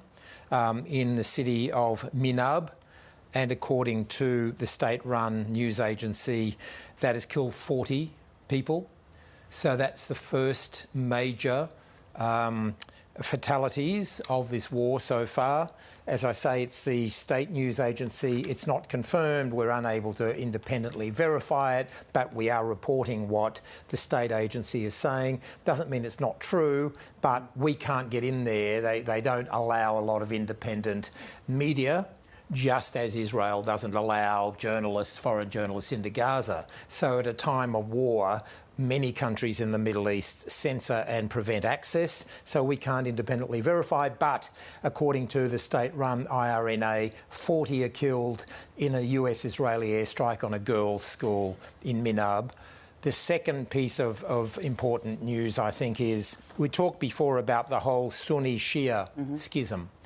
And I think the worst case scenario for the world is that not just the Americans and the Israelis are hitting Iran, but if then this leads to a war within Islam between Shia and Sunni. Shia, of course, being Iran as the spiritual leader of the Shia world, the Shia crescent, which they have of Lebanon and Hezbollah, etc., versus Sunni, led by Saudi Arabia. Now, Saudi Arabia has a short time ago issued a statement, very strong statement, saying the Kingdom of Saudi Arabia condemns and denounces in the strongest terms the treacherous Iranian aggression and the blatant violation of the sovereignty of each of the United Arab Emirates, the Kingdom of Bahrain, the State of Qatar, the State of Kuwait and the Hashemite Kingdom of Jordan. And it says we affirm, and Saudi Arabia affirms its full solidarity and standing by the side of the sister states and placing all its capabilities at their disposal to support them in all measures they take. So I'm not saying it's, leading to a war between Sunni and Shia, but certainly over the last 3 or 4 hours, as a result of this American and Israeli attack on Iran, the schism between Sunni and Shia is widening before our eyes. I want to bring this thought to you. We've been talking about reaction from world leaders, basically condemning the Iranian regime and throwing the support behind the people in Iran. But this is really interesting, John, from the Spanish Prime Minister. We reject the unilateral military action by the US and Israel. That is quite a step from them as opposed to what other European countries. The Spanish Prime Minister saying the attack on Iran represents an escalation and contributes to a more uncertain and hostile international order. Yes, it's worth bearing in mind that at the moment, under its current leadership, Spain is a strong critic of the Trump administration and Israel. I'm not saying that that's not a legitimate comment, but Spain is not necessarily typical of Europe. The really interesting thing will be if 40 people have been killed by the Donald Trump, Benjamin Netanyahu war at a school in southern Iran, then it will be very, very hard and if independent media can get in and verify that, and we start to see pictures of dead school children, then Donald Trump's whole argument that we're coming to help you will really suddenly deteriorate. Donald Trump likes quick clinical operations like in Venezuela, where they go in, take the leader and come out, very few casualties. If 40 people have been killed at a girls' school, then Donald Trump's going to face a significant backlash.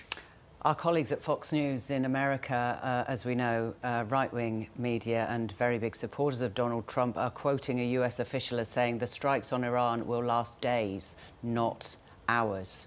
So that goes completely against what you say about what Donald Trump likes to do in his military operations. Because this is so different. This is, in my view, we've got to see the continuum. There's been a build-up to this now for some years. We saw Israel take on Hezbollah and emphatically defeat them militarily. Hezbollah now is a shadow of what it was. Israelis would say, that's wonderful, that's guaranteed our safety. Hamas, of course, has been largely demolished in Gaza. Now, Israel's always been reluctant to go to a full war with Iran while Hezbollah had full capacity. Hezbollah was the strongest non-state military in the world. They had a lot of experience in Syria, 110,000 missiles, all pointing towards Israel. So Israel knew if it went to war with Iran, then Iran could give the signal to unleash those 100,000 missiles into northern Israel. So in Israel, living there for 6 years, talking to military people, they never wanted a full war with Iran while Hezbollah was strong. Now, Hezbollah's weak, Hamas is weak, the Iranian regime is weak, and I think the United States, driven by Israel, have decided this is our historic moment to change regime in Iran. This is the end game, I think, for the US, Israel, and for Iran. This is about survival. You know, this is about the regime collapsing. That's what Israel wants, and America is supporting them in that aim. Well, John, the US President Donald Trump says his administration's objectives in Iran is to eliminate the threat that they pose to the country, to the rest of the world, I should say. I spoke just a short time ago when our guest was talking to us from the UK about drones, and I know you've mentioned them several times before, and you said, we haven't seen the drones. Iran is very practiced at this. We've now seen them. Well, according to these reports, it has launched a lot of drones towards Israel. Yeah. In my assessment, this is the next chapter. This war is changing by the minute. It's a different war every hour. We are commentating in real time over 3, 4, 5 hours on a war unfolding before our eyes. And I think the next phase, look, the bottom line is, in a military sense, it appears that Israel and the United States are giving Iran a pounding. Unless things are happening in Israel that we're not seeing because of censorship. Matthew Doran, our excellent correspondent there, says to his knowledge that's not happening. Now, the next phase of this, I think Iran realises it's losing and will unleash its drone capability. And we don't know how much that is. They've given a lot to the Russians, but I think we're entering already in the 4th hour a new phase of this war. Let's just bring our viewers up to date with the latest that we're hearing before we give you a full impression of the developments in the Middle East at the top of the hour. We're hearing from security sources quoted on Reuters that rockets have been intercepted in the last half hour or so over a US consulate in Erbil, that's in Iraqi Kurdistan. So more missiles sent towards Iraq. A new wave of booms has been heard in Doha. That's witnesses being quoted by the Reuters news agency. The UAE has seen missiles thrust in its direction, and the UAE has released a statement saying it condemns the Iranian attacks on its soil and several countries in the region. The Foreign Ministry warns of consequences of continued Iranian violations, and it urges diplomacy but reserves its right to defend itself. Those are the latest lines coming to us from the Middle East. You are watching ABC News. If you're just joining us, let's recap on the breaking news that has been developing throughout the afternoon. The United States and Israel have launched a joint operation against Iran. Iran says 40 people have been killed at a girls' school in the country's south, the first confirmed fatalities in Iran in the operation. The US strikes took place after Israel also launched an attack on the country, with witnesses reporting blasts in the capital, and smoke was seen rising from the city. The first strike is believed to have happened near the offices of the supreme leader of Iran, Ayatollah Ali Khamenei. It is unclear, though, if the 86-year-old was there at the time. US President Donald Trump released a statement on Truth Social. He said his administration's objectives in striking Iran is to defend the American people by eliminating imminent threats from the Iranian regime. He says Americans may be lost and we may have casualties. We are going to destroy their missiles and raise their missile industry to the ground. It will be totally, again, obliterated.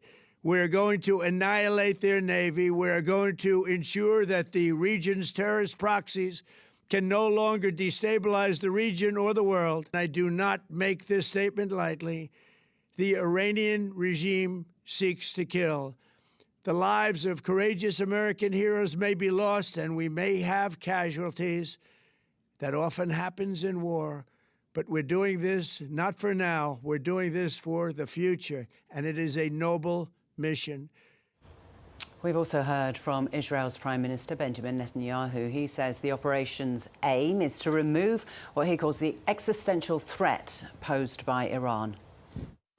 At this time, the IDF is attacking targets of the oppressive regime, facilities of the Revolutionary Guard, along with the United States military, targeting ballistic missile sites that threaten both Israel and US forces. In recent months, the tyrants in Iran have been plotting to rebuild their nuclear and missile capabilities and to bury them underground, where we won't be able to strike them. If we don't stop them now, they will become invulnerable. To that end, their representatives in negotiations are trying to buy time, attempting to buy time in fruitless and deceitful negotiations with our American friends.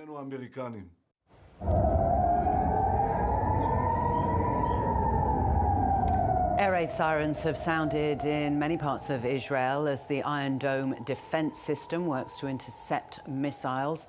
Flights have been suspended right across the region.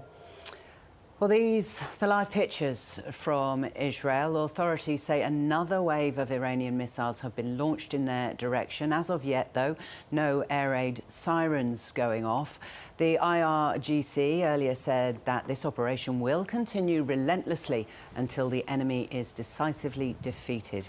Now, multiple countries in the Middle East have reported intercepting projectiles. The UAE says one person has been killed by debris from an intercepted missile. Explosions have been reported in the capital of Bahrain, where the United States Navy's 5th Fleet is based. And here, Prime Minister Anthony Albanese will hold a meeting of the National Security Committee of Cabinet tomorrow morning. He's also released a statement in which he says, in part, a regime that relies on the repression and murder of its own people to retain power is without legitimacy. It has long been recognised that Iran's nuclear programme is a threat to global peace and security. The international community has been clear that the Iranian regime can never be allowed to develop a nuclear weapon. We support the United States in acting to prevent Iran from obtaining a nuclear weapon and to prevent Iran continuing to threaten international peace and security. The Trump administration has been increasing pressure on Iranian leaders of late to secure a deal that would reduce the country's nuclear capabilities. The US military has been building up their forces in the region over the past few weeks. Just before these latest strikes, Iran had said if an attack is to take place, all US military bases in the Middle East will be considered legitimate targets. And it also threatened to attack Israel. It has now done both of those things. In July last year, the United States attacked 3 nuclear sites inside Iran. These strikes came after years of tension between Israel and Iran descended into aerial combat. That was the 12-day war back in June. Iran insists its nuclear program is peaceful. Well, let's get more analysis on the situation. Middle East analyst Jasmine El-Gamal joins me now from London. Jasmine, good evening to you. A summary there of where we are, how we got to this point. Is an all-out regional war now unfolding before our eyes? Good evening, and thank you so much for having me. It very well looks like the case. Of course, we have no way of knowing how much further this could escalate. Iran has obviously been saying that they are going to unleash hell, basically, on U.S. forces, U.S. allies. You've already, as you mentioned, seen Iran striking 5 out of the 6 GCC countries. They've spared Oman, which has been the mediator in these talks so far. But you've seen damage done not just to military installations. One civilian was reportedly killed in the UAE, and several press outlets, including Al Jazeera English and Iranian news outlets, are reporting that Israel has struck a girls' school in southern Iran and that 5 girls were killed as a result. So obviously, this is just the beginning. We don't know where we might go from here, but given how maximalist the US and Israeli and Iranian positions have been, but especially with the statement from the US president saying and calling for the Iranian people to rise up, that this is their chance, they won't get another chance like this for generations, and that the US is behind them, practically calling for regime change and describing the US operation as such, is really, really worrying. Yeah, actually, Jasmine, the reports are now that it's 40 girls killed at that school in Iran, so quite a jump there. 40 people killed at that school. Jasmine, I want to ask what the situation now might be with Iran's proxies. Some of their home territory, if you like, has been struck. We've got the Houthis, who could threaten the Red Sea area. We've got the Iraqi Shia militia, and we've got Hezbollah attacking from Lebanon. How do you see that playing out, those loyalties? Well, the loyalties are there and the capabilities are there, although they have been vastly degraded in the last couple of years, especially with Hezbollah in Lebanon. And so, the thing to really think about here is basically with every action, there could be an opposite reaction that is not necessarily equal, but could be more aggressive, leading to more uncontrollable escalation as the hours and days go by. So you're going to be, if you're in Iran's shoes, thinking, where do I want to strike? How do I want to strike? And what that retaliation from the US or Israel could look like, and vice versa. Now, I would expect the US and Israel, but particularly the US with its vast amount of military resources in the region right now, in the next few hours and days, to try to strike as much of Iran's offensive and defensive capabilities as possible, so as to reduce that potential retaliatory capability over the coming days as they try to eliminate the top levels of leadership across the Iranian security and political systems. It's interesting, Jasmine, just as you mentioned Oman, and that being one of the very few countries that hasn't been targeted. They were hosting, facilitating the negotiations between Iran and the US. A statement from Oman's foreign minister saying they are dismayed after the attacks between Israel and Iran, says that neither the interests of the US nor the cause of global peace are well served by this. But interestingly as well, Jasmine, urges the US to, and I quote, not get sucked in further. This is not your war. No, absolutely. Absolutely. Sorry, I was just looking at an update right there. The Omanis are particularly dismayed because the Omani foreign minister was just on US television on the program Face the Nation, saying that he felt that unprecedented progress had been made in the talks, that Iran had agreed to zero stockpiling, which without stockpiling, you can't reach the place where you can have a nuclear weapon. You can't basically reach a nuclear weapon without stockpiling. And that they would open up their facilities to inspectors. Now, they've talked about the inspectors before, but talking about zero stockpiling and saying that the Iranians were now in a position where they were ready to commit to never having a nuclear weapon. That was, according to the Omani foreign minister, unprecedented progress. So you can certainly imagine the dismay to see the US and Israeli attacks today, given that progress, and what he's saying about the US, this is not your war. You know, the Israeli prime minister has been known to be pushing. I mean, when I worked at the Pentagon, this was the case as well. For years and years and years, pushing various US presidents to strike Iran, to enter into regime change operations, to at least support the idea of regime change in Iran. The fact is, when Donald Trump spoke today and said that the U.S. was attacking Iran because there was an imminent attack from Iran or an imminent threat, which is what the legal basis would have been for the U.S. to strike, that was false. There was no known imminent threat from Iran at this time when they were at the negotiating table for the U.S. and Israel to strike. So there are plenty of international and domestic legal considerations to be thinking about as well at this moment. It is great to get your thoughts and analysis. Jasmine El Gamal, thank you for joining us. Thanks for having me.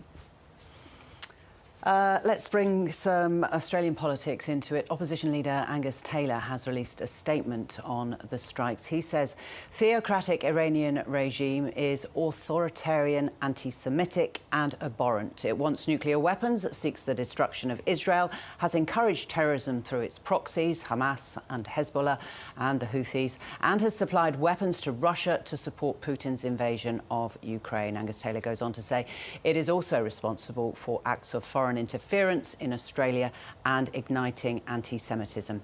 Since 1979, he says, the revolutionary Islamic government in Tehran has oppressed, imprisoned and murdered Iranians. We pray for the Iranian people at this time. May courage prevail. Let's bring in our Middle East correspondent Matthew Doran joining us from Jerusalem. Hi there, Matt. What news? So things do seem to have calmed down a little bit, and I'll say that with a significant amount of caution and the very significant caveat that it could continue and it could ramp up at any moment now. But we did go through a series of waves of missiles being fired by Iran towards Israel, which set off warning systems right across the country. Based on what the Israeli military is saying so far, it believes that they haven't hit anything significant, although we are seeing in the local media that a house in the north of Israel has been hit and one man in his 50s has been injured as a result of that.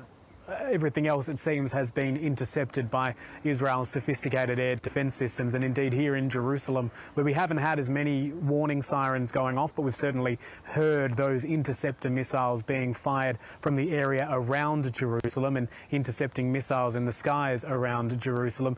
We have heard a number of bangs, explosions in the air as those interceptions have happened. Jerusalem itself is very rarely the target of any of these strikes, considering its significance and the reverence that many people have for this city. It's normally towards those major population centres such as Tel Aviv where missiles are directed. So for the moment, for the last half hour or so, we haven't seen any alerts coming through, although I'm wondering if my phone buzzing at the moment is telling me that I've spoken to... So no, it isn't actually. Last 45 minutes or so, we haven't seen any alerts coming through. But that does not mean that this is anywhere near over. We are expecting Iran will continue to attack, continue to retaliate as a result of these strikes this morning local time. But this is a very different set of circumstances to what we saw in the middle of last year when Israel launched strikes against Iran and launched strikes alone at that point. It was a couple of weeks or about a week and a half before the United States intervened there and brought in those B-2 stealth bombers to attack Iranian nuclear facilities. This time it is different in that the US is involved from the very beginning, and that's why we've seen that Iranian retaliation not just focused on Israel but on US military bases across the Middle East region as well, particularly through the Gulf. Explosions reported in Bahrain, in Abu Dhabi, in Qatar as well, and also reports coming through from Kuwait there too. So this is a developing situation, but for the moment, for the last 45 minutes or so, I guess it's all relative, isn't it? But for the last 45 minutes or so, no further missiles coming in through Israel from Iran. Yeah, just a little breather. Matt, Russia's foreign minister, Sergei Lavrov, has said that he has held a call with his Iranian counterpart. Now, we know the Ayatollah, the president, all the top echelons of Iran's leadership will have gone to ground. No communication, nothing. So interesting that Sergei Lavrov has held this call with his Iranian counterpart, the Iranian Foreign Ministry. He goes on to say that he condemns the unprovoked attacks on Iran, but that may well be one of the few sources of information coming from those top echelons. Yeah, certainly. Sergei Lavrov speaking to Abbas Araghchi, the Iranian foreign minister, in the last short while. The rhetoric coming out of Moscow is not surprising when it comes to its description of these strikes from Israel and from the United States, condemning them, saying that they are unprovoked. But you are right there when we're talking about the upper echelons of the Islamic regime having gone to ground. There is some video, some satellite imagery circulating online at the moment. It is not verified by the ABC at this stage, but it is certainly spreading very, very quickly. Some satellite imagery that the New York Times has picked up on, which appears to show severe damage to the Supreme Leader's compound in Tehran. That was one of the areas where there was a lot of speculation it was being targeted as part of these strikes by Israel. We know the Israeli military has said that in addition to hitting targets within Iran, that would effectively clear the way for future Israeli attacks. So read into that things like missile defense systems and the like. It was also pursuing senior Iranian officials, so it does appear that the Supreme Leader is among them. Perhaps also the Iranian President Pezeshkian as well has been targeted there, but we don't have any information as to whether or not those strikes have been successful from the US and from the Israeli perspective there. And you would have to think that those senior members of the Islamic regime would have been in hiding, in bunkers, perhaps in secret locations far away from their usual compounds, given how this has been building and building and building over the course of a number of weeks now, and given the events of 6 months ago during that 12-day war when it clearly showed that Israel and Iran were prepared, Israel and the US rather, were prepared to launch strikes on Iran with considerable force there. This is interesting, Matt, and you'll know the perspective on this. The energy minister in Israel is expected to declare a state of emergency in the natural gas sector, has ordered a temporary shutdown of parts of Israel's natural gas reservoirs. I wonder whether that could potentially be linked to the news I brought our viewers half an hour ago now, that Iran had launched a wave of drones, as opposed to missiles, drones headed towards Israel. Yeah, look, that may well be the case there, because we know that when it comes to preparing for these sort of threats, indeed Israel, the United States, they also target, energy infrastructure when they are attacking Iran.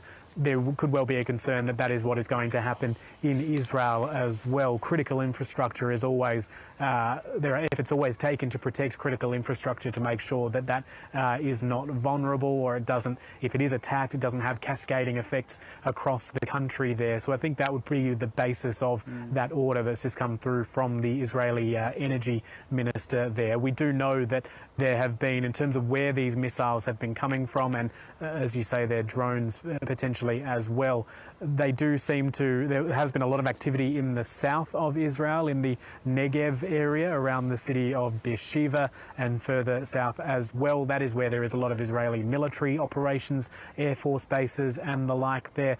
That is also the area where Israel's nuclear facilities are, two nuclear facilities that it very, very rarely talks about or even acknowledges publicly are in the vicinity of that area as well. So you would think that there are a lot of efforts being taken to try to safeguard a lot of that infrastructure in the wake of, or in the face of, I should say, in the face of any sort of threat coming through from Iran in the next couple of hours or so. One final thought from you, Matt. Saudi Arabia strongly condemning the Iranian attacks on the UAE, on Bahrain, on Qatar, on Kuwait and on Jordan. What sort of inter-country chat will be going on amongst these countries that have found themselves targets for Iran today?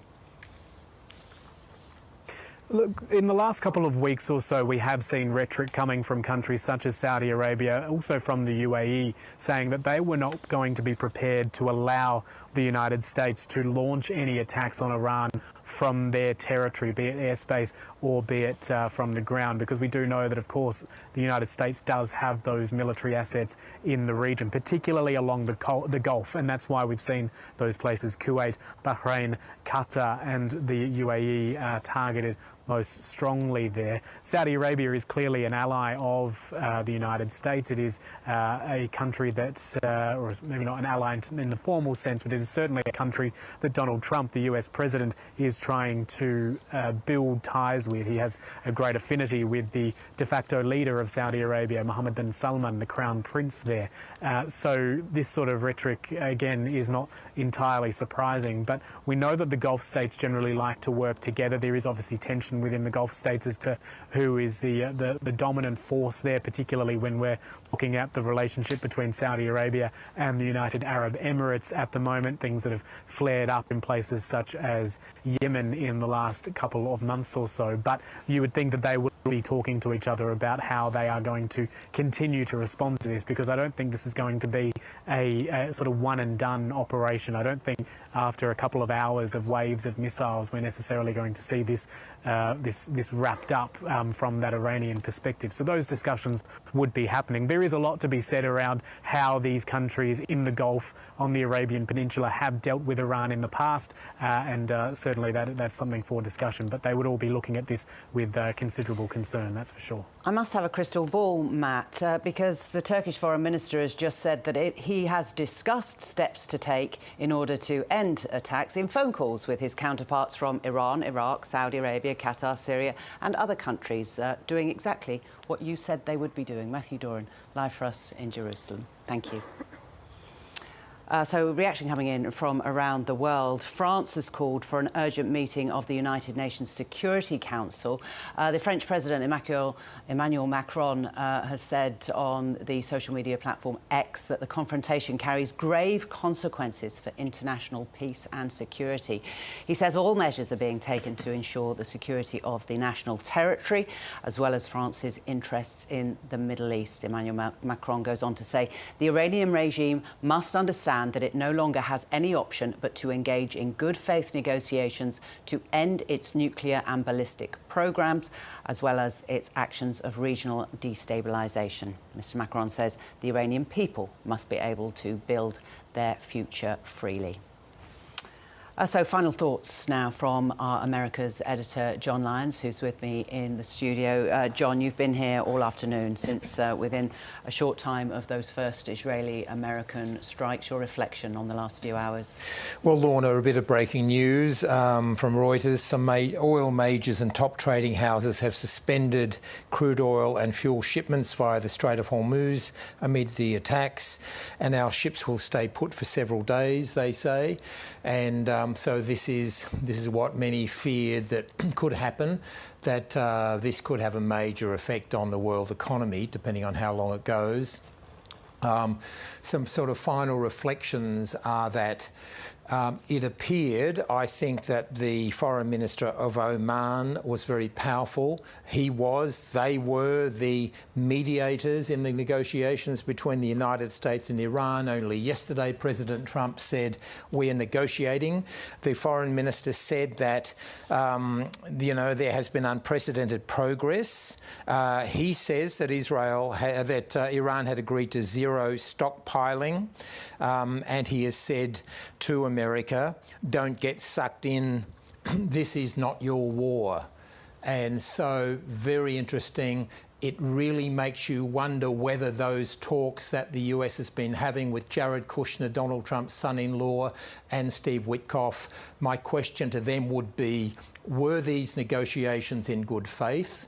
When the mediator, Oman, says that there was unprecedented progress had been made and that they'd agreed to zero stockpiling, my question would be, why in that climate, when there was no imminent threat to the United States, clearly there was not, Donald Trump says it was obliterated, they weren't about to attack, why has the United States, apparently driven by Israel, gone ahead and launched a new war in the Middle East? I think there are very serious questions raised by all of this. And they must have expected, after the 12-day war last June, they must have expected that this time the other Arab nations would respond differently. Well, the other thing is it's not just a war now between the US, Israel versus Iran, but as Jasmine El Gamal said, one of the top analysts, she worked for the Pentagon. She advised the US president. She also made the point of they'd agreed to a lot of this. She was quoting the Oman foreign minister, and she makes the point that 5 of the 6 GCC or Gulf Cooperation Council countries have now been attacked. Bahrain, Kuwait, Qatar, UAE and Saudi Arabia. So would the United States and Israel have expected that this could unleash a possible schism and possible war between Sunni and Shia? And if that's the case, then the world's in for a very, very bleak period. I hope that's not the case. I hope I'm wrong, but this is a very dangerous time. John Lyons, our America's editor, thank you for your contribution this afternoon. So the breaking news today is that the United States and Israel have launched strikes on Iran, 2 waves of strikes so far, hitting various targets across Iran. Iran then launched retaliatory strikes, most of which were shot down by various Arab countries or by the Iron Dome anti-missile defence system that Israel deploys. We have no reports of damage or injuries in Israel. We do know that upwards of 40 people have been killed at a school in southern Iran from strikes coming from Israel and the US. We are waiting final confirmation on that, but certainly several reliable sources reporting upwards of 40 people killed inside Iran, and various countries across the Middle East fielding off missile attacks that have been launched from Iran over the last few hours. We will keep across the situation here on the ABC News channel and bring you all the latest developments. Not many pictures coming out in the last few hours. The initial wave of pictures like these came out via social media or official news sites. Iran has turned off or disrupted all internet and mobile access, so very difficult to get verified information from there. Equally, Israel limits and severely restricts the information that journalists within Israel are allowed to get out. They have released one section of video footage that was shot from an IDF, an Israeli Defense Force craft that they say is a strike on military installations in the west of Iran. That is the only footage to come out from the Israeli military. Pretty difficult to see what's going on there. Of course, many questions remain and will no doubt be answered in the coming days. How other nations will respond after being attacked, and what happens now with the US and Israel capabilities. Well, that is where we will leave our special coverage of the attack on Iran by US and Israeli forces. Tune in for an earlier edition of Weekend Breakfast. That is starting tomorrow at 6 a.m. Do stay with us here on the news channel. Our global news partners will be taking us through the night as the situation in the Middle East develops. But first, Matt Bevan looks at Iran's turbulent history with a special edition of If You're Listening. I'm Lorna Dunkley. Thanks for your company. Bye-bye.